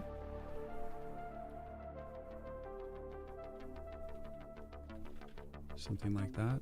Here, let's just do this one by one. It's gonna be cleaner. All right, so we're starting with banner 1, and then we got to do nature button. Delete it. Next, fire button. Destroyed. Next, frost. So this is not relative to the issue at all. I just noticed that these aren't getting destroyed, but they are smart pointers, so they're definitely being handled. But like, I'm just going to put this in to be explicit about it. Because by George, I'm paranoid. And I just don't want any errors, ever. So, we're going to tell the compiler what to do. Quick question regarding pixel art styles. You're very bad at shading, but getting better. Is it frowned upon to just have basic solid color pixel art? Just to get my idea out there and do art updates as I get better? Solid colored pixel art. Oh, so you're saying like just like cell shaded, no shading whatsoever. You just want like straight colors with no lighting. The thing about lighting that you're missing out on is dimensionality. Like, oh, that's just a straight pointer. So then we're gonna just say no resets, and then this last one is a smart pointer. So like you can have like just flat colors, but it's going to look flat. And I would implore you to study and practice shading, and think of shading as you're wrapping around the shape. You're trying to like show that like something has mass. That's the whole point. It's not about having cool looking stylized shading. Just think like, oh, this head is round, so we have to shade it like it's a big circle or a big sphere or a box, or like like if a face has like, if you think of it as like a box, and like this plane is facing away from the light, so this whole plane, this whole side of the face is in shadow. Like I would think shadows is like a very strong and powerful part of really making art pop, and also really helps you to understand and wrap your head around what you're drawing. But if you feel only comfortable not doing shading, you just want to do line work and flat colors, and that's going to help you with like color theory and just kind of getting things started. Any approach is a good approach, but don't hide from shadows. Don't be afraid of the dark. It makes things look awesome.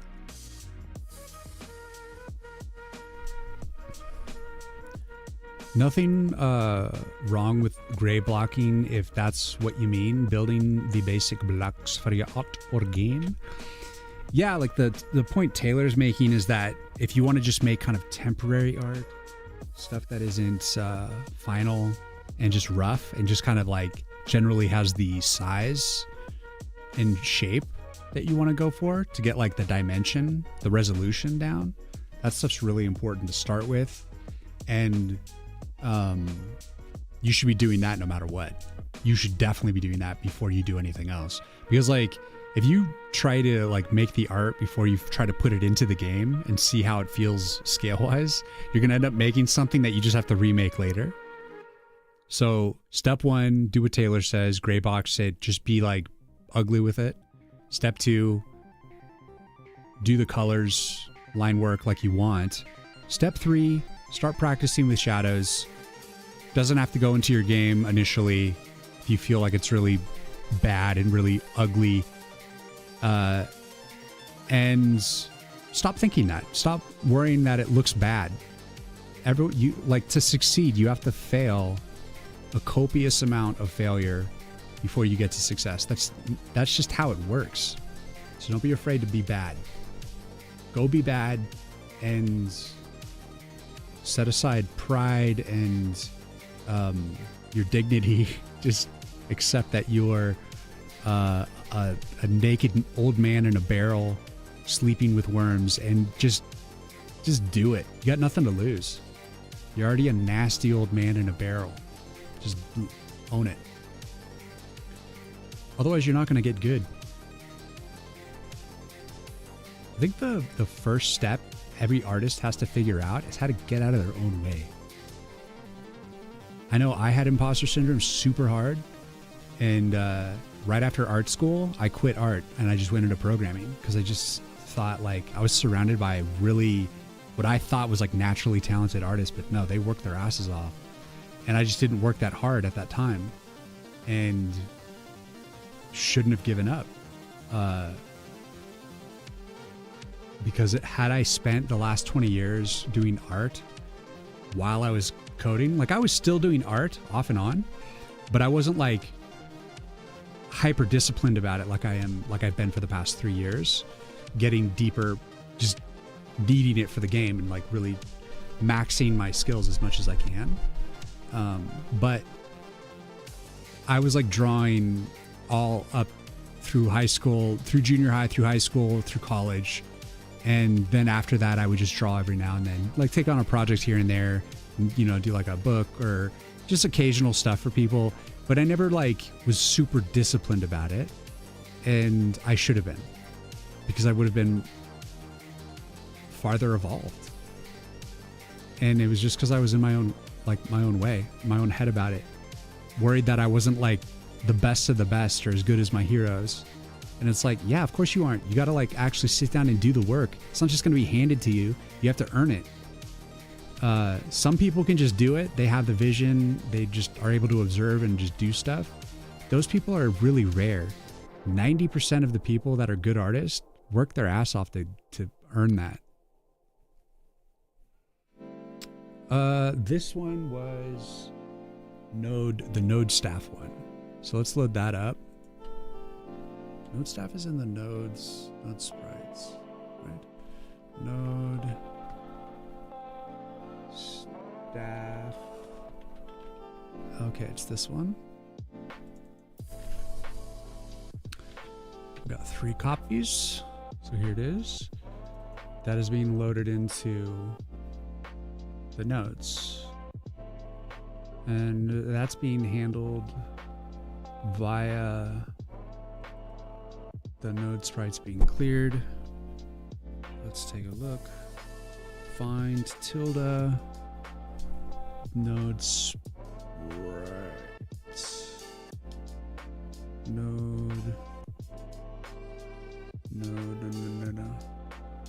Huh? Oh, there it is. Node's clear.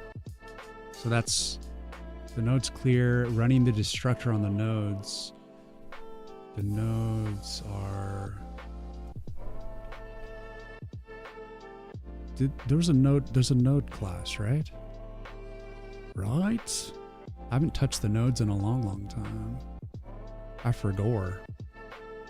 Node sprites. So let's look at the node destructor.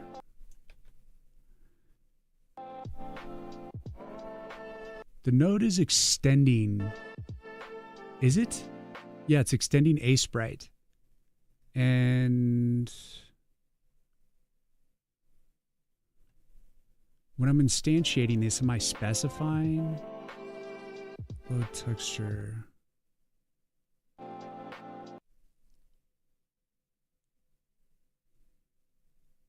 I think load texture actually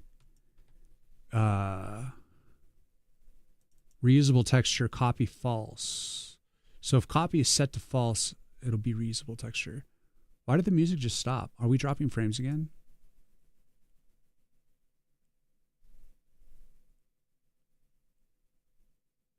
Oh my God, we're dropping frames.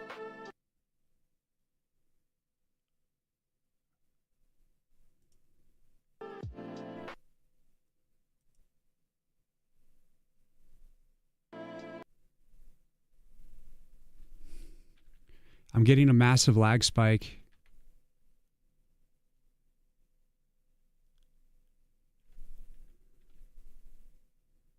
All right, we're coming back. We're coming back.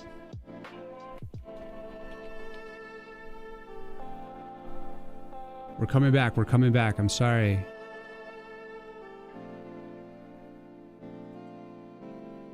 Are we back? We back? Holy shit.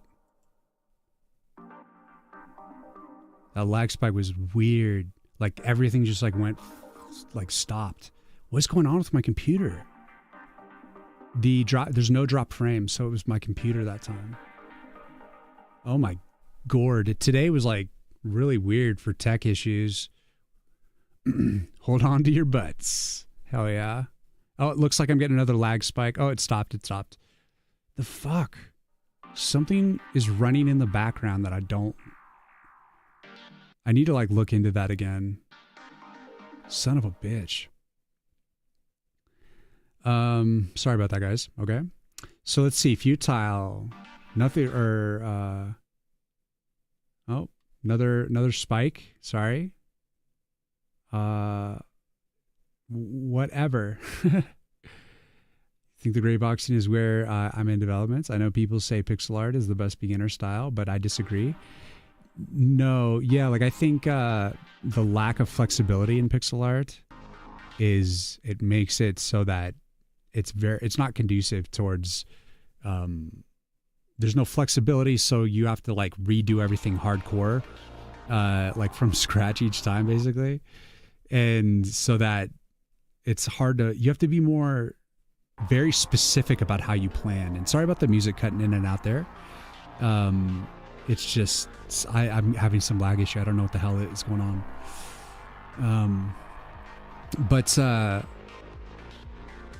Yeah, it's not for the weak-hearted.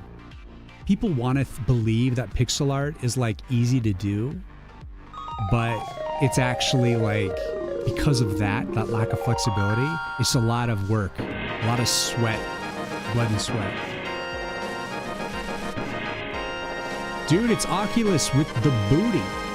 Jed, thank you so much for the raid. What's going on? So I'm just getting some like lag spikes on my like comp for some reason. So if I lag, I'm sorry guys, but I'm not going anywhere. I'm not going anywhere. Boo. What's going on? Oh, your name is Boom. I thought your name was Boo. Suddenly I was thinking of the woman from Princess Bride, the old woman. Boo! Boo! Jed, how was your stream, my friend? Thank you so much for the raid. Let me get you your SO before my computer lags out again. Guys, check out Jed.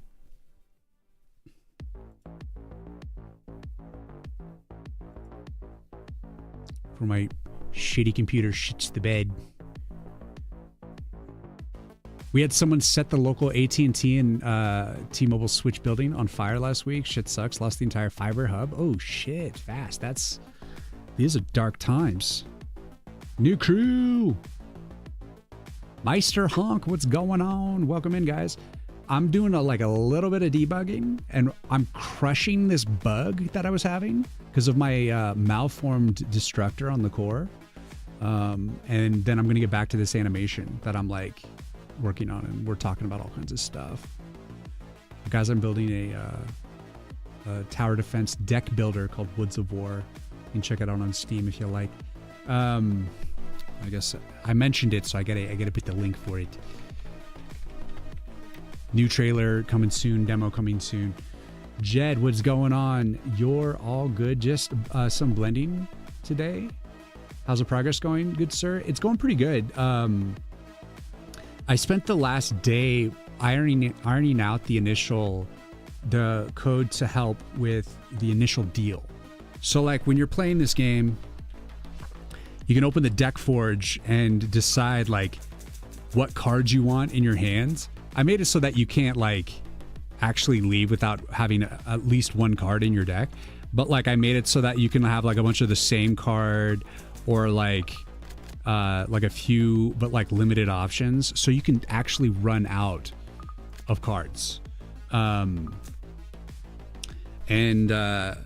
When you go into the level and you're dealt your initial 3 cards, I had to make the replace function be able to like work with all these different scenarios. So like now like you only have 2 cards to replace it with, so it only allows you to like replace like 2 of the cards. This was such a pain in the ass to get working right because I'm dealing with so much variability that like I had to test the crap out of it. It took me all day yesterday and a lot of today as well. And also the day before that it was like a lot of just dealing with that garbage. And then I also had to make sure that the cards that were not selected got returned into the deck properly for all the different scenarios. So that was a big pain in the butt cheek.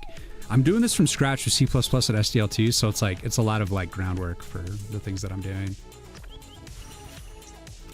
But I also had time to like implement I should have put that on the other side maybe. But I had time to implement the upgrade system as well. So when you like upgrade the card and it's like a 3-star or a 2-star, it now has like an all stat boost. I keep clicking the wrong button. Kill him! I freaked out. And he killed my barrier. I freaked out. I can't see my keyboard. Oh, it's under my Wacom. I died. So I don't have any more cards because I only have I was testing 4 or 5 cards or something. So I'm not getting dealt any new cards because I ran out of cards. So that now it's like I'm trying to survive with just these few Arcanas I have built. And that's it. If they kill these, I'm dead. I don't even have any specials. I'm out of special. I'm gonna die. Anyways, so I had to make it so it would actually have a finite amount of cards. So as you build and go through the runs, you build up your deck. and you'll have more and more cards as you buy more cards through your run. But you have to start out with very limited supply. Apocalypse. Awesome result though. Gets good to get over that hurdle. Yeah, I know. I was really happy, and I'm feeling really productive today. Getting the upgrade system in as well on top of it, and then now I'm just like doing this final. Was there anything left for this? I was just looking over this, and I was going to verify that the copy was set to false, which I think on the A sprite. Do we have a on the no for the load texture function? Is there a default value? Copy is false. So if I don't say anything for this, let's see. Yeah, it looks like I'm not setting that at all. So then it's just the default false. So yeah, that's not the issue. All right, we resolved the issue. Let's run the code. Close all that crap. We'll open up the core again. So this is where I was having the issue. I wasn't clearing the image vault here. And so my prediction was that SDL quit was being called, and then the compiler, since I didn't have this code set, the compiler was just punching in the image vault reset underneath the SDL quit, and therefore SDL had quit. So when it's trying to run SDL functions, it would get a segmentation fault. Should work now. And let's get back to some animations, guys. So I'm working on this transition. It's a page transition, and I'm working on getting this eye to like animate in. And before it was kind of like crossfading, but now I'm trying to like make the animation just like organic, no crossfade. Like the transition is more intentional.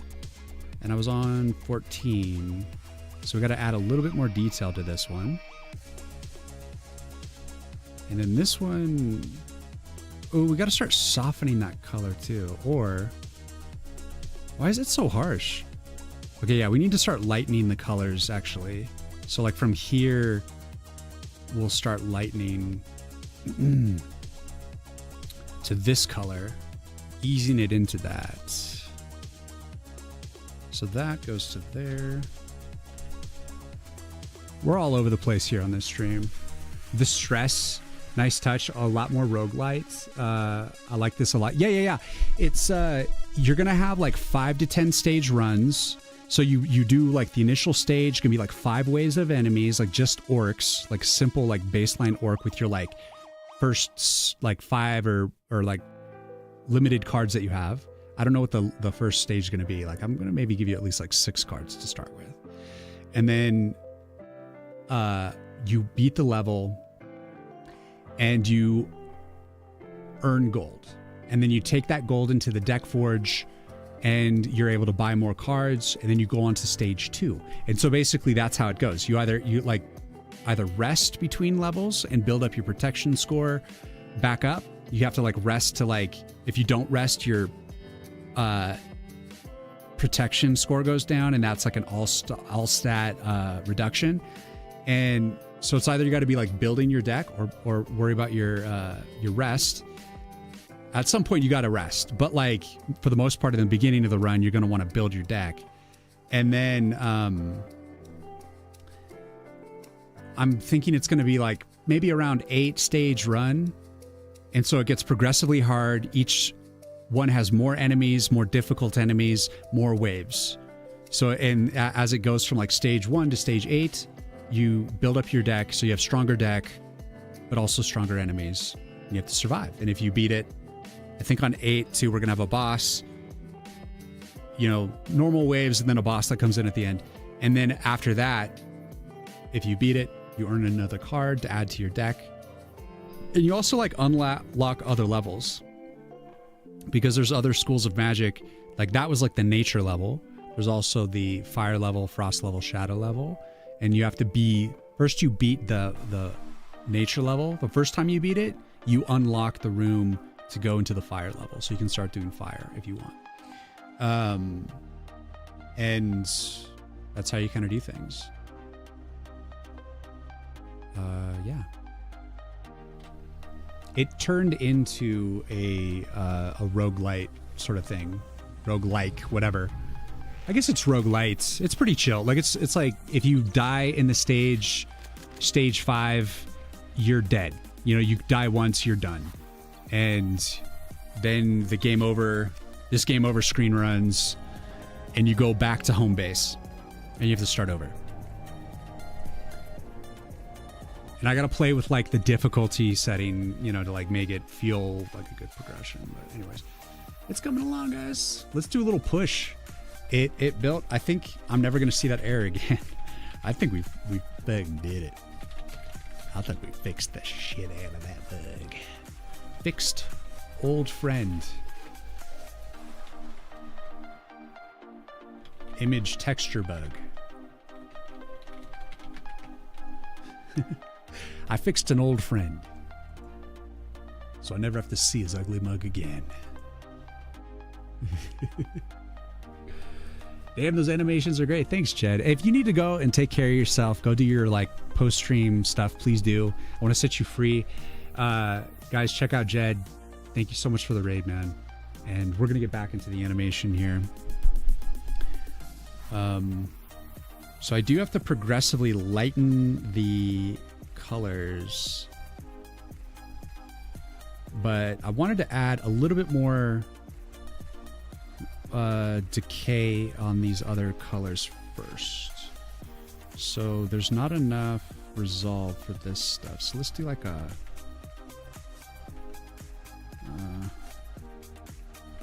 something like that.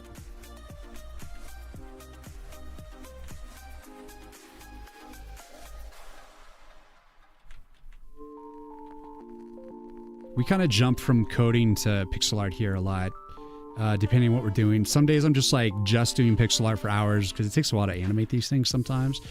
So it just kind of varies. We do kind of whatever. I do whatever needs to get done, which is everything.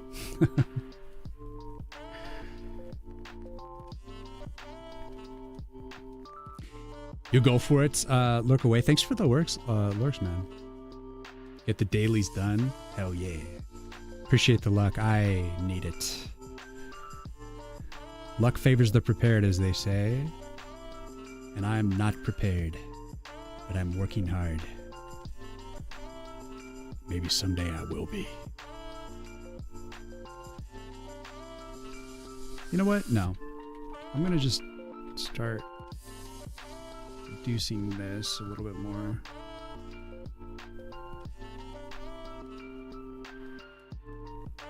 And you too. It's already pretty reduced, but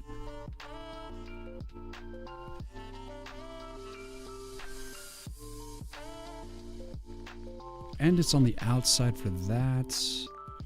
So let's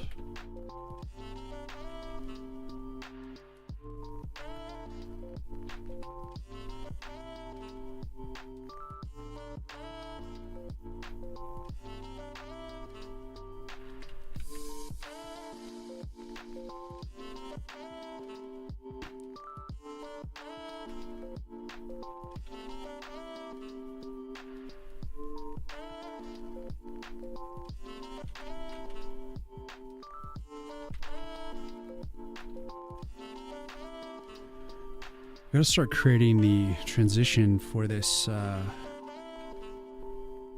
shadow that comes up on the sides. So we can like start lowering this a little bit. Doing these, not the ones. Man, I didn't get to the fireplace today yet, but I'd like to. I don't think I will though. how things are going. I'm so glad I tackled that other bug. That's a load off my mind. But like, I feel like it set me back a little bit. We just need to have like a snack time soon. So after I like do a full pass on this, I'm gonna grab a snack and then we'll recharge.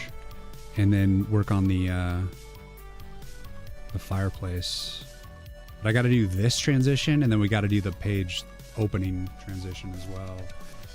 It's tricky business. So it needs to be a little bit more 3D looking. What's the deal, bro? Oh, I see. This is up on the new mix layer. Sharpen that a little bit.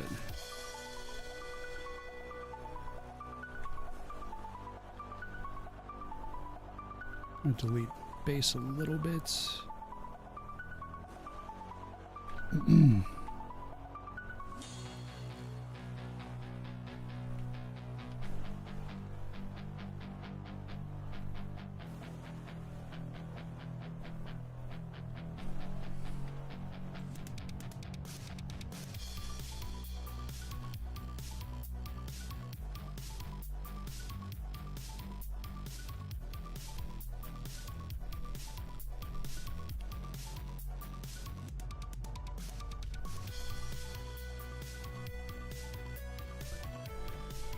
Okay, so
been trying to figure out why my laptop still goes to sleep after 2 minutes despite me turning everything off, running an ignore command on the config file.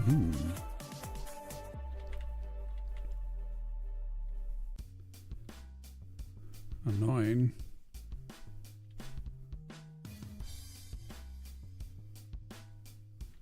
Definitely check the energy settings, at energy saver settings. Start there, work your way back.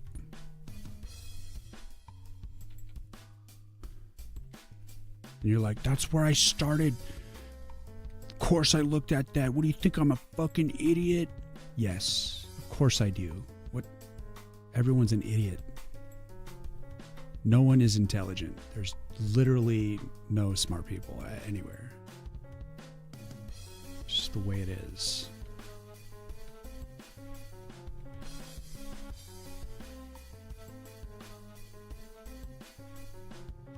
Whatever you're doing, it's your fault. Just deal with it. Never hurts to look again. Well, good luck. Hopefully it doesn't plague you for too long, because I know how that feels. Like, I was trying to debug earlier today, and I was like staring at the code for like until the screen just went off. I was like, no, I'm starting the code, you son of a bitch. So I know exactly what you're talking about. I know precisely what you mean.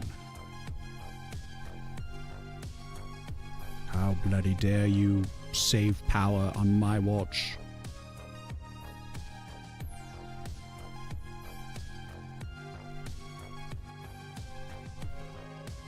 Oh yeah, we don't need that one.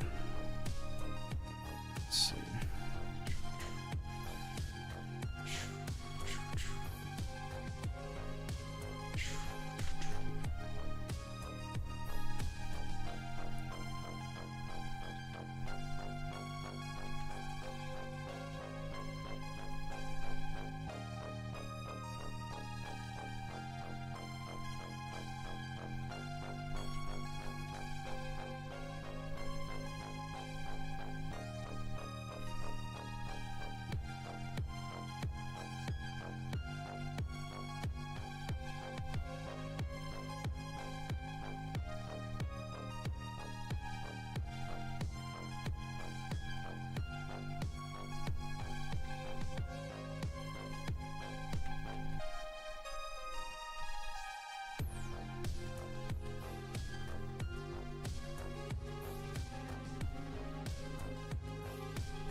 No, this is, I'm actually not sure what soundtrack this is, but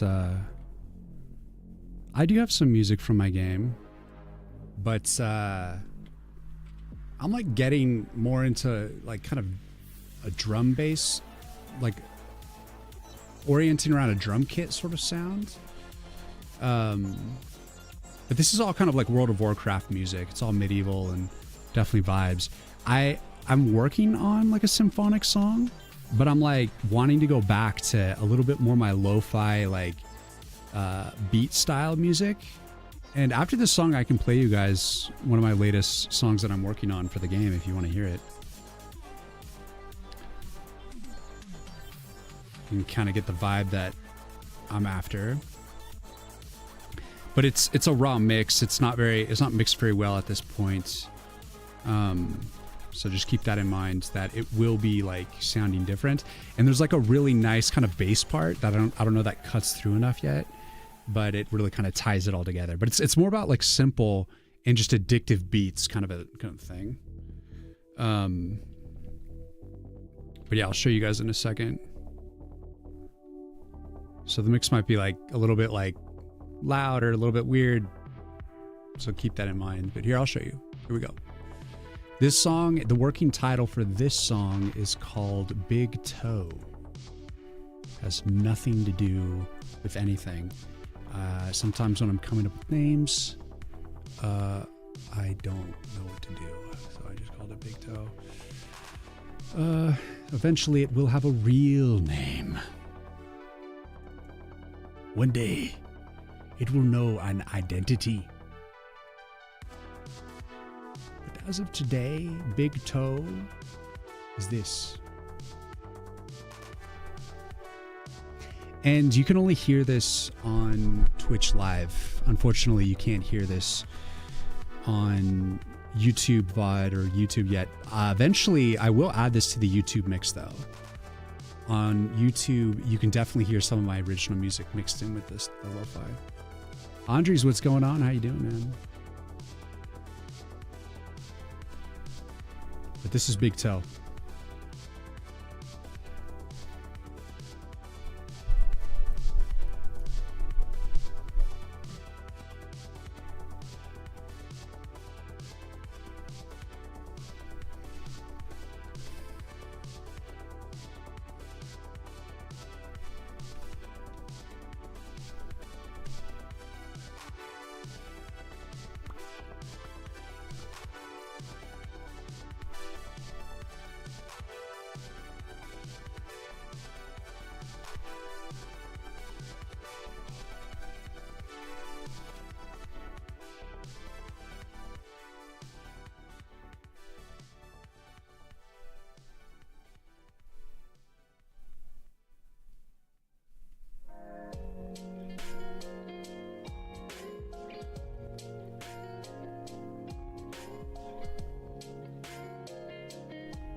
So that's it. It is just a very basic loop, and it's something that I think would play in the background while you're like in the deck forge or just chilling. But it does need a little bit more mixing, a little bit more, arrangement, mastering, and good stuff like that. But and eventually I might expand it to a few more parts to the song, a little bit more evolution, but not too much. I want to keep it simple, and I'm not sure how I want to use it in the game, but it is something I would like to use. I like nice kind of like drum driven music like that just has some sort of vibe to it. And part of me wants to do like really medieval, like symphonic stuff as well. And so I'm going to try to merge the two concepts and see if I can't work that out, because my bread and butter is creating like little kind of like beats like that with nice kind of addictive parts that feel good. That's something you can relax to, kind of nod to if you want, and just chill. Nothing that's too demanding of your attention, And I think that's generally what you kind of want to do for music for a game. But I might even try to go deeper into like an ambient thing and something that's less beat driven at some point too. But I do have a symphonic theme song that I'm working on the game, but I don't really want to show it right now because it's like it's in a big transitional state right now. It's not ready. But to pull us out of that, I'll play some Spiritual State. This is from Nujibi's perfectly mixed, beautiful song. Nujibi's is such a great artist. R.I.P. Very good. Good morning, Riyin. Good to see you chugging along again. Hell yeah, of course I am. We be chugging along all the time. We chugging experts over here. I don't know if that transition is quite what we want. Tell me. Oh, it's identical. Oh shit. So we want to go darker here.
Oh shit.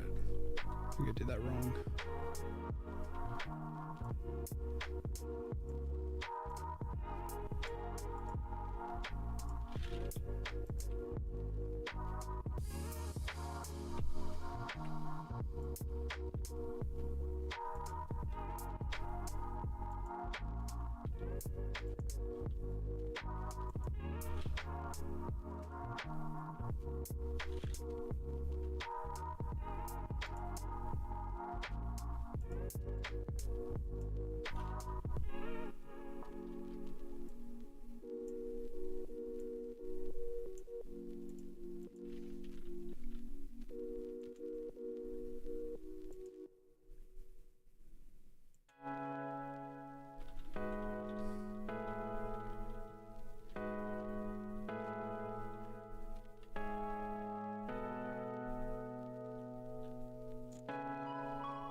I like it for a place to chill for sure. I should play more music like this. Very much a Jeremy Soul orchestral type of listener 99% of the time. Awesome.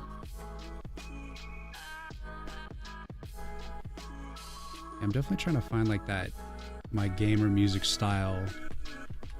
And I think it kind of revolves around that kind of like beat oriented stuff, but I'm trying to learn how to get better at the symphonic stuff, and it takes practice. It's like really difficult to like mix cellos and trombones and big old orchestras together. So my first attempt, I think, was relatively decent, but is not quite there yet. That's why I didn't want to play it, because it's going through a bit of a evolution. I'm kind of merging the two concepts, the symphonic stuff and then bring it back to some beats. And I think that's going to be my sweet spot, because I'm just like better with creating like little beats than I am with like a full symphonic thing at this point in time. But I'm going to keep practicing at it, and hopefully I can do the symphony stuff more and more. But it's I don't want to do it unless I feel really great about it. You know what I mean? So, but the only way I'm going to get good at it is by practicing.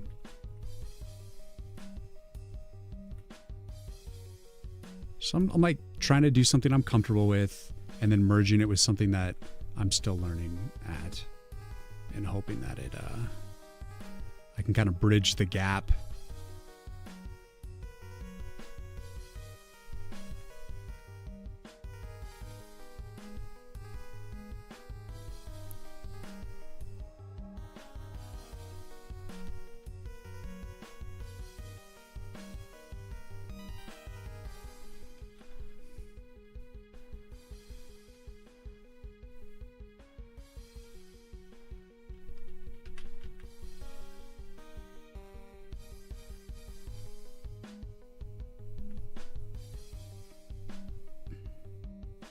It definitely takes some time, you know, like I'm like sitting here like for hours trying to like piece together these songs, and it's just like really time consuming to try to get it right. So it's going to take some time, but I'm excited to see what happens. It happens when it happens. Can't force it. Just gotta jam it out.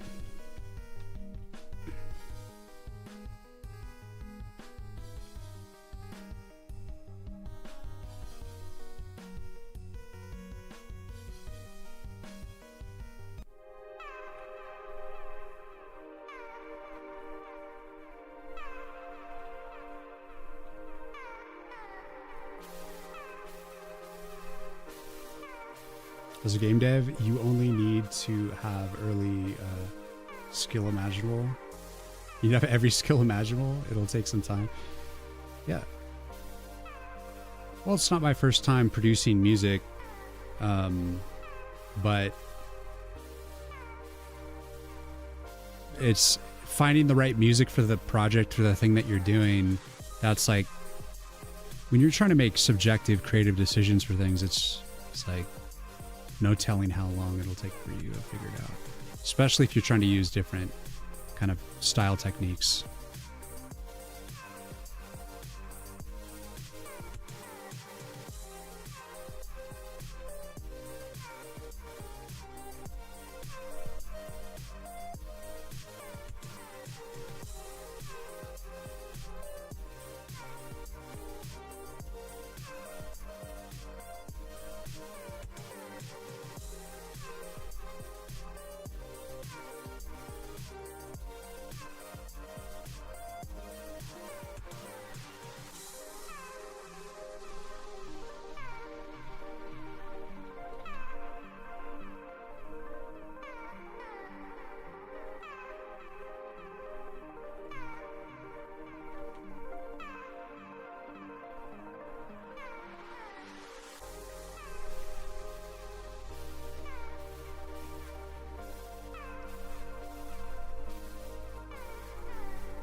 Stone World, or should we do, I don't know, I guess I'm kind of feeling some Elder Scrolls.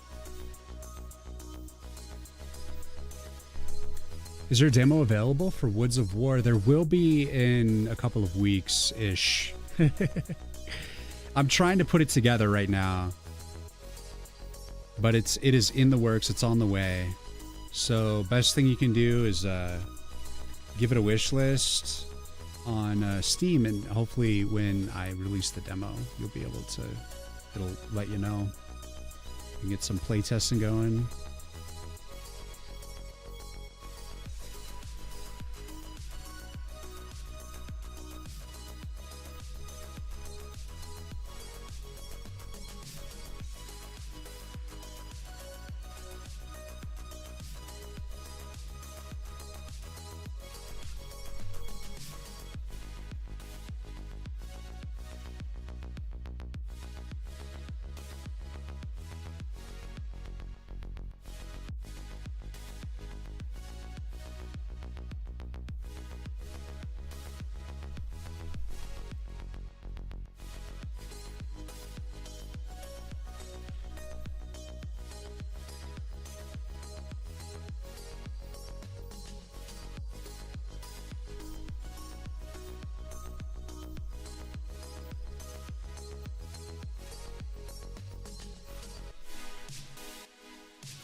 So the screenshots have Golden Axe vibes to them. Oh, I love that.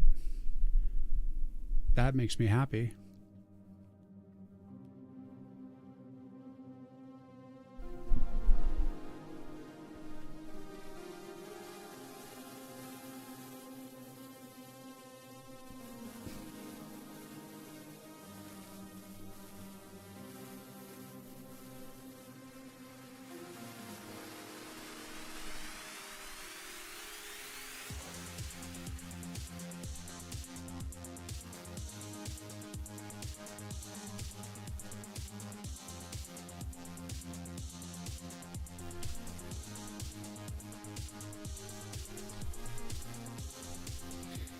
I like retro stuff, and I want to be as contemporary, but also retro at the same time as I can be, because I like it all.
Come on.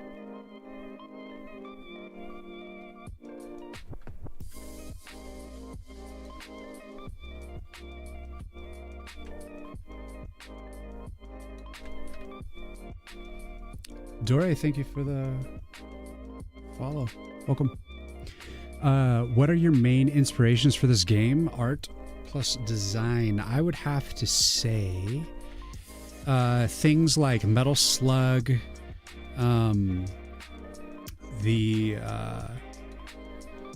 I'd say Golden Axe a little bit too, for sure.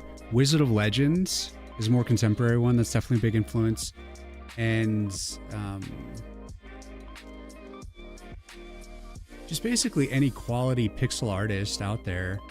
I really like the Shredder's Revenge team. They did a great job there.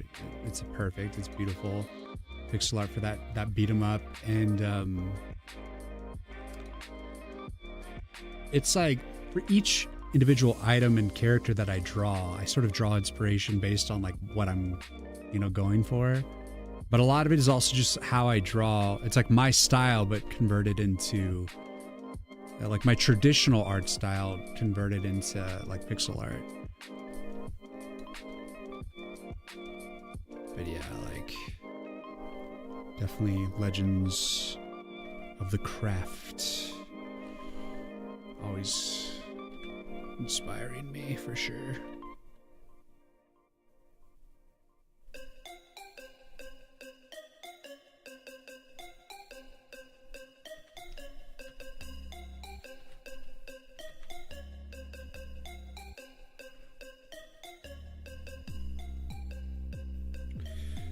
There's the Rocky and Pocky and Rocky series that is just unbelievably gorgeous pixel art.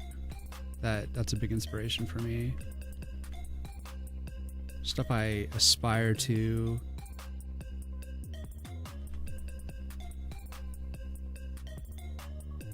and still finding my voice, you know, finding the way I do things and how to just bring it all together.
After trying to art for the past year, I just don't enjoy it. I'm gonna have to ASCII. Oh, that's like Dwarf Fortress. That's what they did, right? They just use text stuff, and then eventually people like community rocked out like a design. You got options, man.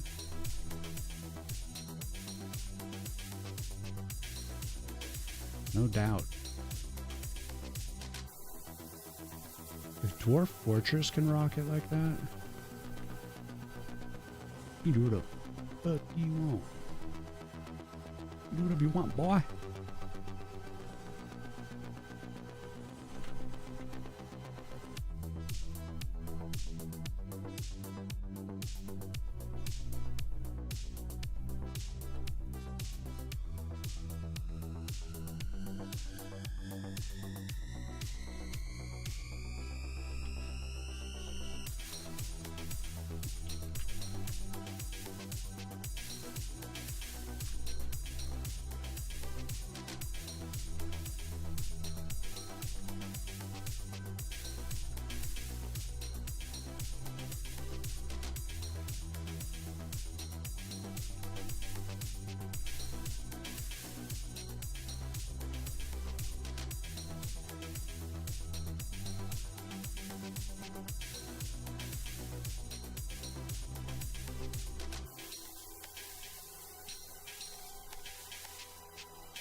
Is a spiral not rotating the wrong way?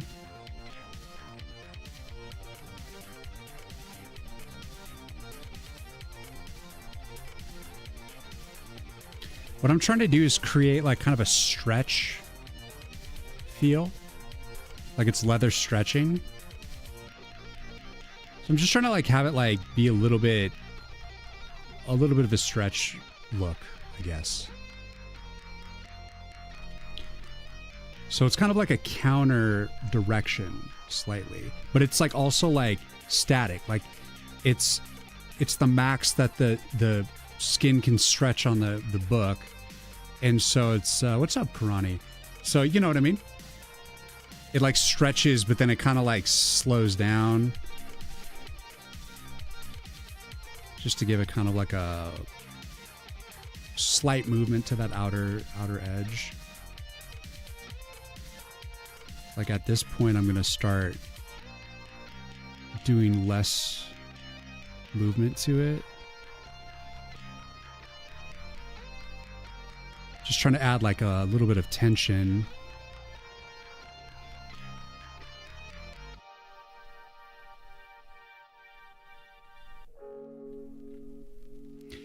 Is that okay with you, Andres? Is that okay?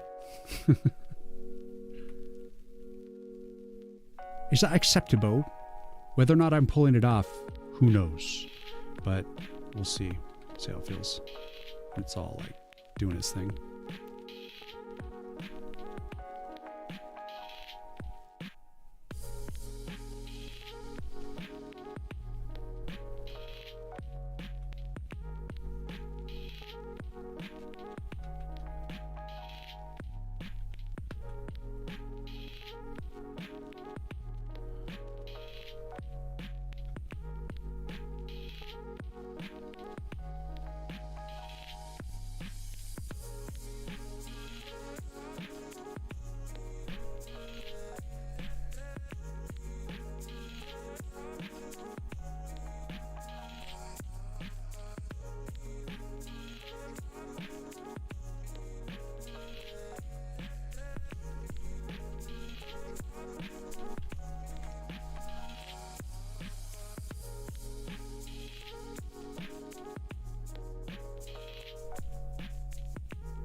Feels like my eye.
Off to a real job.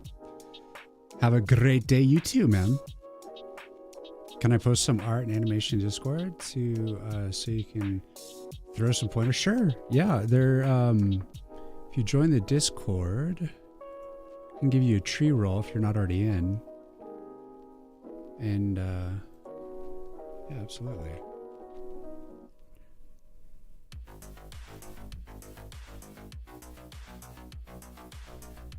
Let's see, futile. Let me give you, and I saw Mud, you joined too, so I'll give you a tree roll, and then you can see the Share Art Here channel. And that channel, it's primarily for people that want to just share stuff they're working on. That's generally pixel art, game dev related, stuff like that. If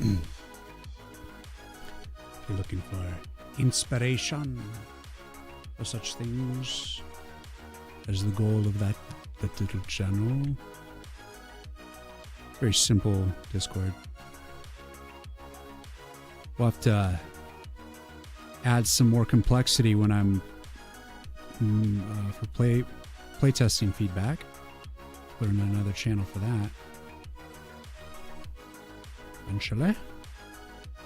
But yeah, have a good day at work, man. Thanks for hanging out. Good luck with your art and all that stuff, with your journey.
Come on.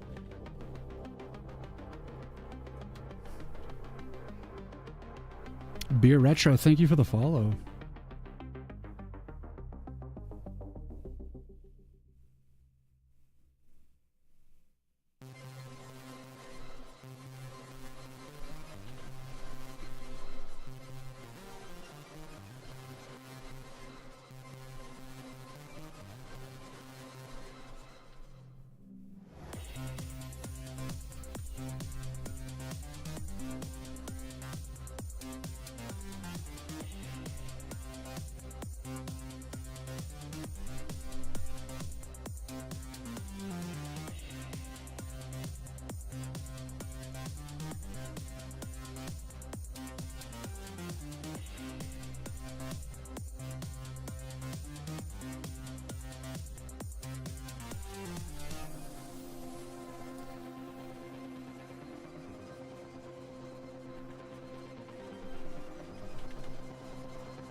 Well, my guys, I just realized I gotta go.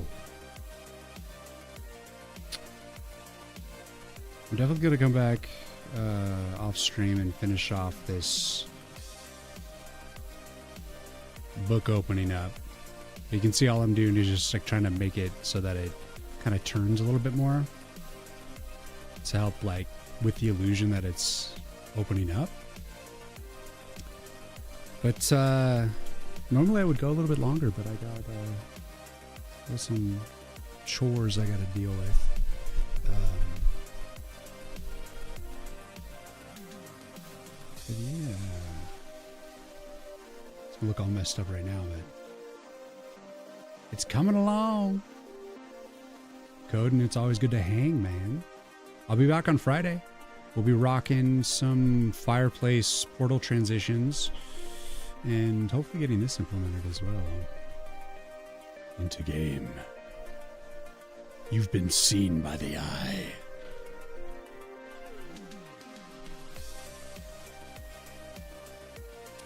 Yeah, let's find someone to raid and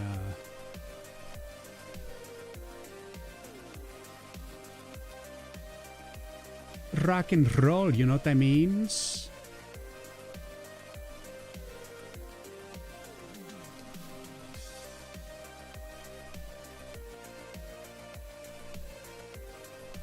Come on.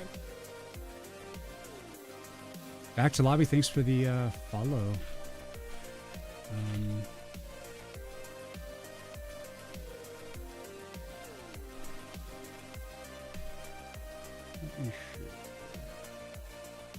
Let me see.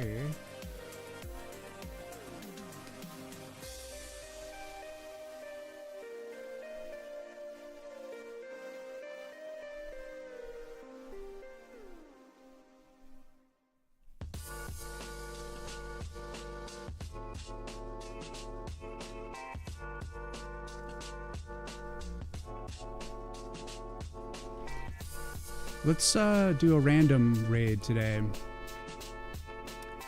Thank you for hanging out, Karani. It's always good to see ya. We're gonna go raid a retro streamer.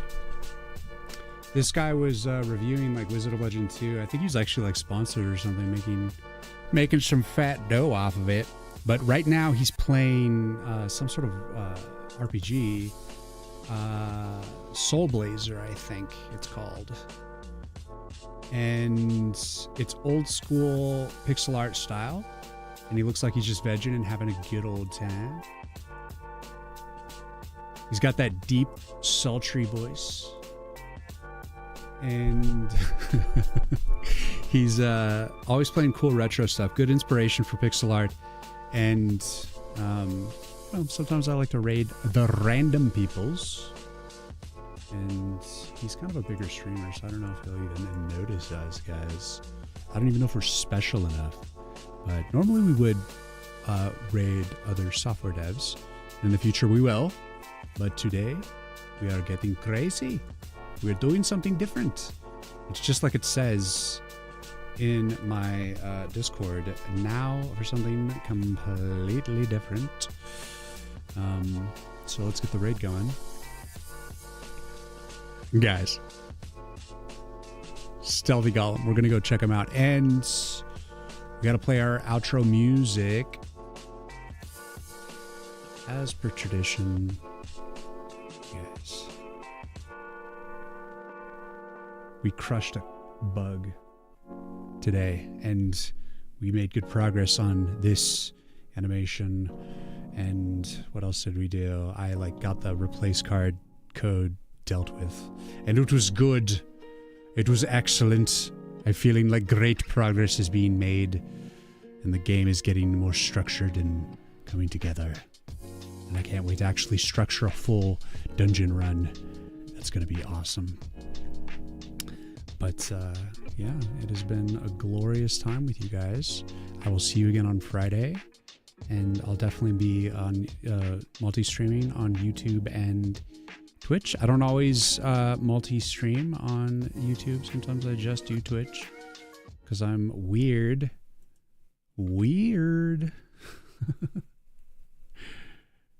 Guys, have a good week. Hope it's productive. Hope you find things that inspire you and help you to realize life is good. I'll see you on the other side.